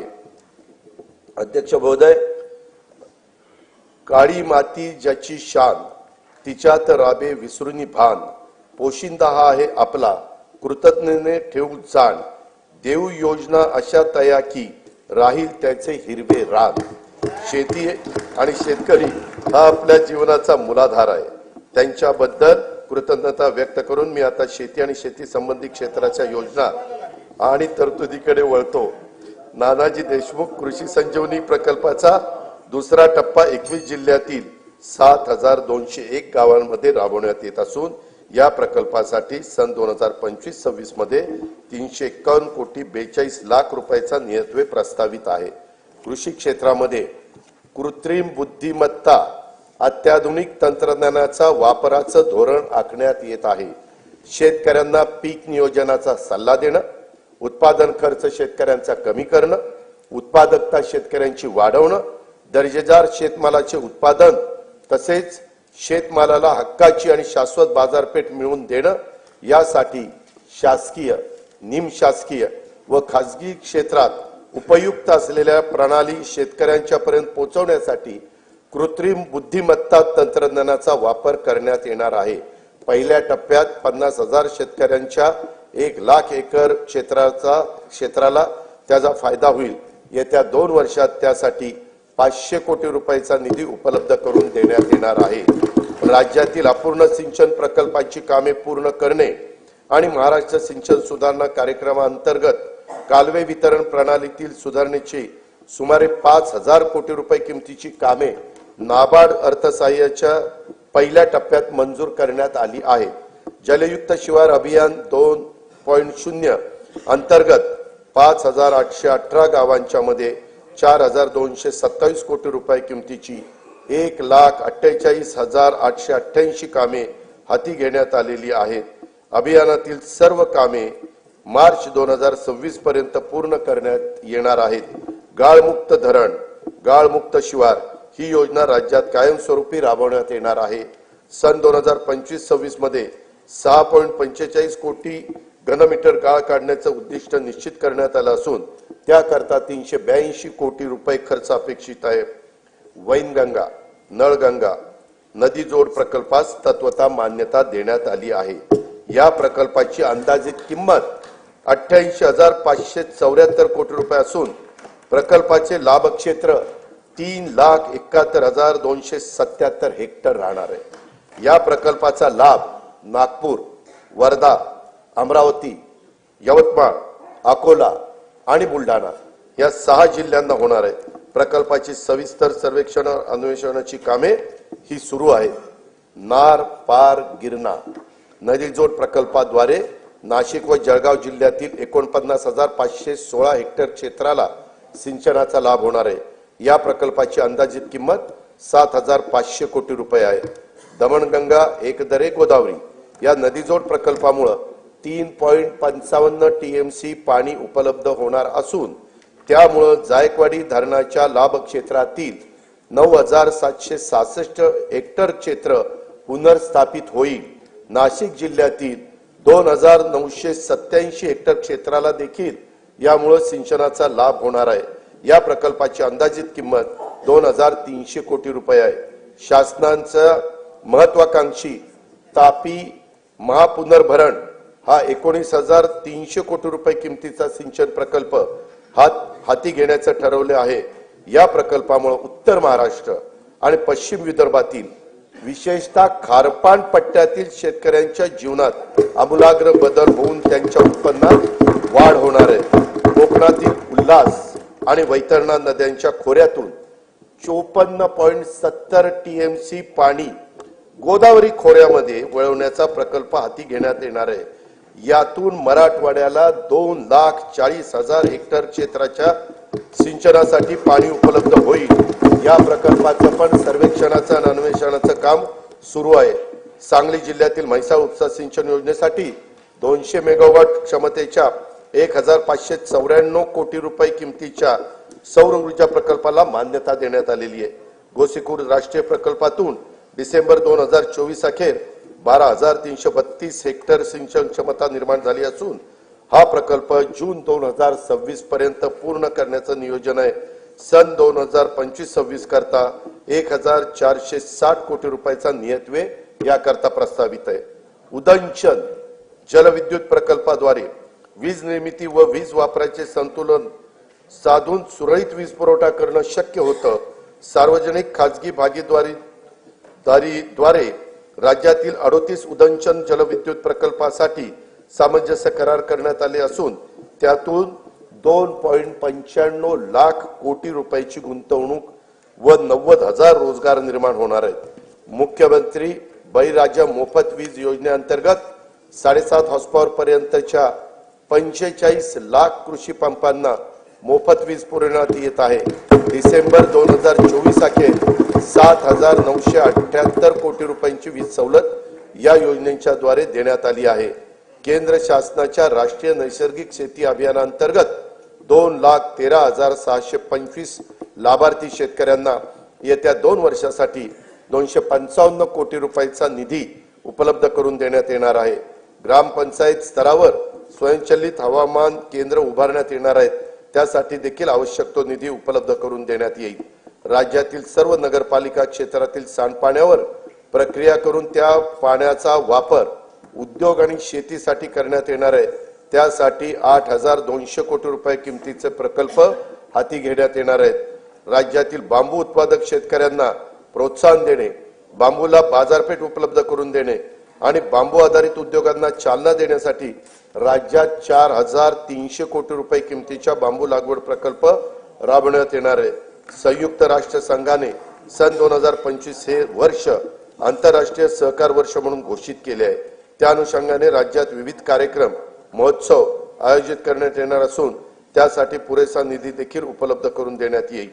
लहान सीमांत शेतकरी व कृषी नव उद्योजकांना केंद्रस्थानी ठेवून शेतमालाच्या मूल्य साखळ्यांच्या विकासासाठी 2,100 कोटी म्हणजेच 2100 कोटी रुपये किमतीचा माननीय बाळासाहेब ठाकरे कृषी व्यवसाय व ग्रामीण परिवर्तन स्मार्ट प्रकल्प राबवण्यात येत आहे.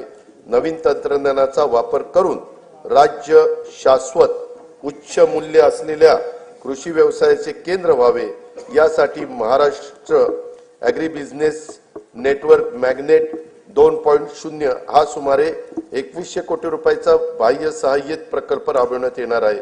देशी गाईचे संगोपन, संवर्धन आणि संशोधनासाठी देवलापार जिल्हा नागपूर येथे गौ विज्ञान अनुसंधान केंद्रास सहाय्य केले जाईल.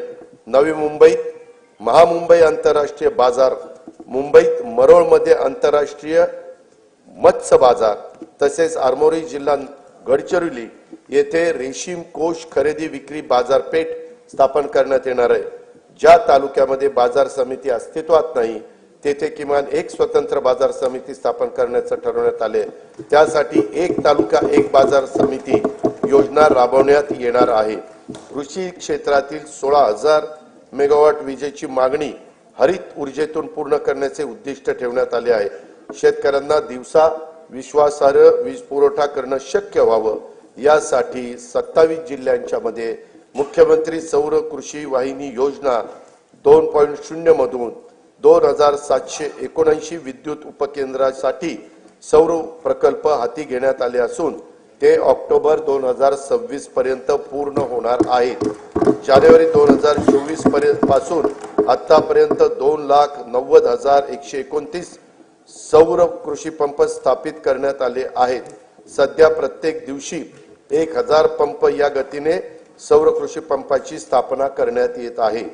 बी बियाणं, यंत्रसामुग्री, खते आणि शेतमालाच्या वाहतुकीसाठी महत्त्वाच्या असलेल्या शेत व पाणंद रस्त्याच्या बांधणीसाठी बळीराजा शेत व पाणंद रस्ते रामटेकच्या धर्तीवर ही योजना सुरू करण्यात येणार आहे। सन 2025-26 या वर्षासाठी कार्यक्रम खर्चाकरता कृषी विभागाला 9,710 कोटी रुपये, पशुसंवर्धन, दुग्ध विकास व मत्स्य व्यवसाय विकास विभागाला 635 कोटी रुपये, फलोत्पादन विभागाला 708 कोटी रुपये, मृद व जलसंधारण विभागाला 4,247 कोटी रुपये, जलसंपदा व खारभूमी विभागाला 16,456 कोटी रुपये, मदत व पुनर्वसन विभागाला 638 कोटी रुपये, रोजगार हमी योजना विभागाला 2,205 कोटी रुपये, सहकार व पणन विभागाला 1,178 कोटी रुपये, अन्न नागरी पुरवठा विभागाला 526 कोटी रुपयाचा नियतव्यय प्रस्तावित आहे।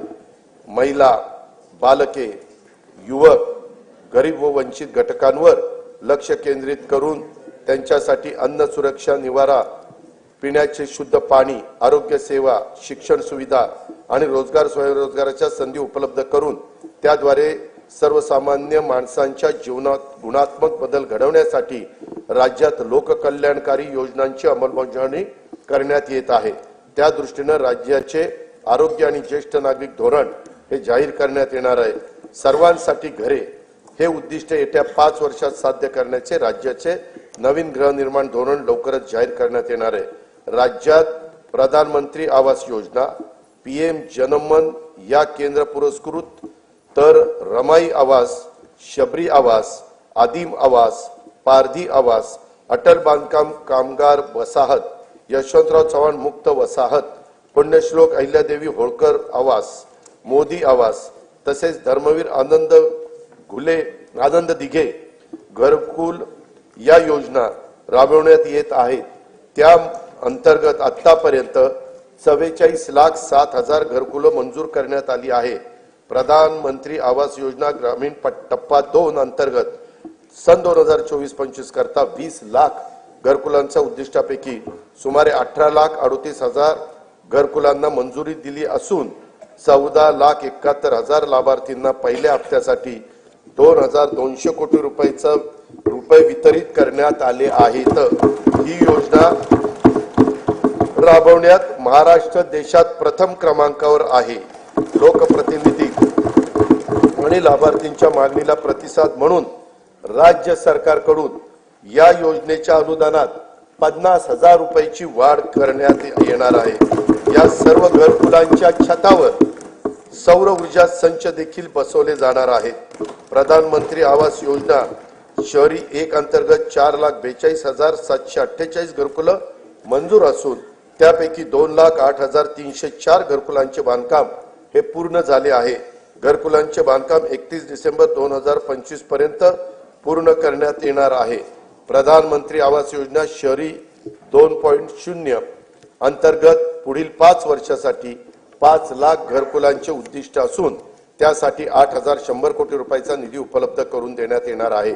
नाविन्यपूर्ण बांधकाम, तंत्रज्ञानाचा वापर, हरित इमारती आणि सौर प्रणालीच्या वापरासाठी अधिकचे अनुदान देण्यात येणार आहे।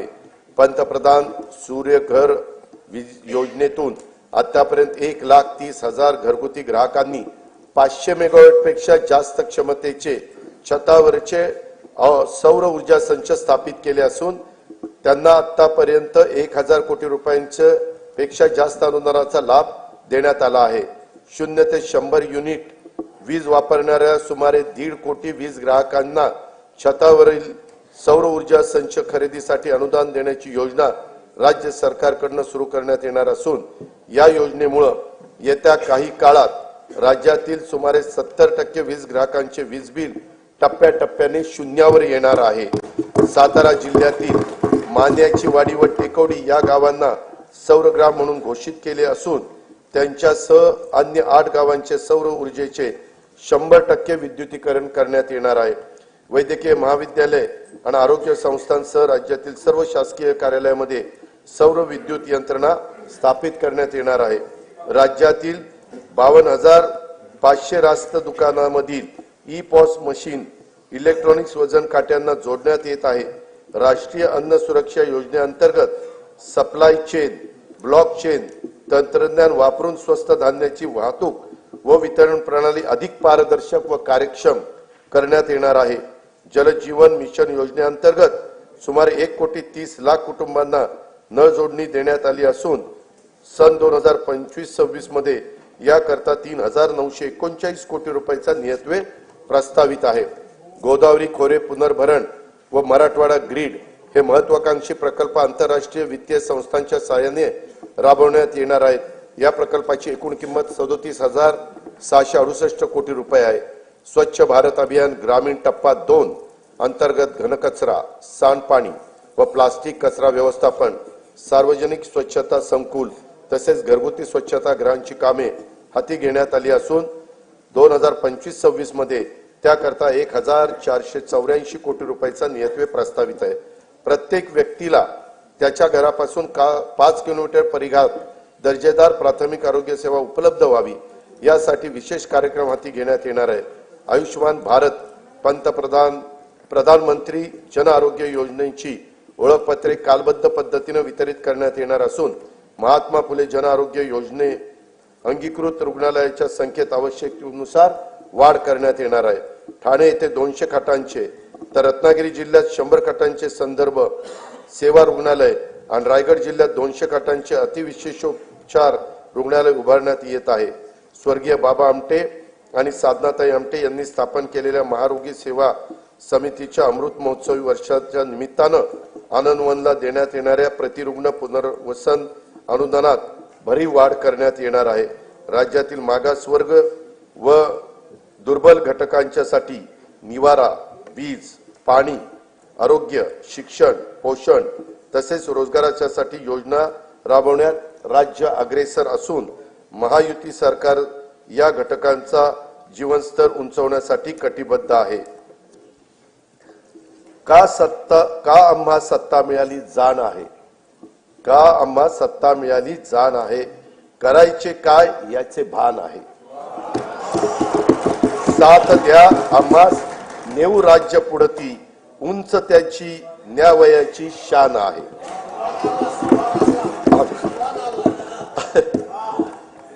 सुभानाला म्हणायचं नाही ते शेरशायरीला म्हणायचं. अनुसूचित जाती घटकांच्या सर्वांगीण विकासासाठी राजर्षी शाहू महाराज शिष्यवृत्ती योजना, विद्यार्थी वसतिगृह, भारतरत्न डॉक्टर बाबासाहेब आंबेडकर स्वाधार योजना, साहित्यरत्न लोकशाहीर अण्णाभाऊ साठे नागरी वस्ती सुधार योजना इत्यादी योजना राबवण्यात येत आहेत. महात्मा फुले मागासवर्गीय विकास महामंडळ, साहित्यरत्न लोकशाहीर अण्णाभाऊ साठे विकास महामंडळ, संत रोहिदास चर्मोद्योग आणि चर्मकार विकास महामंडळाद्वारे देखील अनेक योजना राबवण्यात येत आहे. अनुसूचित जाती घटक कार्यक्रम तरतुदीमध्ये यावर्षी गेल्या वर्षीच्या तुलनेत 42% एवढी भरीव वाढ करण्यात आलेली आहे. आदिवासी समाजाच्या सर्वांगीण विकासासाठी भारतरत्न डॉक्टर APJ अब्दुल कलाम अमृत आहार योजना, नमो आदिवासी स्मार्ट शाळा अभियान, आदर्श आश्रम शाळा, ठक्कर बाप्पा आदिवासी विकास योजना तसंच पंडित दीनदयाळ उपाध्याय स्वयं योजना आदी कार्यक्रम राबवण्यात येत आहे. आदिवासी घटक कार्यक्रम तरतुदी यावर्षी गेल्या वर्षीच्या तुलनेत 40% एवढा भरीव वाढ करण्यात आलेली आहे. इतर मागासवर्ग, विमुक्त जाती, भटक्या जमाती तसेच विशेष मागास प्रवर्गातील समाजाच्या सर्वांगीण विकासासाठी, ऊसतोड कामगारांच्या मुलांसाठी आश्रमशाळा, विद्यानिकेतन, क्रांतीज्योती सावित्रीबाई फुले शिष्यवृत्ती योजना, डॉक्टर पंजाबराव देशमुख वसतिगृह योजना, तांडा वस्तीमुक्त वसाहत योजना आदी कार्यक्रम राबवण्यात येत आहे. धनगर तसेच गोवारी समाजाकरता आदिवासी उपाययोजनेच्या धर्तीवर एकूण 22 कल्याणकारी योजना राबवण्यात येत आहेत. बौद्ध, जैन, शीख, पारसी, ख्रिश्चन, यहुदी व मुस्लिम या अल्पसंख्याक समुदायातील घटकांच्या विकासासाठी विविध योजना राबवण्यात येत असून अल्पसंख्याक संशोधन व प्रशिक्षण संस्था स्थापन करण्यात आलेली आहे. या संस्थेला देखील पुरेसा निधी उपलब्ध करून देण्यात येईल. दिव्यांगांच्यासाठी शिष्यवृत्ती, कृत्रिम अवयव व साधने विकत घेण्यासाठी तसेच स्वयंरोजगारासाठी अर्थसहाय्य अशा योजना राबवण्यात येत आहेत. दिव्यांग कल्याणासाठी जिल्हा वार्षिक योजनेतून किमान 1% निधी राखीव ठेवण्याचा निर्णय देखील घेण्यात आलेला आहे. राज्यातील विविध समाजातील उन्नतीसाठी 18 महामंडळे स्थापन करण्यात आली असून विविध योजनांचा लाभ घेणे लाभार्थ्यांना सुलभ व्हावे यासाठी या महामंडळाच्या सर्व योजना एकाच संकेतस्थळावर आणण्याचं राज्य सरकारचं नियोजन आहे.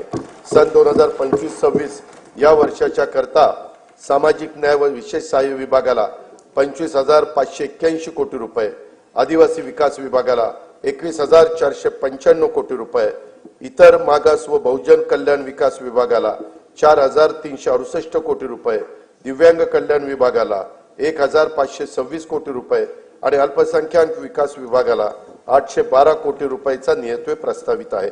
असंघटित कामगार कल्याण आभासी महामंडळाकडून 1,75,00,000 असंघटित कामगार आणि शेतमजुरांच्यासाठी सामाजिक सुरक्षा योजना राबवण्याचा विचाराधीन आहे. संजय गांधी निराधार योजना, श्रावणबाळ सेवा राज्य निवृत्ती वेतन योजना तसेच अन्य विशेष सहाय्य योजनातील अर्थसहाय्य सर्व लाभार्थींना बँक खात्यात थेट जमा करण्यात येणारे डीबीटी पद्धतीनं. लेख लाडकी योजनेअंतर्गत 1,13,000 लाभार्थींना थेट लाभ देण्यात आला आहे.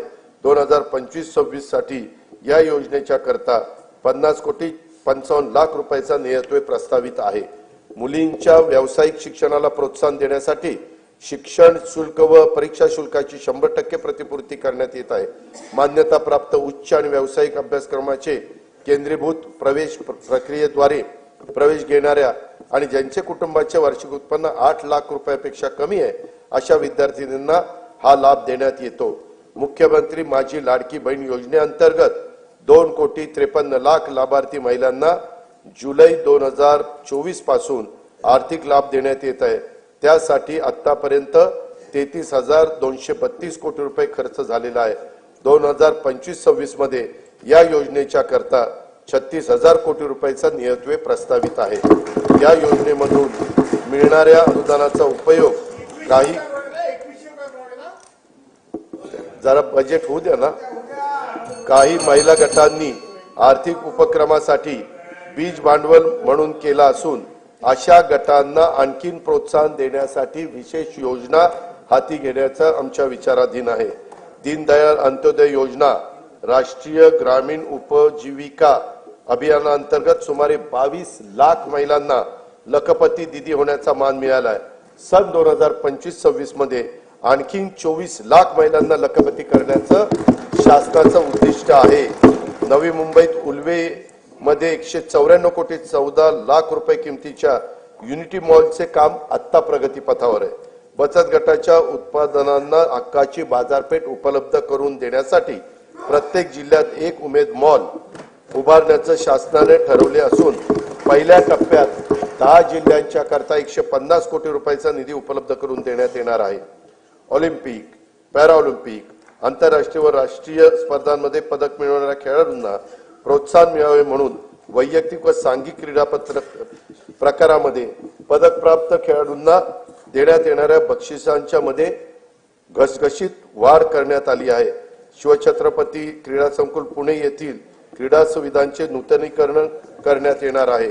क्रीडा संकुलाच्या देखभालीसाठी दुरुस्तीसाठी जिल्हा वार्षिक योजनेतून किमान 1% निधी राखीव ठेवण्यात येणार आहे. छत्रपती शिवाजी महाराज चषक कबड्डी तसेच व्हॉलीबॉल स्पर्धा, स्वर्गीय खाशाबा जाधव चषक कुस्ती स्पर्धा, भाई नेरुरकर चषक खो खो स्पर्धा या 4 राज्यस्तरीय क्रीडा स्पर्धेत देण्यात येणारे अनुदान हे 75 लाखावरून 1 कोटी रुपये करण्यात येणार आहे. सन 2025-26 या वर्षाकरता कार्यक्रम खर्चाकरता गृहनिर्माण विभागाला 1,246 कोटी 55 लाख रुपये, पाणी पुरवठा व स्वच्छता विभागाला 3,875 कोटी रुपये, सार्वजनिक आरोग्य विभागाला 3,827 कोटी रुपये, उच्च व तंत्र शिक्षण विभागाला 3,098 कोटी रुपये, वैद्यकीय शिक्षण व औषधी द्रव्य विभागाला 2,574 कोटी रुपये, महिला व बाल विकास विभागाला 31,907 कोटी रुपये, शालेय शिक्षण व क्रीडा विभागाला 3,496 कोटी रुपये नियतवे प्रस्तावित आहेत. मुंबईतील गुन्हेगारीस प्रतिबंध, जलद आपत्कालीन प्रतिसाद आणि प्रभावी सार्वजनिक सुरक्षेसाठी पोलीस आयुक्त बृहन्मुंबई यांच्या कार्यालयात कृत्रिम बुद्धिमत्तेवर आधारित नवे हायटेक कमांड कंट्रोल सेंटर स्थापन करण्यात येणार आहे. गुन्ह्यातील पुरावा शास्त्रोक्त पद्धतीने गोळा करून त्याचा विश्लेषणाद्वारे दोषसिद्धीचे प्रमाण वाढवण्यास मदत व्हावी यासाठी 21 पथदर्शी फिरती न्यायवैद्यक वाहने लोकार्पित करण्यात आली आहेत. सायबर सुरक्षा संदर्भात तज्ञ मनुष्यबळांचा पुरवठा करण्यासाठी महाराष्ट्र सायबर गुन्हे सुरक्षा महामंडळ स्थापित करण्यात येणार आहे. घरबांधणी अग्रिमाची मागणी करणाऱ्या पोलीस दलातील सर्व अधिकारी व कर्मचाऱ्यांना अग्रिम देणे शक्य व्हावे यासाठी आवश्यक ती तरतूद करण्यात येणार आहे. राज्यात एकूण 18 नवीन न्यायालयाची स्थापना करण्यात आली आहे. त्यामध्ये दर्यापूर जिल्हा अमरावती, पौड, इंदापूर आणि जुन्नर जिल्हा पुणे, पैठण, गंगापूर जिल्हा छत्रपती संभाजीनगर, आर्वी जिल्हा वर्धा, काटोल जिल्हा नागपूर, वणी जिल्हा यवतमाळ, तुळजापूर जिल्हा धाराशिव आणि तसेच हिंगोली जिल्ह्याच्या ठिकाणी न्यायालयाचा ह्याच्यामध्ये समावेश आहे. सन 2025-26 या वर्षाच्या कार्यक्रम खर्चाकरता गृह पोलीस विभागास 2,237 कोटी रुपये, उत्पादन शुल्क विभागाला 153 कोटी रुपये, विधी व न्याय विभागाला 759 कोटी रुपये व महाराष्ट्र विधानमंडळ सचिवालयास 547 कोटी रुपये नियतवे प्रस्तावित आहे. मुख्यमंत्री शाश्वत समृद्ध पंचायत राज अभियान राज्यात राबवण्यात येणार असून त्यात भाग घेणाऱ्या अत्युत्कृष्ट ग्रामपंचायतींना तालुका पातळीवर राज्य स्तरापर्यंत पुरस्कार देण्याचे प्रस्तावित आहे. राज्यात सध्या राबविण्यात येत असलेल्या योजनांचे मूल्यमापन करून त्यांचे सुसूत्रीकरण तसेच साधन संपत्तीच्या स्रोताचा अभ्यास करून त्यामध्ये वाढ करण्याचे उपाय सुचवण्यासाठी उच्चस्तरीय समिती स्थापन करण्यात आली असून या समितीच्या शिफारसी विचारात घेऊन योजनांची अधिक प्रभावी अंमलबजावणी करण्यासाठी उपाययोजना करण्यात येणार आहे. सन 2025-26 या वर्षासाठी कार्यक्रम खर्चाकरता नियोजन विभागाला 9,060 कोटी रुपये 60 कोटी 45 लाख रुपये, वित्त विभागाला 208 कोटी रुपये, महसूल आणि वन विभागाला 2,981 कोटी रुपयाचा नियतवे प्रस्तावित आहे. महाराष्ट्राला निसर्गरम्य समुद्रकिनारा, प्राचीन लेण्या, गड किल्ले, घनदाट वनसंपदा असा समृद्ध वारसा लाभला. पर्यटन क्षेत्रात खासगी गुंतवणुकीसाठी उत्साहवर्धक आणि अनुकूल वातावरण निर्माण करण्याकरता पर्यटन धोरण 2024 जाहीर करण्यात आले असून येत्या 10 वर्षात पर्यटन क्षेत्राला 1 लाख कोटी रुपयाची गुंतवणूक आकर्षित करण्याचे उद्दिष्ट ठेवण्यात आले आहे. राज्याचे आरोग्य पर्यटन धोरण देखील अध्यक्ष महोदय आखण्यात येत आहे. मुघलांच्या नजरकैदेतून आग्र्यातून सुटका हा शिवचरित्रातील प्रेरणादायी प्रसंग आहे. छत्रपती शिवाजी महाराज नजरकैदेत होते, तेथे भव्य स्मारक उभारण्याचं राज्य सरकारने ठरवलेलं आहे. त्यासाठी उत्तर प्रदेश शासनाच्या सहकार्याने जागा उपलब्ध करून घेण्यात येईल आणि त्याच्यामध्ये तशा प्रकारचं त्या भव्य स्मारक उभारण्यात येईल. येणाऱ्या पिढ्यांना शिवरायांच्या स्फूर्तिदायी चरित्राची ओळख अद्ययावत तंत्रज्ञानाच्या आधारे करून देण्यासाठी पुणे शहरातील आंबेगाव येथे 4 टप्प्यात भव्य शिवसृष्टी प्रकल्प उभारण्यात येत आहे. त्यातील 2 टप्प्याचं काम पूर्ण झालेलं आहे. उर्वरित काम गती होण्यासाठी राज्य सरकारकडून आणखी 50 कोटी रुपयाचा निधी उपलब्ध करून देण्यात येणार आहे. छत्रपती शिवरायांनी स्थापन केलेल्या स्वराज्याच्या रक्षण आणि विस्तारासाठी जीवन समर्पित केलेल्या असीम शौर्य आणि धैर्याने लढलेल्या सर्व लढायात विजयश्री मिळवणाऱ्या छत्रपती संभाजी महाराजांच्या पराक्रमाच्या खुणा महाराष्ट्रात जिथे आहेत त्या कोकणातील संगमेश्वर हे एक ठिकाण आहे. औरंगजेबाच्या महाकाय सेनेशी महाराजांनी बोटावर मोजता येतील एवढ्या शूर मावळ्यांना सोबत घेऊन येथेच पराक्रमाची शर्थ केली. स्वराज्यासाठी प्राणाची आहुती देणाऱ्या स्वाभिमानी राज्याच्या पराक्रमाची स्मृती कायमस्वरूपी जपण्यासाठी संगमेश्वर येथे त्यांचं भव्य स्मारक उभारण्याची घोषणा मी त्या ठिकाणी करतो. छत्रपती संभाजी महाराजांचे पवित्र बलिदान स्थळ असलेल्या मौजे तुळापूर व समाधी स्थळ मौजे वडू बुद्रुक येथे त्यांचं भव्य स्मारकाचं काम अतिशय जोरात प्रगतीपथावर आहे. दरवर्षी एका प्रेरणादायी गीताला छत्रपती संभाजी महाराज राज्य प्रेरणा गीत पुरस्कार प्रदान करण्याचा निर्णय देखील शासनाने घेतला आणि तो अंमलबजावणी केली. छत्रपती संभाजी महाराज की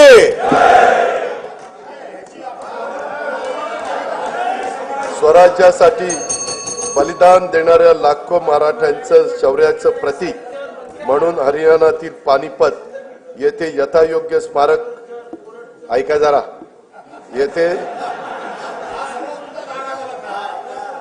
हरियाणातील पानिपत येथे यथायोग्य स्मारक उभारण्याचा निर्णय आम्ही घेतलेला आहे. मराठ्यांच्या शौर्याचं प्रतीक आहे. हरियाणा शासन पण आमचेच मुख्यमंत्री आहेत. त्यांना आमचे हे मुख्यमंत्री बोलतील आणि स्मारकाची जागा घेतील आणि तेही स्मारक त्या ठिकाणी होईल. चैत्यभूमी दादर मुंबई येथे इंदू मिलच्या जागेवर भारतरत्न डॉक्टर बाबासाहेब आंबेडकर यांचं आंतरराष्ट्रीय दर्जाचं स्मारक उभारण्याचं काम सुरू असून त्यासाठी देखील पुरेसा निधी उपलब्ध करून ते लवकरात लवकर पूर्ण करण्याचं आमचं धोरण आहे. भारताचे दिवंगत पंतप्रधान भारतरत्न अटल बिहारी वाजपेयी यांच्या जन्मशताब्दी वर्षानिमित्त मुंबई येथे भव्य स्मारक उभारण्यात येणार आहे. स्वर्गीय बाळासाहेब ठाकरे राष्ट्रीय स्मारकाच्या पहिल्या टप्प्यातील काम पूर्ण झाले असून दुसऱ्या टप्प्यातील कामासाठी राज्य सरकारकडनं 220 कोटी रुपयाचा निधी उपलब्ध करून देण्यात येणार आहे. आद्य शिक्षिका ज्ञानज्योती सावित्रीबाई फुले यांचे जन्मगाव असलेल्या नायगाव तालुका खंडाळा जिल्हा सातारा येथे त्यांच्या कार्यास साजेस स्मारक व महिला प्रशिक्षण केंद्र उभारण्यात येणार आहे. साहित्यरत्न आज त्यांची पुण्यतिथी मी त्यांना अभिवादन करतो. साहित्यरत्न लोकशाही अण्णाभाऊ साठे यांचे जन्मस्थळ वाटेगाव तालुका वाळवा जिल्हा सांगली येथे स्मारकासाठी तसेच त्यांचे नावे प्रस्तावित चिरागनगर मुंबई येथील संशोधन प्रशिक्षण संस्थेसाठी पुरेसा निधी उपलब्ध करून देण्यात येणार आहे. संगमवाडी पुणे येथे वस्ताद लहुजी साळवे यांच्या स्मारकाचं काम अतिशय जोरात प्रगतीपथावर आहे. सन 2027 मध्ये नाशिक येथे होणाऱ्या सिंहस्थ कुंभमेळ्याच्या निमित्तानं नमामि गोदावरी अभियानाचा आराखडा तयार करण्यात येत आहे. कुंभमेळ्याच्या सुव्यवस्थित आयोजनासाठी विशेष प्राधिकरणाची स्थापना करून त्यासाठी आवश्यक तो निधी उपलब्ध करून देण्यात येणार आहे. नाशिक येथे राम कालपथ विकास प्रकल्पांतर्गत रामकुंड, काळाराम मंदिर आणि गोदातट परिसरातील पर्यटनाच्या दृष्टीने विकास करण्यासाठी 146 कोटी 10 लाख रुपये किमतीची कामे हाती घेण्यात येत आहेत. दुर्गम ते सुगम कार्यक्रमाद्वारे डोंगराळ भागातील प्राचीन मंदिरे, धार्मिक स्थळे, गड किल्ले व इतर निसर्गरम्य 45 ठिकाणी रोपवेद्वारे जोडण्यात येणार आहेत. राज्यातील प्राचीन मंदिराचे जतन, संवर्धन व परिसर विकासासाठी आवश्यक निधी उपलब्ध करून देण्यात येणार आहे. महानुभाव पंथाच्या श्रद्धास्थानाच्या विकासाची कामे देखील हाती घेण्यात येणार आहेत. प्रभू रामाच्या पदस्पर्शाने पावन झालेल्या रामटेक येथील श्रीराम मंदिराच्या नूतनीकरणाचे काम सुरू असून तेथे दरवर्षी सांस्कृतिक महोत्सवाचे आयोजन करण्याचे नियोजन आहे. सिंधुदुर्ग जिल्ह्यातील सागरी संग्रहालय, कृत्रिम प्रवाह आणि पाणबुडी पर्यटन हे 75 कोटी रुपये किमतीची कामे प्रगतीत आहेत. कोयनानगर तालुका पाटण जिल्हा सातारा येथे स्कायवॉकची उभारणी व नेहरू उद्यानाचे सुशोभीकरण हे देखील करण्यात येणार आहे. मुनावळे तालुका जावळी येथील सातारा येथील जलपर्यटन प्रकल्पाचा पहिला टप्पा पर्यटकांच्यासाठी खुला करण्यात आला आहे. आता हेळवात जिल्हा सातारा येथे कोयना जल पर्यटन प्रकल्पाला मान्यता देण्यात आली आहे. ठाणे जिल्ह्यातील मुरबाड तालुक्यातील माळशेज घाटात काचेचा स्कायवॉक उभारण्यात येणार आहे. अध्यक्ष महोदय, भाव फुलांना पायी उधळून आयुष्याचा कापूर जाळून तुझे सारखे करीन पूजन, गीत तुझे मी आई गाईन, शब्दोशब्दी अमृत ओतून, अशा माय मराठी केंद्रीय मंत्रिमंडळाने 3 ऑक्टोबर 2024 रोजी झालेल्या बैठकीमध्ये अभिजात भाषेचा दर्जा दिल्याबद्दल राज्यातल्या तमाम जनतेच्या वतीनं आणि जगभरातील मराठी भाषिकांच्या वतीनं मी माननीय पंतप्रधान नरेंद्र मोदी महोदयांचे मनःपूर्वक आभार मानतो. या पुढे दरवर्षी 3 ऑक्टोबर हा दिवस अभिजात मराठी भाषा सन्मान दिन व 3 ते 9 ऑक्टोबर दरम्यान अभिजात मराठी भाषा सप्ताह साजरा करण्यात येईल.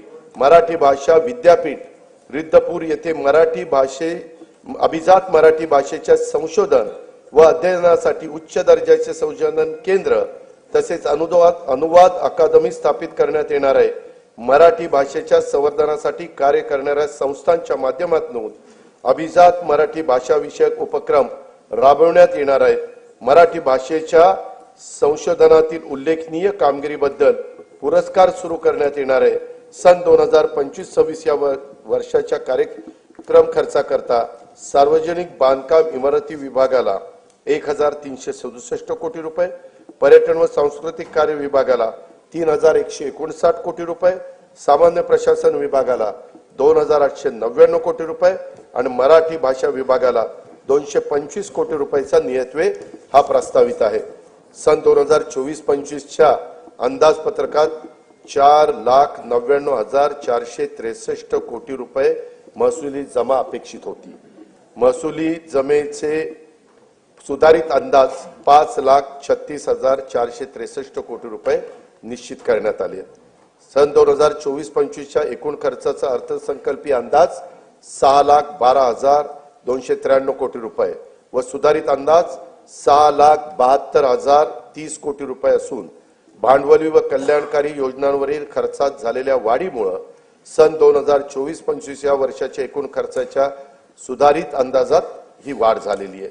सन 2025-26 या आर्थिक वर्षात जिल्हा वार्षिक योजनेअंतर्गत 20,165 कोटी रुपयाची भरीव तरतूद करण्यात आली आहे. गेल्या वर्षीच्या तुलनेत 2,000 कोटी रुपयांनी ही तरतूद वाढवलेली आहे. सन 2025-26 मध्ये कार्यक्रम खर्चाकरता रक्कम 2,54,560 कोटी रुपये निश्चित करण्यात आले असून त्यामध्ये अनुसूचित जाती घटक कार्यक्रमासाठी 22,668 कोटी रुपये तर आदिवासी घटक कार्यक्रमासाठी 21,495 कोटी रुपयाचा नियतव्यय प्रस्तावित आहे. नियतव्ययचा समावेश आहे. सन 2025-26च्या अर्थसंकल्पामध्ये एकूण खर्चासाठी 7,20,00,000 कोटी रुपयाची तरतूद केली आहे.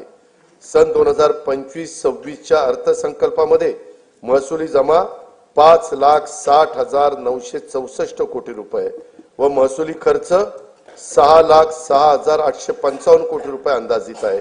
परिणामी 45,891 कोटी रुपये अंदाजित तूट येत आहे. राजकोषीय सुधारणांमध्ये राज्य नेहमीच अग्रेसर राहिले आहे. राजकोषीय उत्तरदायित्व व वित्तीय व्यवस्थापन कायद्यानुसार राज्याच्या राजकोषीय तूट स्थूल राज्य उत्पन्नाच्या 3% कमी ठेवण्यात शासन यशस्वी झाले आहे. तसेच राज्याची महसुली तूट ही सातत्याने स्थूल राज्याच्या उत्पन्नाच्या 1% कमी राहिलेली आहे. 25-26 ची राजकोषीय तूट 1,36,235 कोटी रुपये. यानंतर अध्यक्ष महोदय, मी अर्थसंकल्पाच्या भाग 2 कडे त्या ठिकाणी वळतो. अध्यक्ष महोदय, मी आता अर्थसंकल्पाचा तुला गरज आहे पाण्याची. मी आता अर्थसंकल्पाचा भाग 2 माननीय सभागृहासमोर सादर करीत आहे. सन 2024-25 या आर्थिक वर्षासाठी राज्याच्या स्वतःच्या कर महसुलाचे अर्थसंकल्पीय उद्दिष्ट 3,43,040 कोटी रुपये एवढे निश्चित करण्यात आले होते. सन 2024-25 या आर्थिक वर्षासाठी राज्याचा स्वतःचा कर महसुलाचा सुधारित अंदाज 3,67,400 67 कोटी रुपये एवढा प्रस्तावित करण्यात येत आहे. 25-26 या आर्थिक वर्षासाठी राज्याच्या स्वतःच्या कर महसुलात अर्थसंकल्पीय उद्दिष्ट 3,87,674 कोटी रुपये एवढे प्रस्तावित आहे. वस्तू व सेवा कर कायदा लागू करण्यापूर्वी राज्य कर विभागातर्फे राबवण्यात आलेल्या विविध कायद्यानुसार सार्वजनिक क्षेत्रातील उपक्रमाकडे असलेली थकबाकीची तडजोड करण्यासाठी मी अभय योजना जाहीर करत आहे. सदर अभय योजनेचे नाव महाराष्ट्र कर व्याज शास्ती किंवा विलंब शुल्क सार्वजनिक क्षेत्रातील कंपन्यांची प्रदेय असलेल्या यांच्या थकबाकीची तडजोड करण्यासाठी अधिनियम 2025 असे असेल. या अभय योजनेचा कालावधी प्रस्तावित कायदा लागू झाल्याच्या दिनांकापासून दिनांक 31 डिसेंबर 2025 पर्यंत असेल. सध्या व्यक्तिगत मालकीच्या परिवहनेतर 4 चाकी CNG व LPG वाहनांवर वाहन प्रकार आणि किमतीनुसार 7 ते 9% दराने मोटार वाहन कराची आकारणी केली जाते. या कराच्या दरामध्ये 1% वाढ प्रस्तावित करीत आहे. सदर वाढीमुळे राज्याला 25-26 मध्ये 150 कोटी रुपयाचा अतिरिक्त महसूल मिळणे अपेक्षित आहे. राज्यात 30 लाखापेक्षा अधिक किमतीच्या इलेक्ट्रॉनिक वाहनांवर 6% दराने मोटार वाहन कराची आकारणी करण्याचे प्रस्तावित आहे. मोटार वाहन कराची कमाल मर्यादा ही 20 लाखाची होती, ती आता 30 लाख रुपये करण्याचे प्रस्तावित आहे. कमाल मर्यादेत प्रस्तावित वाढीमुळे 2025-26 मध्ये राज्याला सुमारे 170 कोटी रुपयाचा अतिरिक्त महसूल मिळेल असे अपेक्षित आहे. बांधकामासाठी वापरल्या जाणाऱ्या क्रेन्स, कॉम्प्रेसर, प्रोजेक्टर्स आणि एक्सकेव्हेटर्स या प्रकारातील वाहनांना अनिवार्यपणे एक रकमी वाहनाच्या किमतीच्या 60% दराने मोटार वाहन कर आकारण्याचं प्रस्तावित आहे. प्रस्तावित मोटार वाहन कर सुधारणेमुळे 2025-26 मध्ये राज्याला सुमारे 180 कोटी रुपयाचा अतिरिक्त महसूल मिळणे अपेक्षित आहे. राज्यात 7,500 किलो वजनाच्या मालवाहतूक करणाऱ्या हलक्या वाहनांवर, ज्याला आपण LGV म्हणतो, अनिवार्य एक रकमी वाहनांच्या किमतीत 60% दराने मोटार वाहन कर आकारण्याचे प्रस्तावित करीत आहे. प्रस्तावित मोटार वाहन कर सुधारणेमुळे 25-26 मध्ये राज्याला सुमारे 625 कोटी रुपयाचा अतिरिक्त महसूल मिळणे अपेक्षित आहे. महाराष्ट्र मुद्रांक अधिनियम कलम 4 नुसार एकाच व्यवहाराच्या पूर्ततेसाठी एकापेक्षा जास्त दस्तावेजांचा वापर केल्यास पूरक दस्तावेजांना रुपये 100 ऐवजी 500 रुपये इतकी मुद्रांक शुल्क आकारण्याचे प्रस्तावित आहे. महाराष्ट्र मुद्रांक अधिनियमातील कलम 31(1) नुसार एखाद्या दस्तावर भरावयाच्या मुद्रांक शुल्काबाबत दस्त अभिनिर्णय प्रक्रियेसाठी सध्या आकारण्यात येणारे शुल्क रुपये 100 ऐवजी 1000 इतके करण्याचे, तसेच निष्पादित दस्त निर्णयासाठी दाखल करताना देखील प्रथम दर्शनी देय असणाऱ्या मुद्रांक शुल्काची रक्कम जमा करण्याची तरतूद प्रस्तावित करण्यात येत आहे.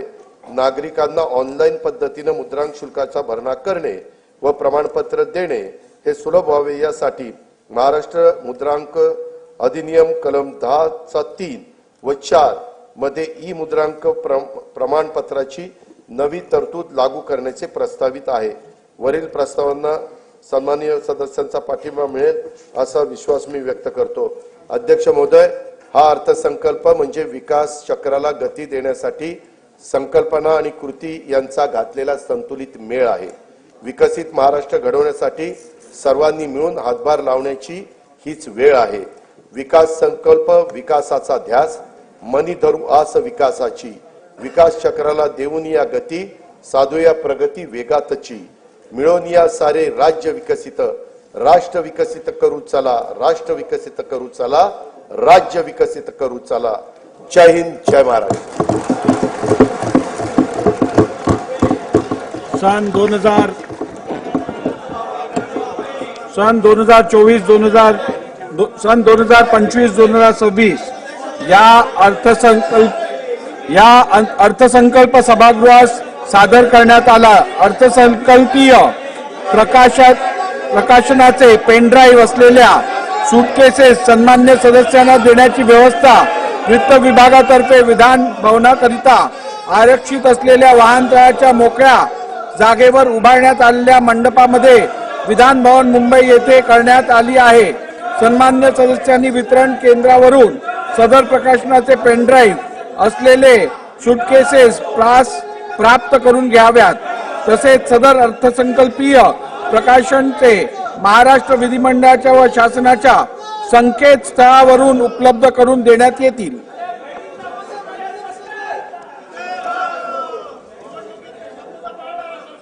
सभागृहाची बैठक आता स्थगित होत आहे. मंगळवार दिनांक 11 मार्च 2025 रोजी सकाळी 11 वाजता सभागृहाची बैठक भरेल.